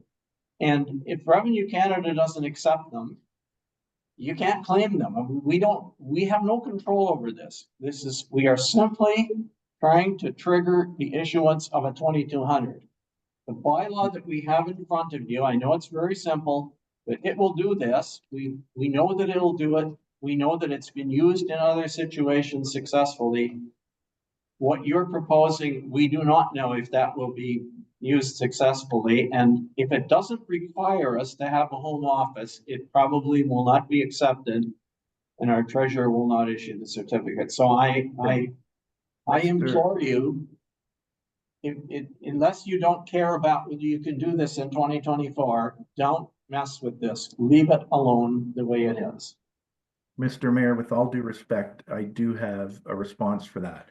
And a T2200, I'm sure another councillor will know all about this as well, has nothing to do with a home office only. One of the questions about it is, you might drive thousands of kilometers a year for a job in the Northern Ontario for mining and never be paid a kilometer. You can still get, hold on one second, I have to let the dogs out. You can still get a T2200 form for that, for your mileage. It's not just to do with the home office. It has many things on it. And I'm sure all of council would have reviewed a T2200 declaration of condition of employment questions that you can fill out. It asks for when you work somewhere. It asks for if you're commission based, if you've received any allowances. And one of the questions on that is, do you have a home office? That's it. It doesn't speak to mileage. It doesn't speak to supplies. So although you say this would conclude to allow them, I see nowhere in here that it says one of your conditions of office that you might have an outside office would allow your treasurer to provide you a T2200. I think many members of council know that we should have had it in the past, and you can ask for it for any year. And if you look at Township of Pushlings, members of council shall request the completion of a T2200 declaration of conditions of employment after providing a draft, completed T2200. So members of council can request it. That was passed by Pushling. What's this one here? Orangeville. It says, and that members of council be issued a T2200 for declaration of conditions of employment, enable them to claim expenses. So again, it's saying that council can ask for it. And here, upon processing T4s, final finance staff will complete the prescribed form T2200. That's for Township of North Dundas. And for Town of Caledon, members of council are issued a T2200 declaration of condition of employments where expenses are not reimbursed by the town. So councillor or Mr. Mayor, you say I might not know what I'm talking about, but according to tax help that I've gotten, phoning the CRA, all those, yes, we can pass something to say we're giving it, just like many other municipalities, and nowhere in this bylaw does it say we're going to get a form. It simply says we have a home office, nothing more. So what you're saying, I don't feel is correct either. And I know you like to undermine me and say what I'm saying is incorrect, but You're out of order. Mr. Mayor, That's enough. it's not incorrect. You're out of order. Mr. Mayor, I'm not out of order. I'm not trying to undermine you. I'm trying to advise council on the way to. You're trying to on the advise. best way to accomplish what I thought we were all trying to do, but. Yeah, your best way, There's no. which might not, Mr. Mayor, it's your best way. If you want, I can raise a point of privilege. I think you Sure, well point of exceeded privilege, please, your Mr. 5 Mayor. minutes for a second time, Mayor. so. If Mr. someone Mayor, else on point- council would like to Nope, speak to I'd this, like to then we'll ask get for into Other it. people would have A got. point of privilege to allow me to finish, Mr. Mayor. You asked and said I could have one if I want, so I'll ask that it be provided. So let's I'll have a ask vote. it what be provided. Okay, so I'm gonna have a vote. If you won't do it, I'm gonna ask council to vote to see if I can continue then. So you've made your ruling. Now we'll ask council to make their vote. You do this every time, Mr. Mayor. You don't like something that is said. you threaten you'll call somebody out of. What I didn't like you were saying was the matter of, was the statement that I was trying to undermine you. That's a point of privilege. You should be familiar with this, Councillor Nash, because you raise them all the time, right? So That's why I'm asking for it to be voted on for me, because well, all right. So I'm going to raise it then, since you want to do that. Through you, Mr. Mayor, I get your point, but you said you more than had your time in response. He had more than had his time. By our procedural bylaw, he gets 5 minutes to respond to you. Unless I'm wrong, I didn't see any yellow cards go up or red cards go up. So he should be able to continue until he's finished his 5 minutes. That's. Well, I wouldn't, again, as I said before, I would not have stopped him if he hadn't started to transgress into things You that. did stop him. You said you've now taken up your time. He hasn't. My point is, I hear what you're saying, but he hasn't used his time, and we're spending more time. If we had just let him now finish, we'd be done with this, right? And we could, other people can talk to him. So I would suggest that Councillor Nash just finish what he's saying, and we'll go from there. Otherwise, I'm going to vote that he can, if you want a formal vote, say he can finish what he wants to say, then I guess we can go through that too. Well, can you finish it without making derogatory remarks, Councillor Nash? yeah, Well, please do, and please do it quickly. okay. I'll ask for a vote because you saying finish it quickly is derogatory to me, Mr. Mayor. So I'll ask for a vote to let me finish. And I'm sure somebody else will hand over their time to me to let me talk for another 15 minutes if I need to, Mr. Mayor.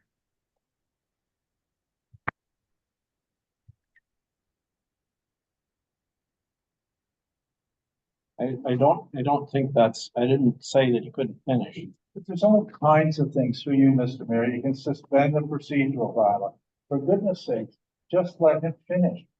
Like, Well, I thought that's what I was giving him the opportunity to do, but he doesn't want to do it. Derogatory and without this and be quick and, you put these little snippets in and then he puts them back and then we're into this thing that we're into all the time, right? And then I'm jumping in as sort of the arbitrator. Just let the man, Councillor Nash, finish what he wants to say. If he wants a vote on whether he's able to finish, have the vote. Either way, but we're sitting here talking about it when he could have been finished by now, right? It seems silly to me.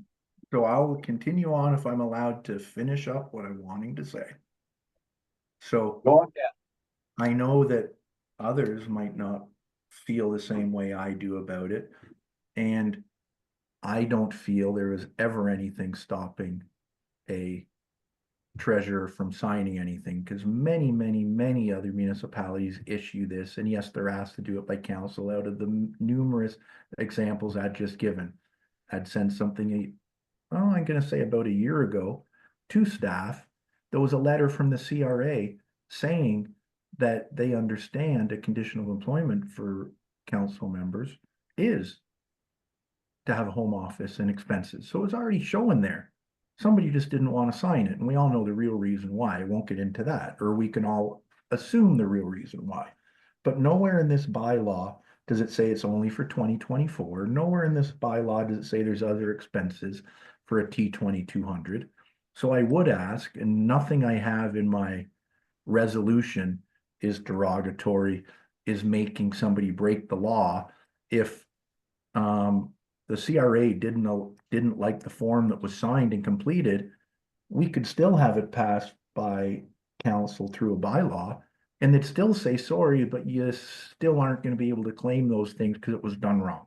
This is just outlining that there's much more than just the home office that can be claimed on a T2200, in that if we're asked to have one signed for valid expenses, it can be signed. So that's all I'd ask for, that I think instead of voting in favor of a very short worded conditions of office and talking about how you might have a home office, that we talk to the important stuff, which is T2200. Nowhere in there did it even mention a T2200. Nowhere in here does it say only for 2024. If somebody needs it from 2 years ago, they should be allotted that availability to give it. Nothing's changed. No tax laws have changed. So I would like to bring a motion forward. Like I said, I'd read it. I'll read it again and ask if there's a first or seconder to the motion. So I'm going to read it. And if my motion dies, so be it. Let it die. Counselor Nash, can I just, before you read it and put it in the record and do everything, can I just ask a question and then give a comment on this? Sure, by all means. Is there a timeliness that if we don't pass this, whatever we're going to pass in 2024, that we don't get it for 2024? For in other words, if we pass the motion in January,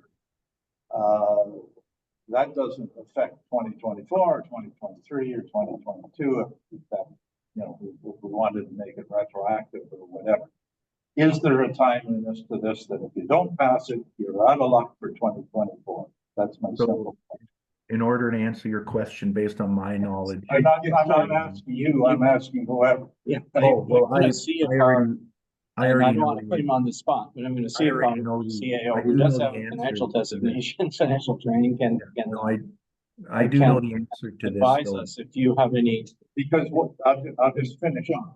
What I was going to suggest is if there's no time limits for this, that Councillor Nash, you speak to staff and to Nigel and others with your comments and maybe fashion something that staff is comfortable with and that you're comfortable with to bring back to council in January that mentions some of the things in there, but not like I'm not an expert on this stuff, so I think that would be a fantastic idea, Deputy Mayor. And the only time limit would be last year before the end of the year. This was requested, and here we are a whole year later, and we're still trying to figure it out. So, you know, if we had to be in 2024, then we'll miss another tax year. So I have no problem in speaking to the new CAO and going through it and having him look into it and bring a report back to council whatsoever. I think that would be a great idea, because I think we need a lot more wording than just 50 words that's on here. So I have no problem with that if we just withdraw. The CAO is going to. Your worship, obviously I haven't done any background work on this. It was done by the previous CAO. I could certainly do that and undertake a process to bring back some additional information in January or whenever that might be. To answer Councillor Lamb's question about the timing of it, I believe just on a limited information basis here, if you go the route of the bylaw and the requirement to have a home office, I think the date would be significant in the fact that you're not requiring this home office to be in place until this bylaw is in place. So I think, you know, in terms of any tax implications for that, you couldn't avail of any tax deductions until this bylaw was in place. So if you delayed the bylaw, I think that would cause a problem from a tax year point of view. If you went the route that Councillor Nash is proposing and coming back with some additional information, that may not be the case. I can't give you a definite answer on that because obviously I haven't done the background information, but based on what I'm seeing in his proposed motion to council, it appears that way. So what you're saying through you, Mr. Mayor, is that we should pass something today if we wanted for 2024. I think only if you're going the route of a bylaw like this for a home office only. If you're going the route of Councillor Nash's proposal here, I think it wouldn't matter. That makes sense to you now. The second part, maybe I'm missing something. I know if we pass this bylaw that it's good for 2024. Yes. If we don't pass the bylaw and we go with what Councillor Nash is suggesting, which none of us have seen, I guess you got it there. I've only just received it as well, and it appears to me that the year would be not so significant in this case. It could apply to multiple years. You know, if you enacted this in January, maybe it could be retroactive to 2024. maybe it can't. I don't know because I haven't seen it for a minute ago. Okay, so I'm not sure what to do. Well, So- all I can tell you on this is that it is, and I'm not an authority on the tax law, believe me. But that's that's kind of who you would need to consult. And I want to draw to everybody's attention again, just so you understand. Our previous treasurer spoke to the Canada Revenue Agency and spoke to our auditors, who are chartered professional accountants, right? And they both told him, you cannot issue the 2,200. Our current treasurer confirmed that opinion. She said, I'm not prepared to issue them unless council passes a bylaw. We didn't get into what the bylaw says, but that was the information. The way that we found out about what the requirement was to trigger this was from the chief financial officer of a neighboring municipality who is a chartered accountant. And she said, here's the advice that she gave to our former CAO is this is how you go about doing it. And the issue in her mind, based on the research that she did, was that we needed to make it clear in a bylaw that folks were required to have a home office, because you'll understand that many councillors in larger municipalities, their job is essentially full-time or close to a full-time job. They have an office in City Hall, they have staff there to help them, and they have expense allowances. And so this does not apply to them. And when the government changed the rules around the 2/3 exemption from tax for councillors, that's what they were operating on. They were assuming that everybody was like the councillors in the city of Toronto, and they were totally ignoring folks like us. So look, I am very, very doubtful that you could do anything retroactive on this. If Revenue Canada, if our treasurer issues says T2200 and Revenue Canada decides to dispute it, they'll say, well, when did you make this a requirement that people absorb, have to do these things as part of their duties and they're not being compensated? And they probably will not allow you to go back. And I mean, I don't think even with this that we can go back to last year, even because this is to get us on the right side of the issuance of 2,200. So that's all we're trying to do. I mean, we can go away and research it, but we run the risk that we will miss being able to do it for yet another year. And just one more thing, if I might. Sorry, Councillor Gray has the floor. Of course. Thank you, Mr. Mayor. I think this is something I just looked it up quickly online about the T2200, and it says as an employee, there are strict rules around what you can claim, and all expenses must get approved by your employer. So, and they talk about eligible expenses. So maybe that is what Councillor Nash is talking about, that those things have to be approved. And maybe that's why I haven't seen the bylaw, so I don't know. I just heard a little bit of it to know what was being added, but maybe is that possible that that's the reason why he would like more in it than just a home office? Yeah, through you, Mr. Mayor, you're right, Councillor Bray. That's why there is specific questions on there. And if you're going to have a bylaw, you should let the public know all the things which would sign off on the multitude of things that you can check off on a T2200. And with that being said, this was brought up literally a year ago. It's been a year. It's brought to us, as Councillor Bray alluded to, some things at the last minute. Here's something coming to us again at the last minute. Way back, months and months and months ago, it was maybe Councillor Nash can work with staff on this. And the treasurer can speak to me and we can figure it out. That never ever happened. We all know the reason why, or we can, I can guess the reason why.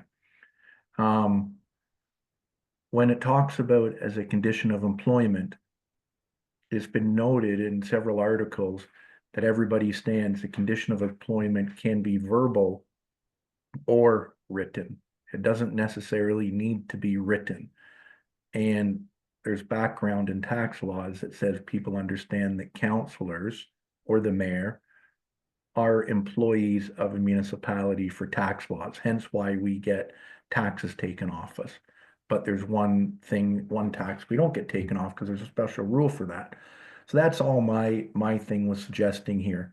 And a T2200, you can have it filled out at any time. If you haven't done your taxes for 2020, we'll say just 2020, you could have that filled out by your employer several years later for that tax year.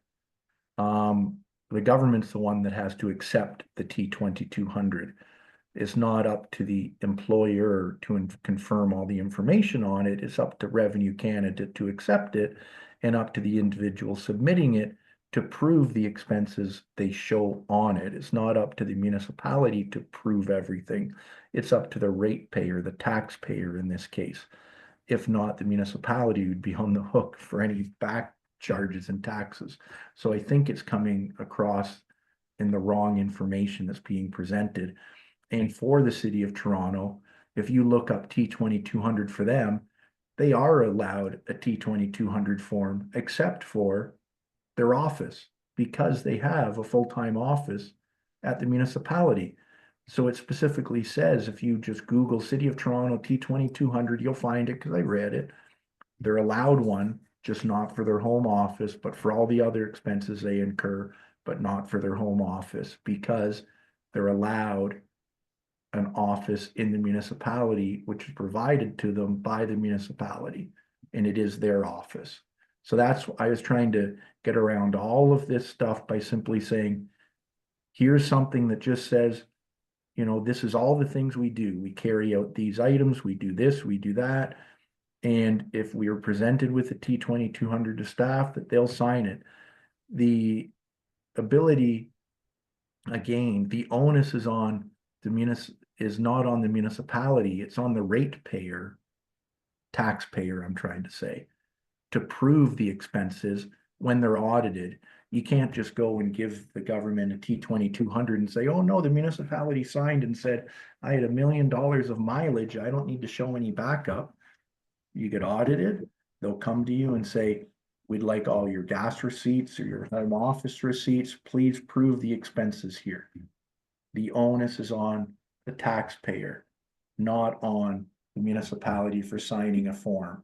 I think other councillors may have gotten these forms in the past for other jobs, and maybe they could speak to it about how simple this process is supposed to be. And so often we say we're making a mountain out of a molehill. Here's a perfect example. We're making Mount Everest out of a simple form. It could be. Your red flag is up, Councilor Nash. Okay. Okay, so, what are you going to do, Councilor Nash? Are you going to introduce your motion and see if you get a seconder and vote on it, or are we going to, I guess there's another option. I guess we could pass what's in front of us and then pass something in addition in January. Another way. If I could, I think I'd like to present my motion. It's not breaking any laws or anything. I quoted 3 or 4 other municipalities that have stuff that says that these will be issued. So that's all we're asking for. And don't forget that we can always have this repealed. If it comes back and staff says, oh, you're breaking 55,000 laws, then have it brought back and repealed. We repeal motions on other stuff. The only thing, Councilor Nash, is I don't want to get into, I mean, we know what we have in front of us, as far as I know, is will allow for T2200 for 2024.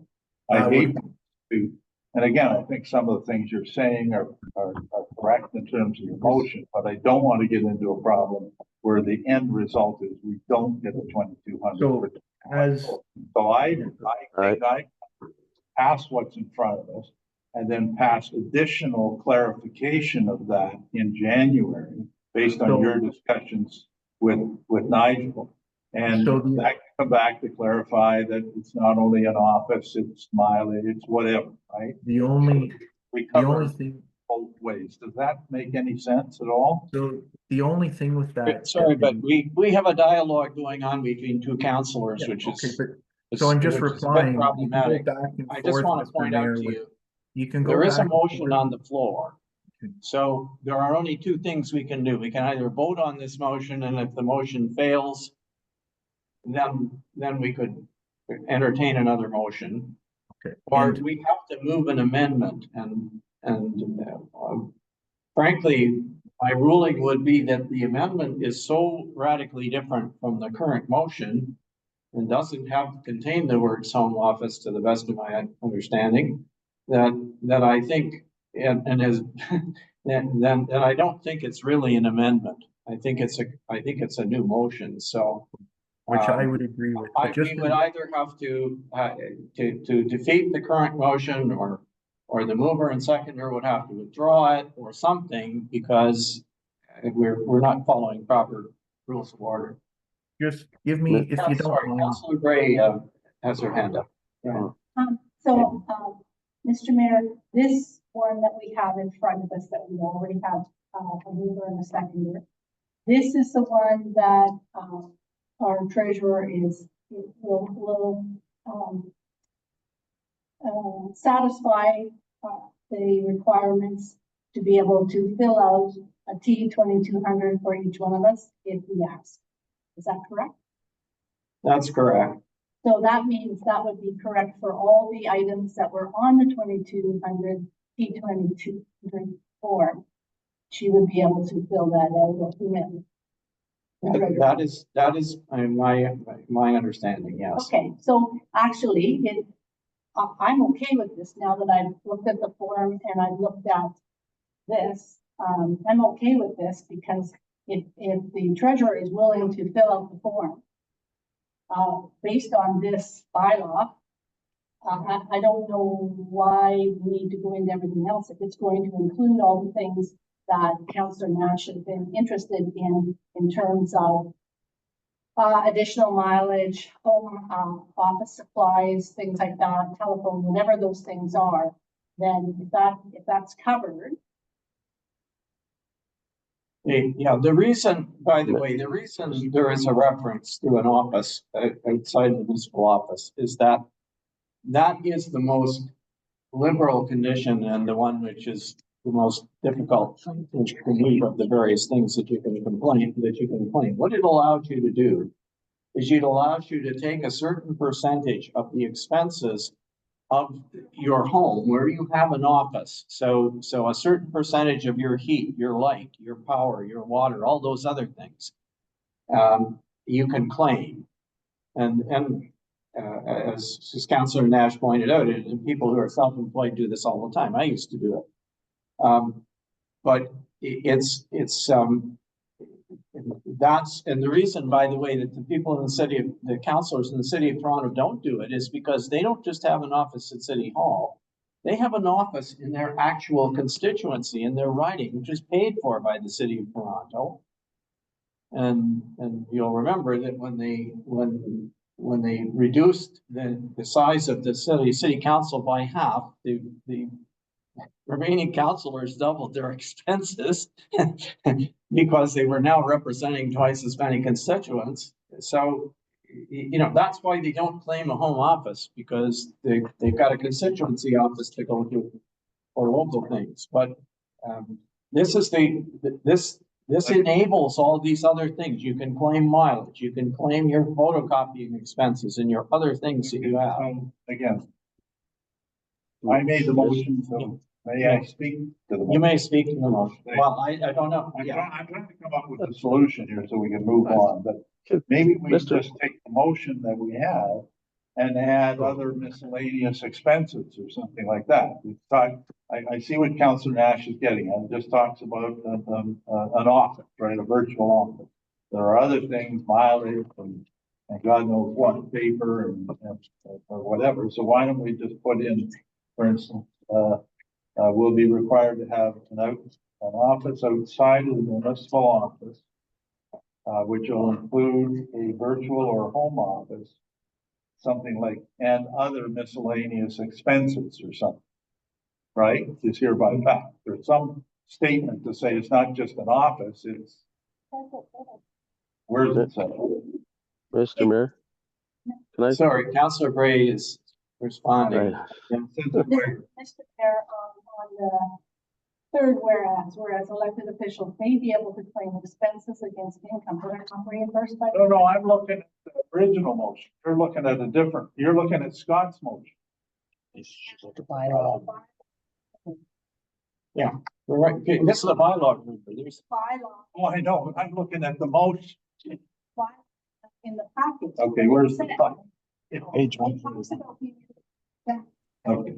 claim expenses against income that are not reimbursed by the municipality. That's it.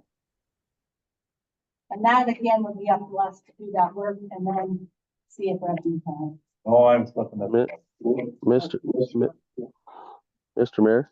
Okay, Councillor Woods, we haven't heard from you. Go ahead. Thank you, Mr. Mayor.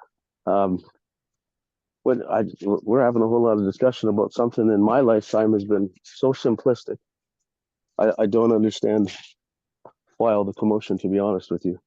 As far as whether it has to be signed by the treasurer, it has to be signed by your employer, that's not 100% true. You are supposed to have one signed by the employer, but in an instance where you have an employer who refuses to sign it, you can still submit one to the CRA and their auditors make the decision. That's how it works. And as a condition of employment, all of us have to have things to do our job, right? All of us. And, you know, the home office condition and, you know, participating by Zoom like we are today. In the beginning, it was momentum conferencing. So we had better had a phone that worked in order to sign in on that. And this all happened when COVID happened and we were all locked down and sent home. All of us, even from previous council, we incurred expenses that we should have been provided a T2200 without question. Without question. There's no reason for anybody to say we shouldn't get one. None. Doesn't matter what part of the tax law you look at. And I'd encourage anybody to walk into a Revenue Canada office and ask the specific questions. And they will tell you that, yes, most employees can get a T2200 day for their jobs. Most. But most people don't know to ask the question. We are 100% entitled to it. We incur expenses. Expenses that we don't get paid for, and we should have the ability no matter what to write off. I don't understand why everybody's getting so flustered. This is commonplace. It's been commonplace for my entire career working through the Carpenters Union and working in construction. I'm talking 25 years ago. Without question, you would get them. You get an employer the odd time say, no, I'm not giving you one. You fill it out anyways. You hand in your taxes. You talk to someone at CRA. They go through it. And 99 times out of 100, you get your write-offs. The ones that you're not due, you won't get. Period. That's how it works. Okay, thank you. Councillor Woods, could I ask you a question based on your comments? Of the current motion that is on the floor, what do you wish? We'll be here tomorrow afternoon. I'm confused, but I wasn't looking at the bylaw. I was looking at the motion. So when I look at the bylaw, I guess it's kind of sort of in there. And, you know, in the third paragraph, whereas elected officials may be able to claim expenses about against income that are not reimbursed by the municipality, I would have be putting in including things like mileage or whatever else you want to put in. So it's a little clearer, and maybe we can pass it. I practically want to withdraw my sponsoring the motion. It's as clear as mud. All I don't want to do is lose the ability to claim the 2,200 expenses in 2024. Anyway, Through you, Mr. Mayor. can we just put a little bit in, Councillor Nab, under that third paragraph? And Well, there is, sorry, Councillor Lamb, there is no third paragraph. I think everybody's looking at stuff that was done in July and it's no, not there. no, I'm looking at the bylaw. The actual This is in the bylaw. package. It is, Page What page? Okay, 141. which, There's a which bylaw, page? Yeah, which page is it again? page 141. 146 and Let me just bring it up again. Page, what is it? 141, there's a bylaw. Yeah, I'm on to one That's forty-three. the actual Yeah, but bylaw then, itself. but right? that's not, so this is what I've been trying to say, so you're gonna have to indulge me here, and I know, so item one, page 141, or item 141. Confirm that as condition, that as a condition of employment, the elected be required to have a home office. So page 141 is the bylaw, that's it. That's all. Everything else written after that with the big reports was just for stuff before. There is no 3 paragraph. The bylaw that is being presented to us is simply, you know, with, I'm gonna cut out whereases, you know, the elected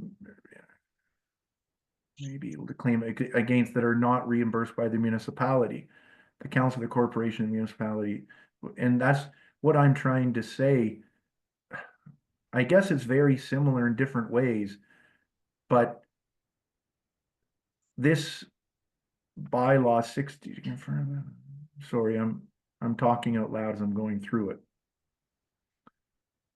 Right? This doesn't speak to, it only speaks to the home office, which could. That's why I'm trying to include things like mileage or whatever. Just And put it that's why I've kind of tried to include them in the motion Ed said, right? So I think if we wanted to go with this one, it would be taking what I'd said, Councillor Lamb, like my proposed draft motion instead of a bylaw, and say that as a condition of employment, and then we'd add 2 more conditions like that. One would be that we need to have our own cell phone and and one that says we use our own vehicle. So if we wanted to add to this 2 more additions to it, I'm perfectly fine with that. So if I wanted to make an amendment to this, I'd say that as a condition of the office, each elected official will be required to have mobile devices, and just leave it that simple, and be required to have a vehicle. That's it. Then we're probably covered off. This Good. doesn't. And let's just put that in paragraph 3 of the, through you, Mr. Mayor, in paragraph 3 of the bylaw. Why don't you just put it in there? Like under item, what you between just item said, number 1 you know. and 2, Pardon? between item 1 and 2, Councillor Lamb? Well, I don't know. It says whereas elected officials may be able to claim expenses against income that are not reimbursed by the municipality. I would be putting in something like including things like mileage, cell phone, computer, whatever you want to list there. Yeah, so Whatever, right? right, that's a good idea. Then, yeah. Then everything's sort of covered. Okay. so could I read out what The end I of might, let me just finish if I could, Councilor Yeah. Matt. So I would be putting at the end of paragraph 3 in the bylaw, including things like mileage, comma, cell phones, comma, computers, comma, vehicle, well, you don't need vehicle, that says it in mileage, and just put et cetera. Right? yeah, And well, I then think instead of mileage, yeah, you just use the word vehicle, because vehicle is mileage. vehicle instead of mileage, that's fine. The CA is gonna offer some help here, I think. Go ahead. Just a suggestion. I think if you are gonna make those changes, they shouldn't go in the and whereas section. They should go in the now therefore section. So between, either add a number in the 1, 1, 2, and 3, or change the numbering there. But I don't think they should be in the whereas section of the bylaw. They should be in the now therefore section. The only reason, Nigel, that I was putting it in there is because the third paragraph talks about claiming expenses. So it gives it context, right? Like, we just put it as a standalone under therefore. Yeah, okay, maybe you need to put it in both, but I think you need both. you need something in the now therefore part, because that's the action part of the bylaw. So could I suggest this, Councillor Lamb and Nigel, that where it says now therefore the Council of the Corporation of the Municipality of Whitestone hereby enacts as follows, we add in a 1B, and it would read that as a condition of office, each elected official will be required to have a vehicle, cell phone, and mobile devices. Would that be sufficient for everybody? And I think that covers everything that I'm talking about here. Computer. Well, yeah, that's why I'm saying electronic devices. I'm just keeping it simple. Sorry, folks, before we, see where we're going here, but before we populate the list, I think you should have to be careful, you should say including but not limited to, and mention a few things, because you're not gonna, anything that you don't cover, somebody will turn around and say, oh, well, if you end up in a dispute over it. But to follow, I would say that as a condition of office, each elected official will be required to have an office outside the municipal office, etc. And then I would add another thing that says that each elected official may claim expenses against income that are not reimbursed by the municipality, including but not limited to, and put your list, and then make the passing of the bylaw number 3, right? How about that? Yep, I think that's a great idea. And we don't, we don't need, we have an including in the whereas, in the now therefore, we don't need it up. We'll need the same thing up above, right? It's going to be a repeat, so. I'm good with that. Does that sound like a solution? Yeah, I'm very happy with that. It does to me, and that way there's no concern that we're missing something here. We're spending more time on this item than the rebels in Syria to overthrow the government. But I think when we all work together, this is something that we are getting to where everybody's talking the same thing. So this was a good long talk, but I think a good talk at the end of the day. Okay, can I just get the wording, and then I'm getting a request for a short break here, so. Can I get the wording for item 2? So it should say that, so item 1, and then this is under the now therefore in the bylaw itself. Now, therefore, sorry. The first, that is the home office, virtual and home office piece, and that, again, we would say each elected official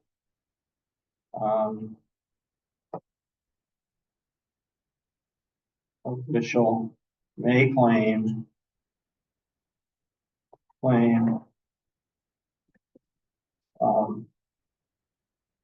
expenses.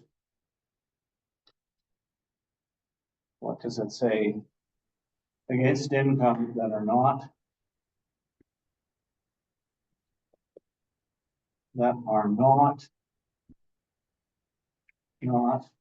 reimbursed by the municipality, such as reimbursed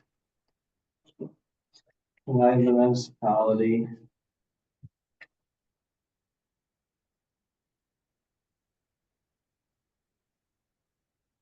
including, you want me to say including but not limited to? Yeah, I think that's a good idea. Limited to, so what's your list of things? So I would. You want to have mileage, cell phones, Instead of Mileage. mileage, you might just say vehicle use. Cause that would be an expense related to vehicle use. And you might take a bus. Yeah. Right, so I'd Vehicle suggest- use, electronic devices. electronic devices, that's good, because that includes cell phones and printers and any other, and cell phones and any other things that you. And supplies, just use it as the word supplies. I think if you have those Supplies. three things Anything there, else you want to put on the list? I think if you have vehicle use, electronic devices and supplies, you've kind of covered everything. Perfect. We don't need anything more because it's limited, but not. Okay. And the only thing, Mr. Mayor, is I think there's one word just before you say it again. You used could be reimbursed. Instead of reimbursed, I think you'd say could incur. Because reimburse, I don't think you might not. Do you see where I'm going with that? Well, I said they may claim expenses against income, but you don't. Okay, yeah, that's fine. Sorry. Say Yeah, they yeah. may- Yeah, read it to everybody, hear it then. I think you're talking as you're writing, so I'm talking over you, so I apologize. All right, well, I'll read it again, and just want everybody to be happy. Number one is as a condition, or as after the as follows. Number one is the same. Number two is that each elected official may claim expenses against income that are not reimbursed by the municipality, including but not limited to vehicle use, electronic devices, and supplies. Is that Good. you don't have, do you want to put home office expenses in there because you didn't? I have that under require to supply. have an office outside the municipality, but I think supplies would cover I it. think it's all right in number one. Okay, that's fine. I don't have a problem. And number three is that this bylaw comes into effect upon the. Well, it's a lot more than that. It's space and home. Yeah, it is space. Yeah. That's what I'm saying, like home office should be in there, because you'll be claiming, saying, here, 10%, my heat's this, my hydro's that, my Yeah, whatever. so maybe put it there then. I think you need to put in home office. You want to put home office Home office expenses. expenses. Let's do that, so we're not. Yeah. Expenses. Because that's really the whole purpose of having the home office requirement, otherwise, if you weren't gonna do that. Okay. So, are we ready for the question on this bylaw? So we're gonna pass the original motion, but we've changed the bylaw. That's We've correct. changed the bylaw, but the original motion stands. Yeah, that's- I'm getting a look from the clerk. Say what's on your mind. I think that we need to pass the motion as amended. Oh, you mean that bylaw 67-24 as amended? Yes. Ah, Yes. thank you. Okay, good. As we did amend it. Yes. Thank you. Seeing the bylaw to confirm that it's a condition of office, okay. So once again, are the mover and seconder okay with the motion? As amended, well, the motion with the word as amended in it. I think The bylaw number 67-24 as amended, being a bylaw to confirm that as a condition of office, each elected official will be required to have a home office outside the municipal office, which could include a virtual home office, is hereby passed this 10th day of December 2024. Moved and seconded. All those in favor of the bylaw, please put your hand up first. Councillor Nash, yes. Councillor Woods, yes. Okay. Thank you, folks. I'm gonna pull that. And then we'll Thank you. take out, and I will declare a Go ahead. a short break at this point. Yeah, I know there's a couple of people on the line who are interested in the pool. It is coming. We've got a couple of things, 10.3 and 10.4 to deal with. Then we have, Belvedere Heights under business matters, and then we get to the pool. So after we come back in 10 minutes or so, the pool issue is coming up. So I just want to point that out. Thank you. All right. So, I guess we can stop the recording. can we? Yes, how long a recess are we going to take, Mr. Mayor? Well, I would say just till about 1:45, right? Is that enough? 5 minutes. Yeah, 7 minutes. 7 minutes. Okay, thank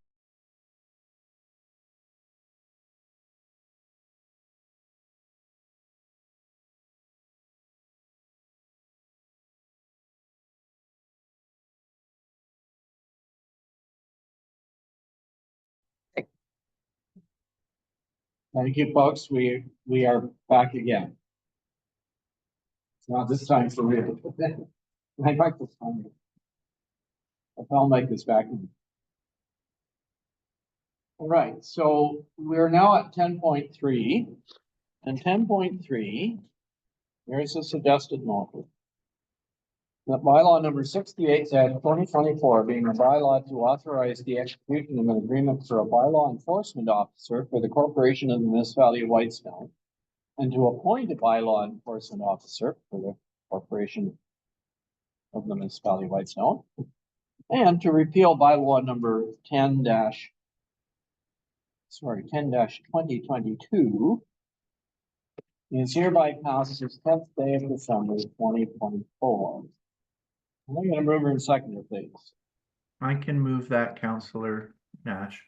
Thank you, Councillor Nash, seconded by Councillor Bray, seconded.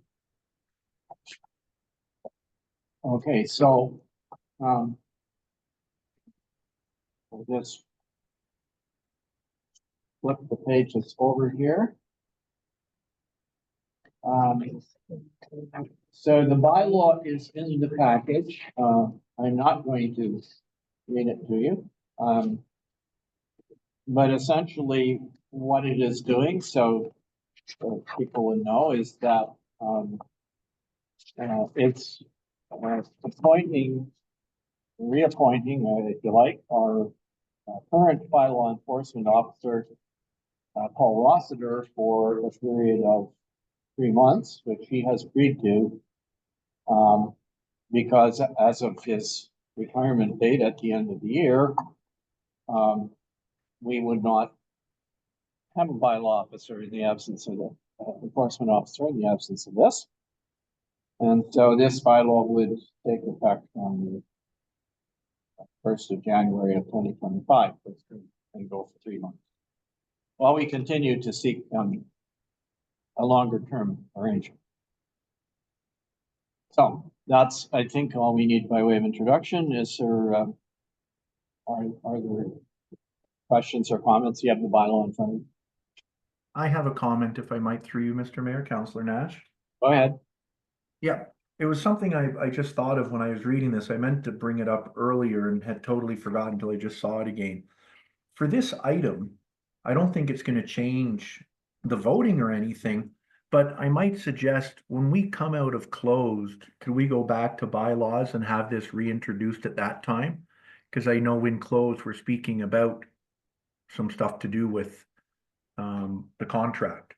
So I don't think we should be awarding the contract until such time that we've had time to speak to it and closed, if that makes any sense to any other members. So could we have this brought back to us at the end of closed? Well,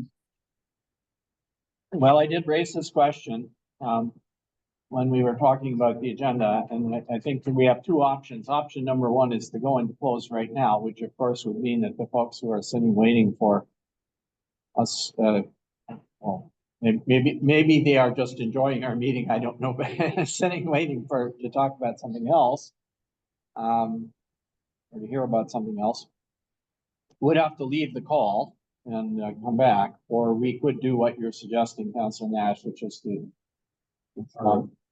defer it to the end. I don't have a problem with this if you'd like to do that. Normally speaking, if there's something